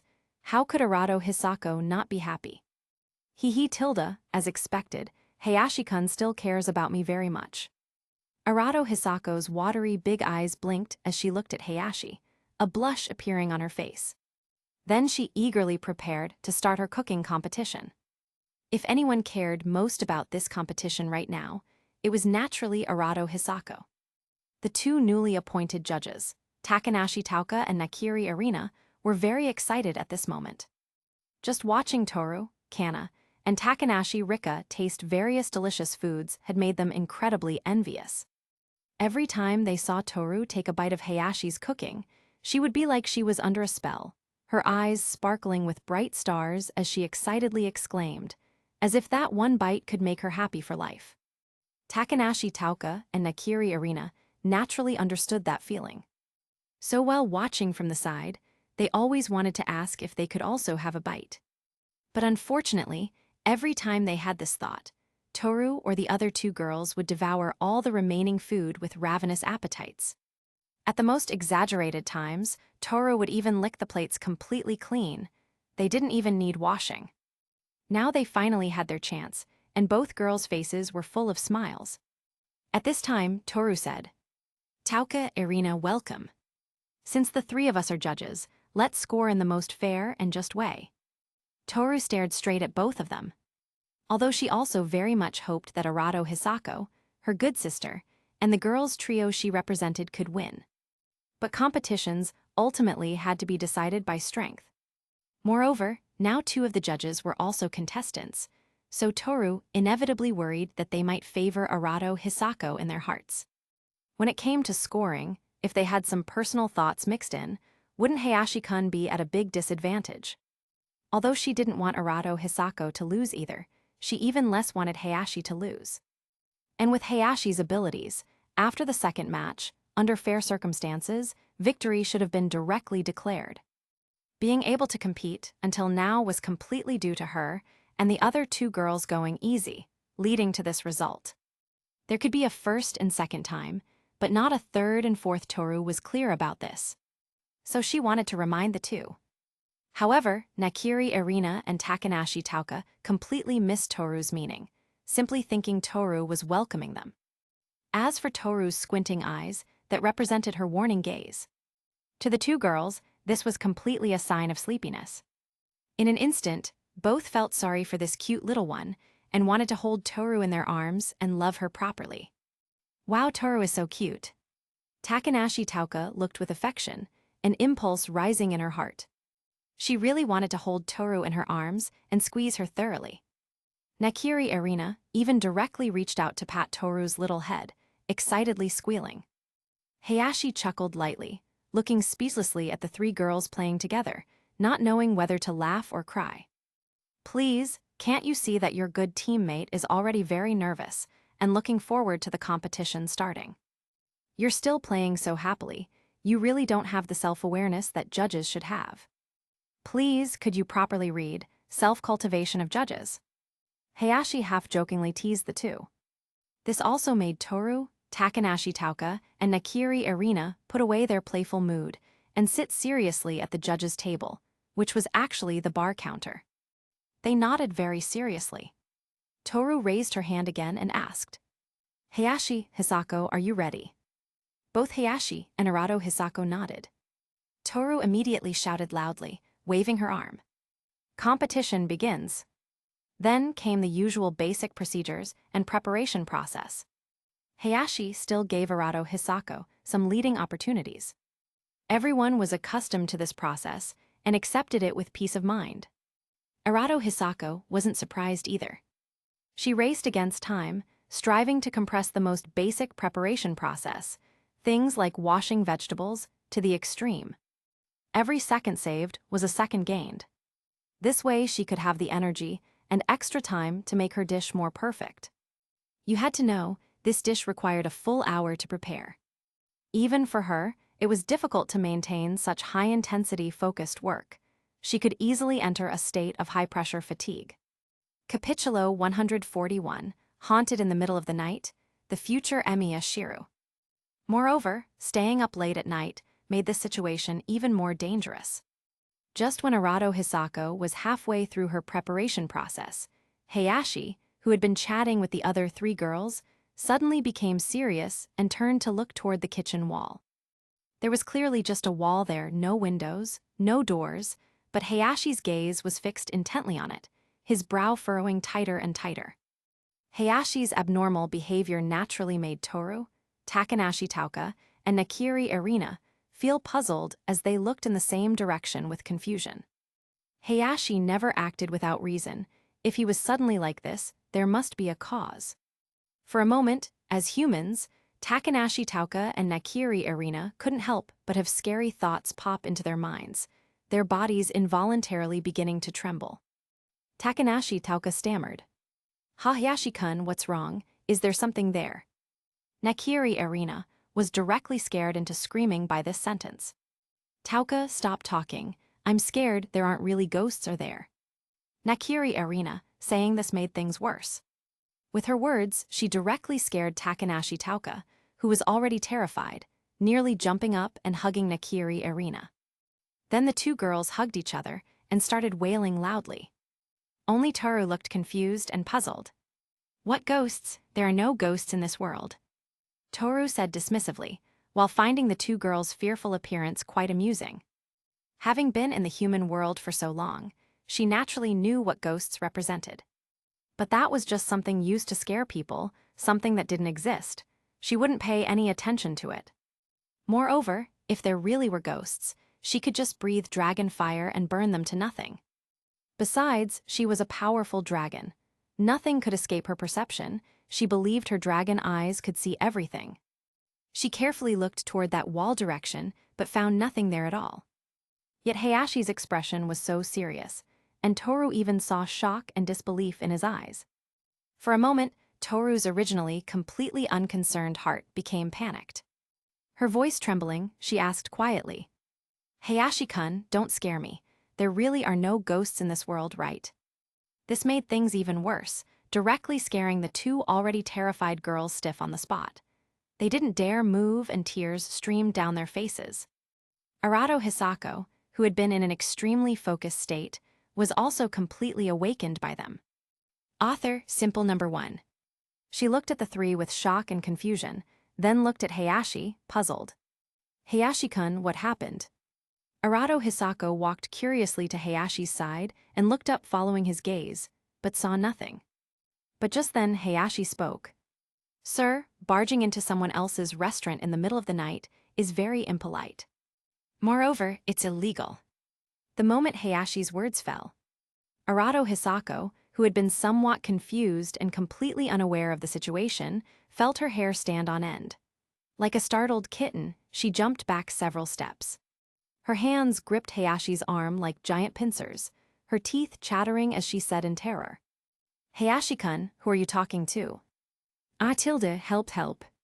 Toru, Takanashi Tauka, and Nakiri Erina completely collapsed at this moment, screaming in fear, reaching the ultimate state of terror. Seeing Hayashi actually talking to thin air, the four girls had no choice but to believe that there really were ghosts in this world. Even Toru was filled with fear after all. Anyone would fear the unknown, especially things that couldn't be seen or touched. Moreover, Toru was fundamentally a girl, even though she had previously been confident in her powerful abilities. At this moment, a young girl's natural fear of the unknown was fully revealed. But she still bravely stood in front of Takanashi Tauka and Nakiri Erina, though she herself was also trembling continuously. Seeing the girl's frightened appearance, Hayashi waved his hand and smiled. "Don't be afraid, it's fine. It's just an uninvited guest who barged into someone else's house. He's a good person." Hearing this, the four girls' hearts calmed slightly, but they were still inevitably fearful. However, they were already curiously looking in Hayashi's direction, very puzzled about what exactly Hayashi had seen. At this time, Hayashi, who was 1.8 meters tall, had to look up at the silver-haired man who was about 2.223 meters tall. That man looked very young, probably in his 20s. His skin was snow-white, even smoother and more tender than a girl's skin. However, his muscular body, including his 8-pack abs, was exceptionally prominent. He wore a completely red trench coat, had sword-like eyebrows and starry eyes with a sharp gaze, and 2 swords were strapped to his back, like 2 crescents overlapping, with an intimidating presence. However, he was currently in an invisible state that others couldn't see. But Hayashi could see him crystal clear. This person was precisely Archer, the heroic spirit summoned by Tosaka Rin in the Holy Grail War, also known as the future Emi. Just a few minutes ago, when Arato Hisako was preparing the basic cooking procedures. Suddenly, Hayashi felt a hidden but extremely powerful force approaching, as if it had appeared out of nowhere. Even Hayashi's ability to detect it only occurred when the other party had already walked near the restaurant. If the other party hadn't been completely free of malicious intent, Hayashi would have already erupted with all his power and attacked directly in that instant. After all, several girls were behind him. He had to prevent danger from occurring. When that power penetrated through the wall direction and walked in, the moment he saw that person's figure clearly, how could Hayashi not be shocked and surprised? What kind of international joke was this? Characters from the Holy Grail War anime could also integrate into this world. And looking at Emiyashiru's state, he was clearly summoned. This meant the Holy Grail War had already begun, and this war was taking place in this very city. Hayashi was secretly shocked. At the same time, this also meant that once the Holy Grail War began, the battles between these mages and heroic spirits wouldn't consider ordinary people's lives at all. Hayashi wouldn't forget why young Emiyashiru was rescued by his adoptive father in the Holy Grail War plot, and why he encountered that fire. It was because of that Holy Grail War everyone fought without any regard, no different from madmen, directly involving the entire city in a sea of fire. The consequences were extremely severe, with countless deaths and injuries. Capitulo 142. Hayashi's refusal, the diner is closed.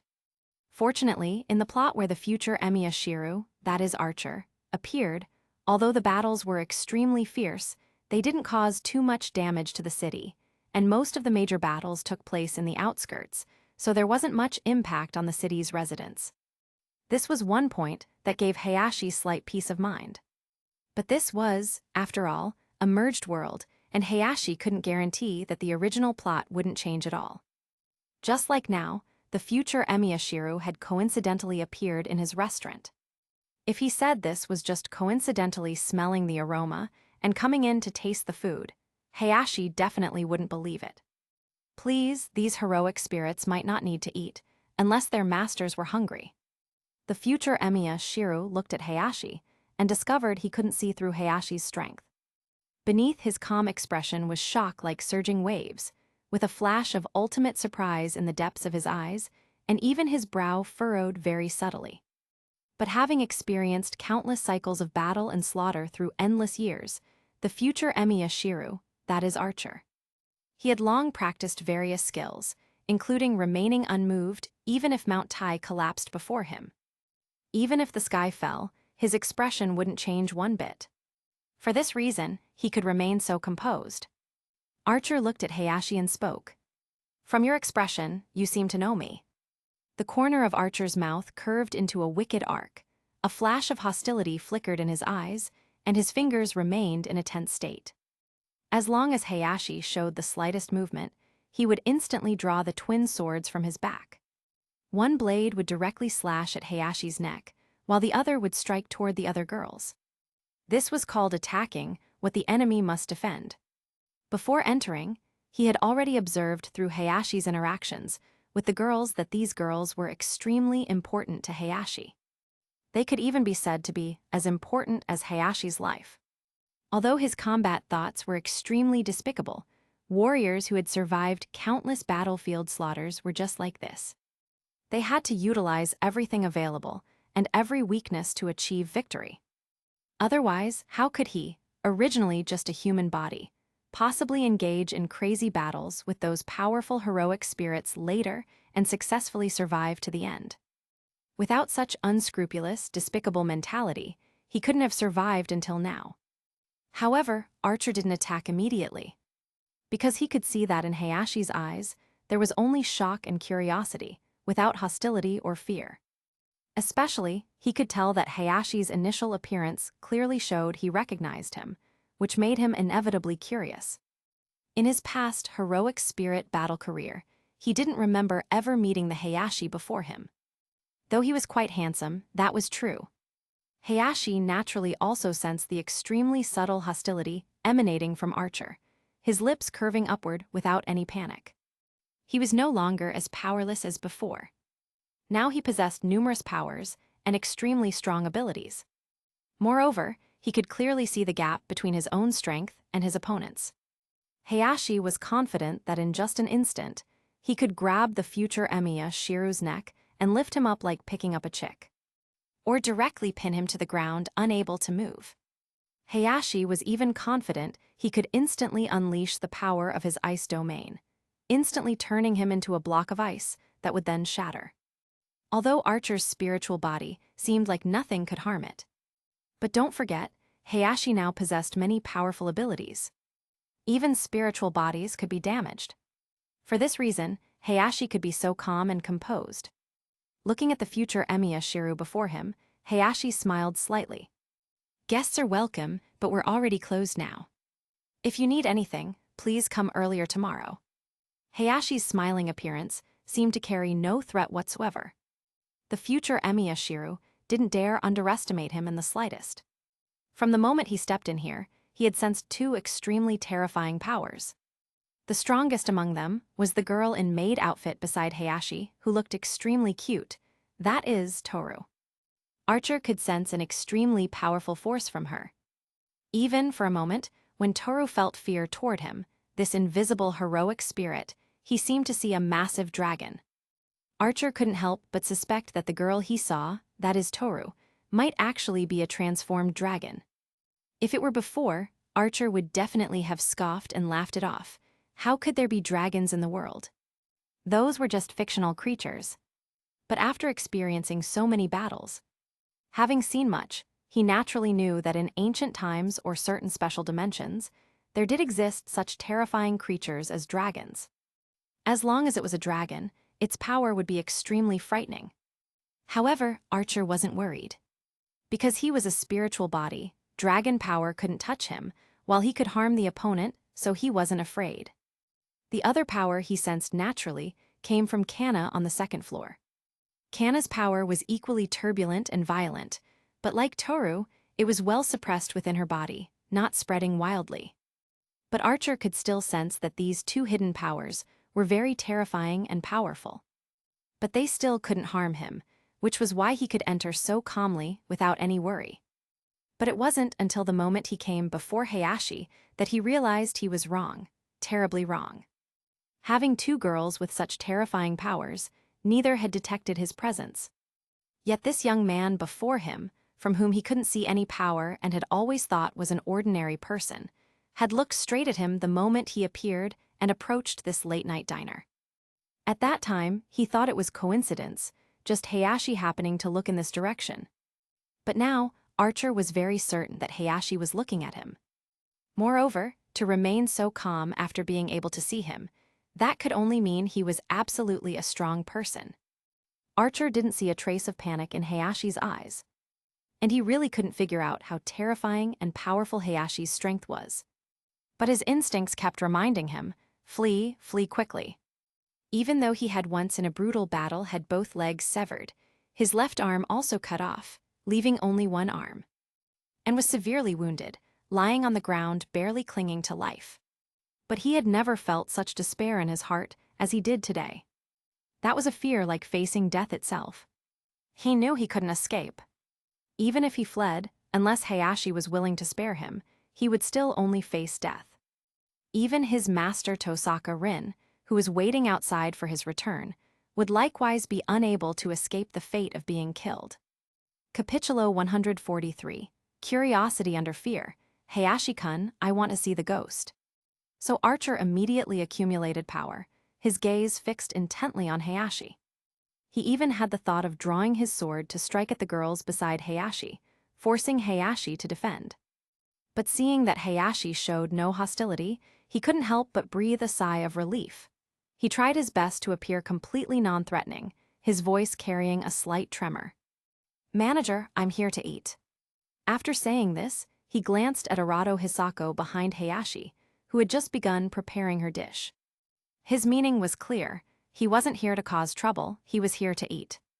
Seeing this, Hayashi said again, Sir, as I mentioned earlier, our shop is already closed. If you need something, you can go elsewhere or come earlier tomorrow. Archer nodded, then prepared to leave. He didn't want to stay here any longer. Moreover, his master Tosaka Rin had already contacted him urgently multiple times, asking about the situation. His only reply was one sentence, don't move. Outside the late-night diner, atop a 100-story skyscraper, Tosaka Rin stood in the cold wind at the edge of this high-rise building, looking down toward the late-night diner with worry filling her brow, completely puzzled. How could a small diner possibly be dangerous? Originally, since there was still some time before the Holy Grail War officially began, she wanted to increase her rapport with Archer and train together. After training ended, she realized she hadn't eaten anything all day and felt very hungry. So she thought about finding something to eat. After looking around, she saw that the late-night diner nearby still had its lights on, plus there was an extremely rich aroma coming from there. A super enticing smell she had never encountered before. For this reason, she commanded Archer to go look in that late-night diner to see if there was anything good to eat. As a result, Archer actually transmitted a tense emotion to her, an emotion she had never felt before. She still remembered when she first summoned Archer. He descended from the sky, even smashing a big hole in the roof of her family's towering attic.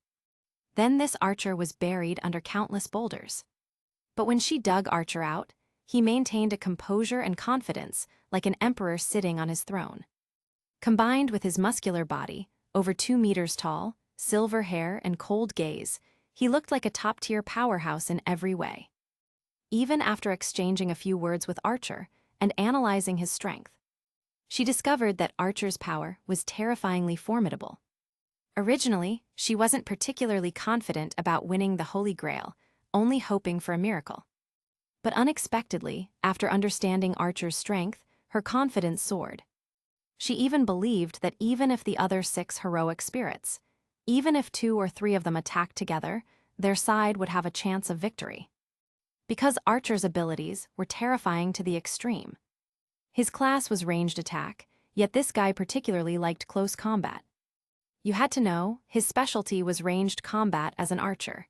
His strength could only reach its limit during ranged attacks, while close combat meant he would be restrained and couldn't even display 1/10 of his power. Yet Archer's close combat abilities were terrifyingly unimaginable.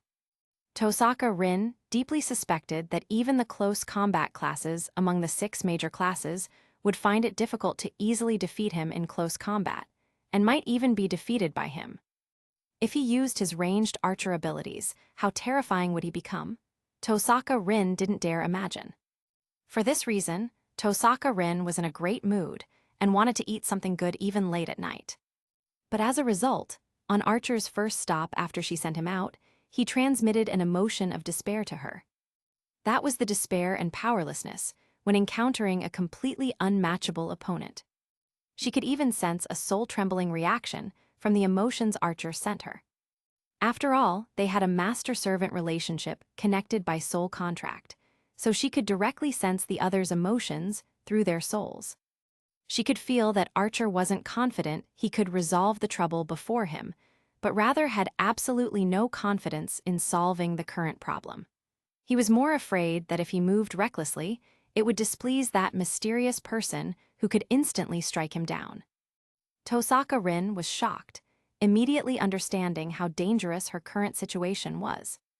But according to Tosaka Rin's recent understanding and analysis, including information gathering about other mages, she knew who the mages participating in this battle were, but definitely none of them were from this late-night diner. But logically, shouldn't the staff and manager of this late-night diner be ordinary people?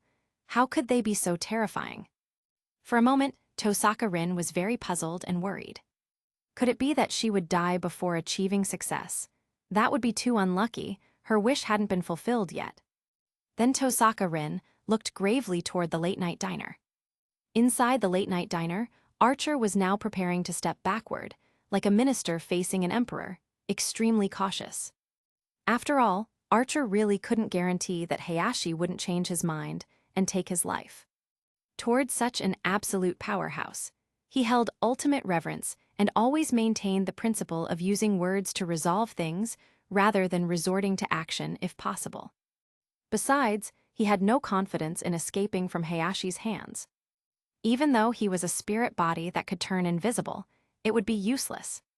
Just then, Arato Hisako, with her big eyes open, very scared but full of curiosity, quietly asked, "Hayashi-kun, what did that ghost look like?"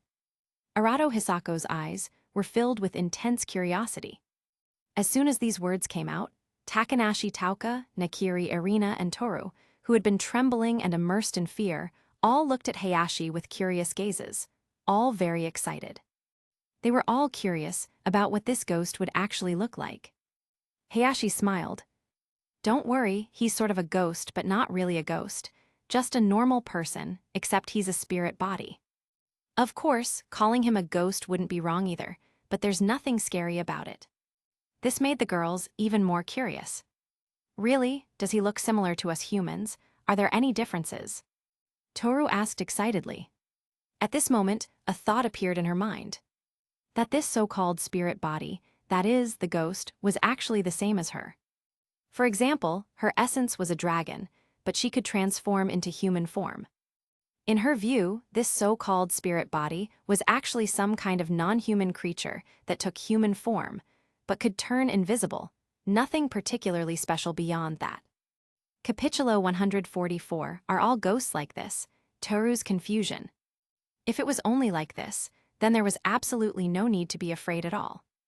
So Toru excitedly said, "Hayashi-kun, I want to see this ghost."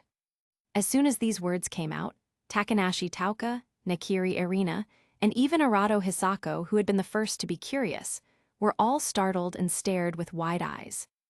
The three girls even unanimously and very synchronously waved their hands repeatedly, huddling tightly together, incredulous in their hearts. How could she want to see a ghost? What if it really was a ghost? What would a ghost look like? The three girls were all so scared they kept shaking their heads, frantically giving Hayashi meaningful looks, praying in their hearts, "Hayashi-kun, please don't agree, please don't agree." They had just been curious earlier, but that didn't mean they actually wanted to see this ghost. They weren't curious at all now. They didn't want to see a ghost. If the ghost looked scary, wouldn't they possibly live in shadow for the rest of their lives? They didn't want to have nightmares. But Hayashi, who doted on Toru very much, seeing Toru's eyes full of longing, smiled and patted her little head, then nodded. Then he looked at Archer, who had already walked to the middle of the aisle preparing to leave, his lips curving upward as he gave him a "you understand" look. Seeing Hayashi's gaze, Archer immediately shook his head with a bitter smile. Today, he probably couldn't leave. However, fortunately, he could see that Hayashi wasn't the type to kill people randomly, and there wasn't a trace of bloody aura about him. This meant that even though Hayashi possessed such terrifying power, he wouldn't kill innocents indiscriminately. Including the other two powerful forces he had sensed earlier, that is, the power of the two dragon maids. Although powerful, they were pure, without any bloody aura. This also meant that everyone present was strong in ability, yet kind-hearted. Since that was the case, then he would go along with these people's wishes and do what he could, since it wouldn't hurt him anyway. If there really was even the slightest possibility, even a 1 in 10,000 hope, of befriending the people present, If he could borrow even a tiny bit of their power, then this holy grail war would be without suspense. Archer was very certain that if any random person here took action, there would be no need to fight this holy grail war. It would be a complete crushing victory. Then Archer no longer hesitated and directly transformed his spirit body into a physical form. In an instant, his figure appeared before everyone. The girls who had originally been somewhat fearful, upon seeing that what appeared was a normal person, immediately felt, well, that's nothing. They had thought there would be something bizarre to see, like seeing a real ghost. In an instant, all the girls looked away. So it's just a normal person turning invisible. We can all do that too, Toru murmured. The three ordinary girls who had been most afraid earlier had now all put away their fear and felt quite disappointed. Seeing this scene, Hayashi didn't know whether to laugh or cry. For ordinary people, when there are no ghosts, they're both afraid and expectant. When they actually see a ghost, they might not be pleased. Really now, Takanashi Tauka and Arado Hisako were just initially surprised that this ghost was actually a complete person, looking exactly like a human with no difference at all. Exactly as Hayashi had said before. For a moment, they weren't so afraid anymore. Toru felt nothing, she was just surprised in her heart. Just ordinary invisibility, though it's a different method. But it's not as good looking as when I specially keep the two horns on my head. Toru tilted her head, looking at Archer with a puzzled expression, very confused. Little did she know, this was completely due to the difference in perception. In Toru's understanding, if someone could hide their non-human parts well, it definitely meant they were extremely powerful, while the opposite meant they were extremely weak. She didn't know that this Archer was originally human, only becoming a heroic spirit after death and being summoned by others, which was why he was in this state. Hayashi didn't know what was going on in Toru's little head. He just wanted to satisfy Toru's and the other girls' curiosity. At this time, Arado Hisako looked at Archer standing before them. In Arado Hisako's heart, Hayashi's position was unshakable.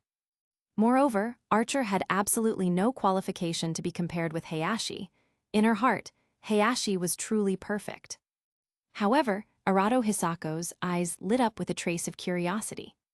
If she remembered correctly, when Hayashi was chatting with Archer earlier, what he said meant that Archer had come here to eat. It was only because Hayashi had specifically closed early today for this cooking competition that he was refused. But if they could have Archer serve as a judge, wouldn't a heroic spirit's taste be somewhat different? Capitulo 145. Archer's belief, using any means necessary to achieve his goals. Without having to worry that Takanashi Tauka and Nakiri Arena would show favoritism, causing Hayashi to lose the competition. She really didn't want Hayashi to lose. Especially since this competition should rightfully be won by Hayashi. Most importantly, if she did this, not only could she let this traveler before them fill his stomach, but she could also let Hayashi's shop open for business. If their competition caused Hayashi's business to be set aside, she would feel very embarrassed. For this reason, Arado Hisako spoke up. Hayashi-kun, why don't we let this customer also serve as a judge? This way it would not only be more fair and just, but also allow him to fill his stomach. As a chef, the true intention is to let everyone eat the most delicious cuisine and hope they can fill their stomachs without worrying about hunger anymore. Arado Hisako looked at Hayashi sincerely, her gaze very earnest. Takanashi Tauka and Nakiri Arena were both stunned, looking at Arado Hisako in shock. That's right, as chefs, they had actually forgotten the most essential thing, which was to ensure that everyone no longer had to worry about hunger. But just now, their first reaction was only curiosity about this strange man, never thinking that he was currently in a state of hunger. For a moment, they both looked embarrassed, feeling very ashamed. Hayashi rubbed his nose at this time, somewhat awkward. To be honest, whether this Archer was hungry or not, he didn't care at all, and this guy fundamentally wouldn't experience hunger anyway. Undoubtedly, it was his master Tosaka Rin behind him who was hungry right now. But Hayashi didn't know Tosaka Rin, why should he worry about her? Moreover, for Hayashi, this Tosaka Rin was like a ticking time bomb. If she came to his place and became interested after eating delicious cuisine, then came several more times. Hayashi couldn't help but worry that his shop would be regarded by the other mages as one of Tosaka Rin's strongholds. If fighting broke out and affected his shop, he would really regret it too late. However, after seeing Archer's strength, Hayashi already had a rough analysis of the strength of the heroic spirits participating in the Holy Grail War. The other heroic spirits were at most similar to Archer. Even if stronger, they couldn't be much stronger. Since that was the case, even if real danger arose, he could suppress this war immediately and prevent it from erupting. Since that was so, he had nothing to worry about. As long as it was within his control, Hayashi would do his best to let the girls around him live as they pleased. Because as long as he satisfied what they wanted in their hearts, they would definitely be happy, this was certain. Just like when you're 18 and suddenly want to buy a desktop computer worth 10 to 20,000 yuan to play your favorite games. Although you clearly know this wish is somewhat unrealistic and would greatly impact your family's finances. But at this moment, you're just expressing your wish without expecting it to be realized. Yet your family unhesitatingly fulfills this wish for you and even specially creates a gaming room, infinitely raising your expectations. When you discover your wish has been realized, how could you not be happy and excited? For this reason, Hayashi didn't hesitate at all and directly nodded in agreement. All right. Then he smiled and looked at Archer beside him. Our late-night diner welcomes every customer. I imagine the girl behind you must be extremely hungry too, right? The girl behind him. Toru, Takanashi Tauka, Nakiri Irina, and Arato Hisako were all stunned, looking at Hayashi in confusion. They looked around but couldn't see any other person anywhere, especially not a girl. Archer's eyes were filled with shock in their depths, his heart surging WITH Chinese letter like stormy waves. As expected, his guess was completely correct. Hayashi had known from the beginning that there were others behind him. The only reason he hadn't acted was due to confidence in his own strength. At this time, Archer was also very grateful that he hadn't let Tosaka Rin act rashly, otherwise the consequences would have been unthinkable.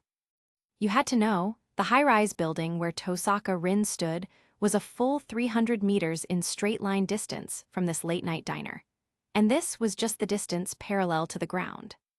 If you added in her standing atop that 100-story skyscraper, this distance increased greatly. Yet Hayashi could directly observe all the situations like this. His strength was already terrifyingly formidable. At this time, Archer no longer hesitated at all, nodding slightly. Yes, Hayashi-kun, I'll invite her over now. Archer directly addressed Hayashi by name. In his view, this was also a way to improve his relationship with Hayashi. If he called Hayashi manager, then essentially it would be a relationship between manager and customer, and their relationship would be difficult to improve much.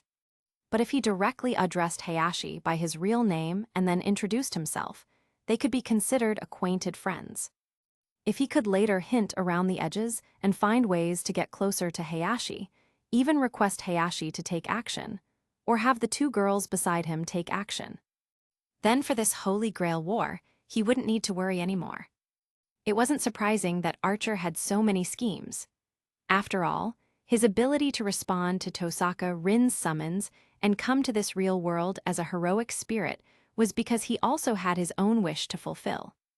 The best way to fulfill his wish was to obtain the Holy Grail. So, being chosen among many heroic spirits showed how strong his determination to fulfill his wish was. How could he possibly waste this opportunity? He would definitely seize every advantageous condition to realize his dream. Not doing so would make him a fool. Otherwise, he couldn't have been chosen. Archer believed that if any of the other heroic spirits had come here today instead, they would have made the same choice. So Archer transmitted information to Tosaka Rin outside the late-night diner through soul sensing, while simultaneously transmitting everything that had happened here to Tosaka Rin outside through memory transfer. Learning everything, Tosaka Rin's eyes flashed with shock. She never expected that in such an ordinary restaurant, 3 such terrifying existences would be hidden, Any one of them pulled out could be called invincible. Yet there were 3 such characters. A trace of surprise flashed in Tosaka Rin's beautiful big eyes, her heart unable to calm down for a long time. Even she, who was usually carefree and feared no danger, actually felt a trace of fear in this instant. Capitulo 146. Cautious Archer, Tosaka Rin who likes bungee jumping. After all, when facing such a terrifying existence, who wouldn't be afraid? Fortunately, through Archer's analysis and seeing Hayashi's handsome face, this greatly reduced the sense of rejection in Tosaka Rin's heart. She was even curious about what kind of person such a handsome boy would be.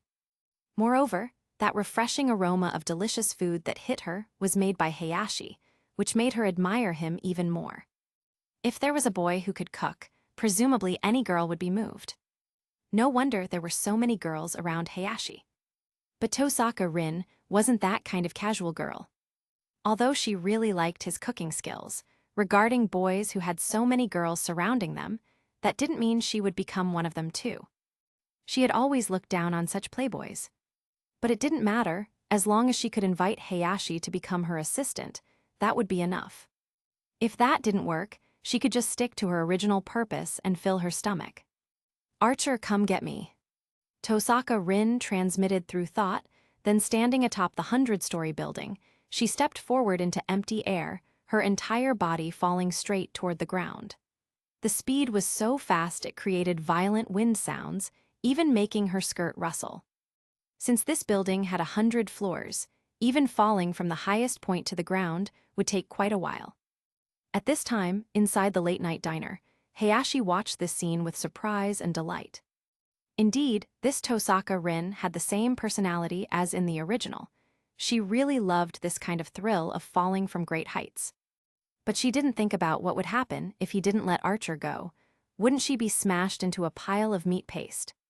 After all, although the current Tosaka Rin was a powerful mage, she didn't have absolute strength to guarantee a safe landing and still needed Archer to save and catch her. At this time, Archer was anxious and panicked, showing panic on his face for the first time as he hurriedly looked at Hayashi with an inquiring expression, saying anxiously, "Hayashi-kun." Hayashi nodded. The next second, Archer felt like he'd received amnesty and no longer hesitated, immediately transforming and disappearing from his spot. In an instant, he became a spirit body, traveling hundreds of meters away, then soaring straight into the sky. During Tosaka Rin's descent, Archer intercepted her from the side, holding her in his arms in a princess carry, then took several swift steps through the air, stepping on empty space, crossing over high-rise buildings, and landing steadily outside the main entrance of the late-night diner. Previously, Archer had entered casually because he was checking if there was food inside the late-night diner. But now that he was a customer, and with such a terrifying existence like Hayashi inside, he naturally had to follow the rules. At this time, except for the kitchen lights still being on in the late-night diner, the lights at the main entrance were completely off.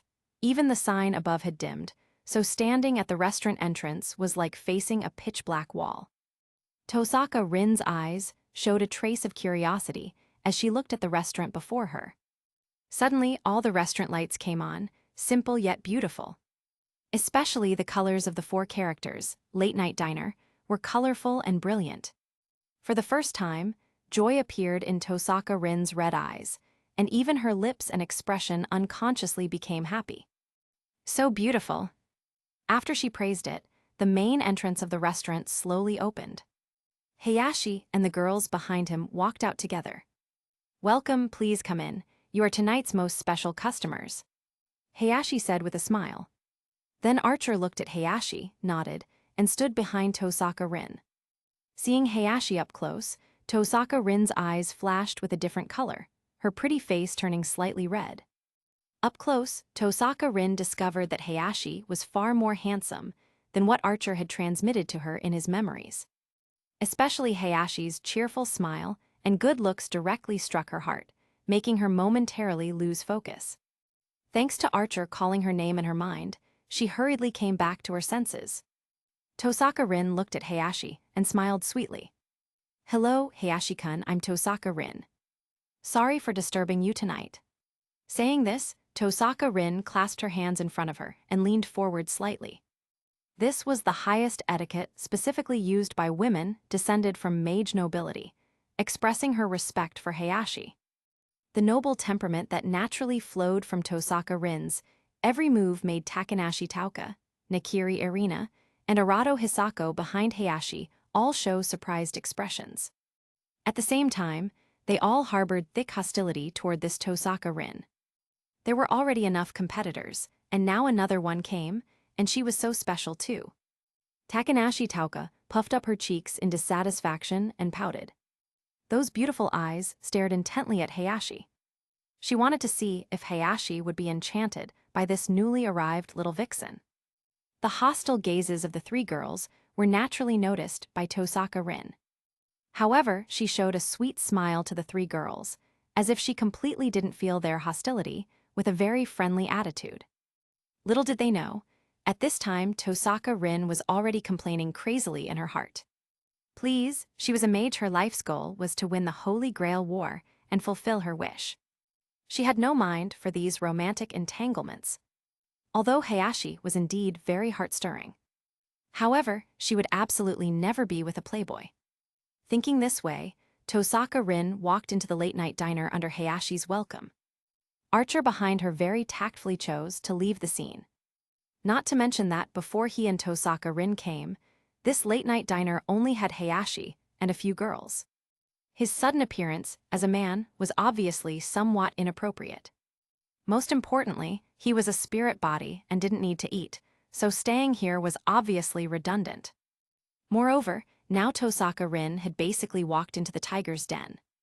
If Heihachi, this tiger, really wanted to harm them, even if he fought with all his might, it wouldn't be much use. It was better to wait peacefully for his master to finish this delicious dinner before appearing again. Regarding her heroic spirit's silent departure, Tosaka Rin didn't say much either. And she hoped for this too.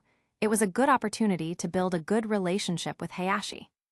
Seeing that the shop was very clean, spotless, with the bar counter and tables and chairs all wiped clean, Tosaka Rin's eyes lit up, and her originally calm heart suddenly became happy. She secretly praised in her heart. Someone who could clean the shop this well must also have a very good character. In Tosaka Rin's heart, she couldn't help but think more highly of Heihachi at this moment, and was even more expectant and curious about what other special qualities Heihachi might have. At least, among all the male classmates she knew, not one boy could be self-reliant like Heihachi.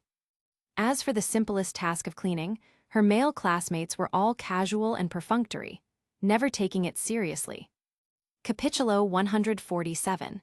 When goods are compared, some must be discarded. When people are compared, some must die. Not to mention cooking personally. For her male friends, cooking was no different from an Arabian Nights tale. Truly, when goods are compared, some must be discarded. When people are compared, some must die. With just this slight comparison, Tosaka Rin discovered that among all the boys she knew, Heihachi undoubtedly ranked first, even leaving second place far behind.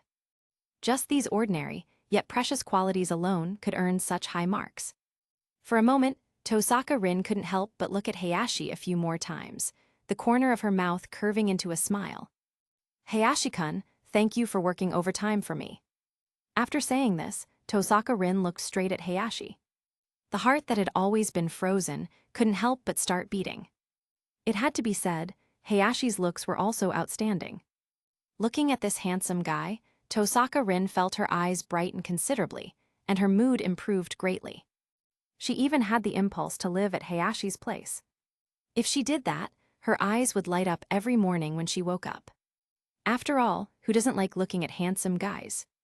Especially handsome guys with so many good qualities and masculine charm. At this moment, Tosaka Rin hadn't even noticed that her originally impregnable defense line was already starting to loosen on its own. Breaking through was only a matter of time. Then Heihachi explained the current situation to Tosaka Rin. When she learned that the late-night diner was currently holding a cooking competition and they just happened to need a judge, and she had come at the perfect time, Tosaka Rin immediately felt anticipation. Because her life as a mage had actually been very plain and simple. although it seemed full of fantasy to ordinary people. In reality, if she could choose, she wouldn't want to be this so-called mage at all. Because every day was just boring practice. All these years, what she had studied were just those few spells, and their effects were just so-so. This also caused her to lose time for entertainment with her good friends in order to spend most of her time on magic. Gradually, those good friends all left her, and she gradually got used to the feeling of loneliness. But who doesn't like the feeling of being the center of attention, surrounded like stars around the moon? If it weren't absolutely necessary, her student life would surely be rich and colorful. After all, as a member of a mage noble family, money was something she didn't lack.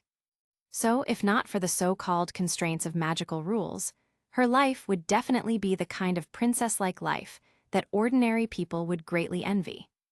But now, even this ordinary cooking competition was something she was hearing about for the first time and had never participated in, so naturally she showed great interest. Tosaka Rin immediately said excitedly, "Good, then I'll definitely judge seriously Tilda." After saying this, Tosaka Rin looked at Hayashi, her beautiful red pupils revealing a hint of teasing as she smiled mischievously. "Hayashi-kun, although you graciously invited me, I won't go easy on you. If you lose to these sisters, don't cry, okay?" After saying this, Tosaka Rin put her little hands behind her back and bounced over to the judge's table, while also very familiarly nodding to Toru beside her with a sweet smile, as if they now knew each other. Looking at this beautiful red-haired girl before her, Toru's eyes sparkled brightly. What a mysterious girl. Because the feeling Tosaka Rin gave her was very peculiar, completely different from other girls. She clearly had noble temperament and should belong to the aloof type, yet she was very approachable. But there was also a feeling of distant coldness that kept people at arm's length, extremely strange. It was as if, as long as Tosaka Rin looked at you and chatted with you, the relationship between you would instantly warm up. But once Tosaka Rin turned her head away and her gaze was no longer on you, you would feel the relationship with her was as cold as strangers. This was the first time Toru had encountered such a situation, her big eyes continuously blinking as she looked at Tosaka Rin. She thought to herself, really a strange girl. However, Toru didn't think too much about it, and then focused her attention back on the competition. She didn't have so many schemes as long as Hayashi was good to her, that was enough. As for Hayashi having other girls around him, she didn't care at all. Because for the dragon race, it was very normal and common for powerful, strong individuals to have several women following them. So Toru very easily accepted this situation. However, Takanashi Tauka, Nakiri Irina, and Arado Hisako were now very familiar with each other, and everyone actually knew the others liked Hayashi. But due to various reasons, none had been able to break through that final barrier with Hayashi. And they had all accepted each other's existence, so these three girls had basically accepted each other openly. But this didn't mean they could openly accept Tosaka Rin's existence. For a moment, the three girls who had originally fought individually suddenly formed a united front. The three girls just looked at each other once and immediately came to Tosaka Rin's side with perfect understanding, sandwiching her in the middle and sitting on either side of her. If Tosaka Rin dared make any inappropriate moves, then don't blame them for being passive-aggressive. Takanashi Tauka, Nakiri Irina, and Arado Hisako all curved their lips, their faces showing a hint of mischievous smiles. Usually, they all acted like good girls in front of Hayashi. But privately, they were all extremely scheming. Although they didn't like green tea behavior, that didn't mean they couldn't do it. After all, green tea behavior was a required course for every girl. And the three of them had already cultivated it to perfection. They didn't believe they couldn't suppress one newcomer. Regarding the girls' confrontation, Hayashi naturally saw it all. Although he had very good relationships with these girls, that didn't mean he didn't enjoy watching the battles between girls. Please, this was one of the most interesting things in the world. Just think about it, several girls competing with each other for you, various secret contests. At the same time, they had to maintain their little fairy image, unable to show any bad behavior or actions, only able to make moves in secret. Whether it was a mischievous glance or the action of tucking hair behind the ear, these were all their attacking moves. At this time, after the cooking competition was ready once again, Toru looked at the clock and clicked to start timing again. Hayashi and Arado Hisako also began making their dishes again. Seeing Hayashi's flowing movements and exquisite knife skills, Tosaka Rin's eyes lit up, deeply shocked, and she felt even more admiration for Hayashi. After all, any excellent quality was a shining point on a person. Capitulo 148, Tosaka Rin is moved, really want to eat tilde. Hayashi's knife skills and flowing movements were two shining points. How could they not attract Tosaka Rin's gaze? For a moment, Tosaka Rin looked at Hayashi once again. She just supported her face with one hand like this, watching Hayashi's every move with appreciative eyes. Meanwhile, Takanashi Tauka and Nakiri Arena, who were sitting idly on the side monitoring Tosaka Rin. Seeing this, they were so angry their teeth itched. Wasn't this exactly the same as when they first started? The two girls hadn't expected that all their various green tea-like tactics would now crumble without attack. Because they discovered that Tosaka Rin had never planned to be their enemy from beginning to end, so all their attacks were meaningless. Tosaka Rin's behavior, in their eyes, was actually no different from cold violence, causing both girls' mentalities to somewhat collapse for a moment. Most importantly, Takanashi Tauka and Nakiri Arena had nothing to do right now. As for Hayashi's knife skills and various surprising aspects of his cooking, they had long been accustomed to seeing them, which was why they had the leisure to play around. As time passed minute by minute, in the blink of an eye, another 20 minutes had passed. Adding the previous preparation time, it was equivalent to both Hayashi and Arado Hisako having cooked for half an hour. Now, both their dishes had reached the truly critical moment. At this time, Arado Hisako was highly focused, doing her best to control every ingredient and timing to the optimal state. Even at this moment, due to excessive attention and an extremely strong desire to win, her forehead was already covered with a layer of fine sweat beads. Actually, the main issue was that Arado Hisako could barely stand any more. Drowsiness was overwhelming her, causing her to have moments of distraction and confusion. She was already extremely tired to begin with. Then all those things happened earlier, delaying at least nearly 20 minutes, even half an hour. This consumed much of her already limited energy, causing Arado Hisako to barely hold on at this point. Suddenly, she lost her balance and stumbled, falling to one side. Fortunately, Hayashi was quick-eyed and fast-handed, with one hand stirring the dish and the other directly supporting Arado Hisako. He asked with concern, "Hisako, are you all right?" Nakiri Arena also hurriedly ran from the bar to Arado Hisako's side, her eyes full of worry as she looked at her. Arado Hisako shook her head, looked at Hayashi gratefully, then focused on her cooking again, saying, "I'm fine, Hayashi-kun. Don't worry, I will definitely make this dish perfectly." Seeing that Arado Hisako seemed to have no problems, Nakiri Arena and Takanashi Tauka both breathed sighs of relief. Hayashi quietly transmitted a trace of power into Arado Hisako's body. Instantly, Arado Hisako, who had just been somewhat tired, felt the fatigue in her body and mental drowsiness immediately disappear. Then her body was filled with endless energy, as if her entire being had reached the optimal mental state. This seemed even better than if she had slept soundly for a whole day. Arado Hisako was very pleasantly surprised and subconsciously thought this must be her adrenaline at work, feeling extremely grateful to her own body.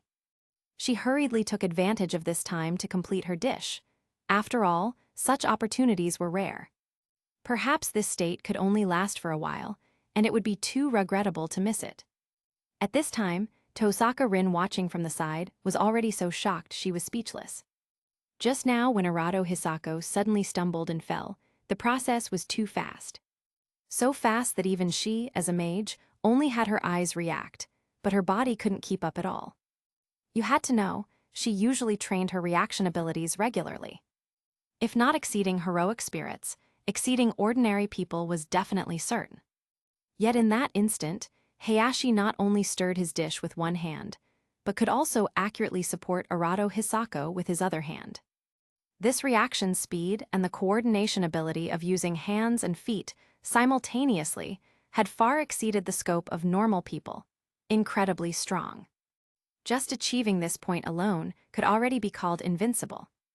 At least that's what Tosaka Rin thought. Even those heroic spirits, having experienced countless battles with strength so formidable it was terrifying, even possessing super strong power that could destroy a town. Even so, they couldn't perform such seemingly effortless, yet extremely difficult movements. For a moment, Tosaka Rin's heart was stirred once again. Indeed, Hayashi-kun really was hiding his true abilities. As for Toru, she only glanced once at that scene and didn't pay attention. Even if the sky fell and Hayashi was cooking with one hand while holding up the sky with the other, she wouldn't be the least bit surprised. In her eyes, Hayashi was like a godlike existence. There was nothing in the world Hayashi couldn't do. What did such a small action amount to, really making a big fuss over nothing? Time quickly flowed by again, and in less than 15 minutes, Hayashi finally perfectly completed this dish. Instantly, a rich aroma hit their nostrils. This dish was mainly tofu with other ingredients as accompaniments, and both the sauce and broth were extremely important. When they intertwined together, the entire tofu appeared crystal clear and translucent. The texture of the broth traces on top made this tofu look even more delicious and appetizing. Just from its appearance alone, it greatly increased one's appetite, making one unable to resist wanting a taste. Combined with that rich aroma, it made people feel upon smelling it, how could there be such delicious cuisine? This kind of dish shouldn't appear in the human world, it should appear in fairyland. The aroma of this dish could no longer be simply expressed with words like aromatic. Even praise like fragrance drifting 10 li, or fragrance drifting 100 li, wasn't sufficient to describe its deliciousness. For a moment, all the girls excitedly looked at the small plate of cuisine in front of Hayashi. The dish Hayashi made this time wasn't much. Even for a girl, it could probably be finished in 4 or 5 bites. Moreover, there were a total of 5 people present. This meant that if they really wanted to taste this delicious dish Hayashi made, each person could basically only have one small bite. But at this time, every girl had an impulsive thought in her heart. That such cuisine, even if they couldn't eat all of it, even if they could only have one small bite, that would already make life complete without regrets. Even Arado Hisako, who was preparing the final step, was attracted by this aroma. She sniffed, licked her lips, and looked at Hayashi's dish with shining eyes, wanting to eat it terribly. Capitulo 149. The cultivation of a little fairy, Toru's anxiety. So this dish can be delicious to this extent. Arado Hisako marveled in her heart. Indeed, in terms of cooking skills, Hayashi-kun was always invincible under heaven. She simply couldn't compare with him. However, Arado Hisako wasn't discouraged, but rather accepted this fact with a calm mind. After all, Hayashi's abilities had already been recognized by everyone, so it was very normal for him to make such delicious cuisine. Moreover, this made Arado Hisako very excited, and she had an idea in her heart.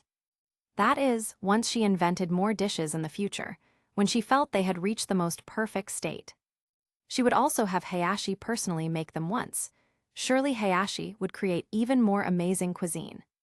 If she could say that her cuisine, in its most perfect form in her heart, could be praised as fragrance drifting 10 li, then Hayashi's cuisine, even if praised as fragrance drifting 100 li or fragrance drifting 1,000 li, would still be far from enough.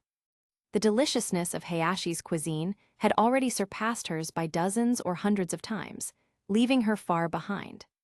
Since the competition result was already decided, Arado Hisako was no longer anxious, but instead began to seriously and perfectly complete the final step.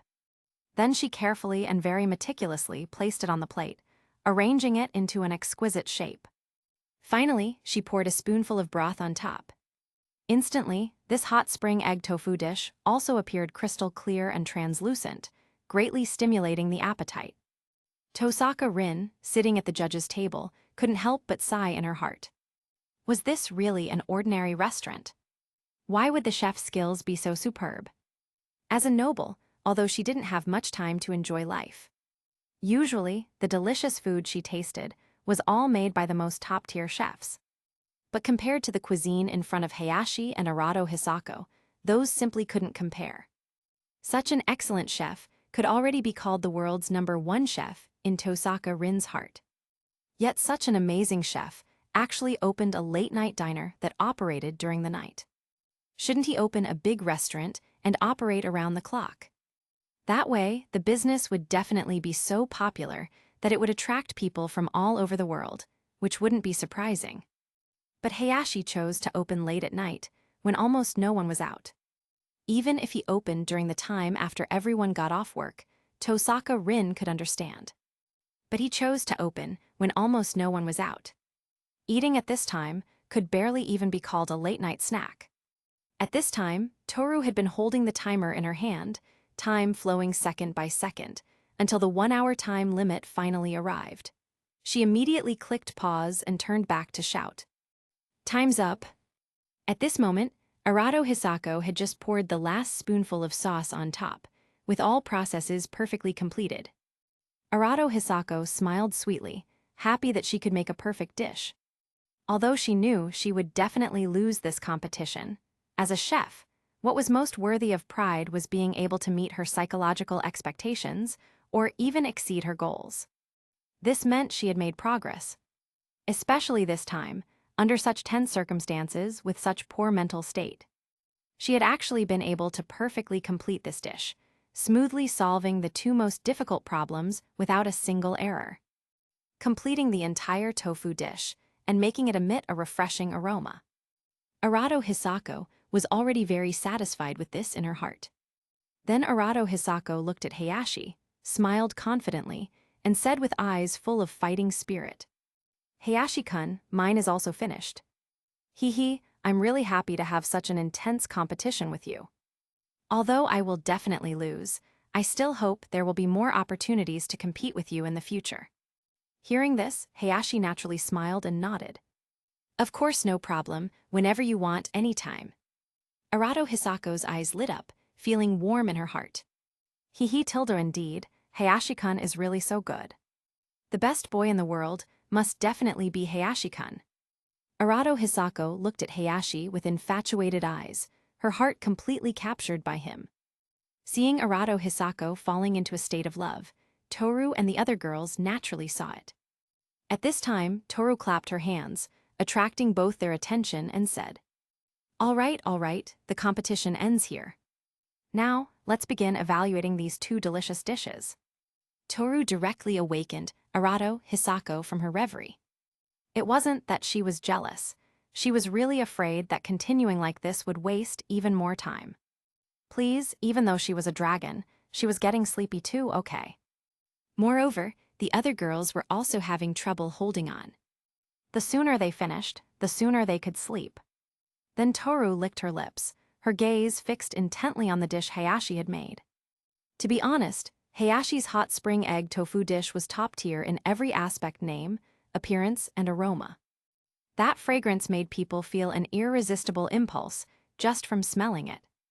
Even Toru, who had already eaten her fill, still felt that as long as she could eat Hayashi's delicious cuisine, even if it made her stomach burst from overeating, everything would be worth it.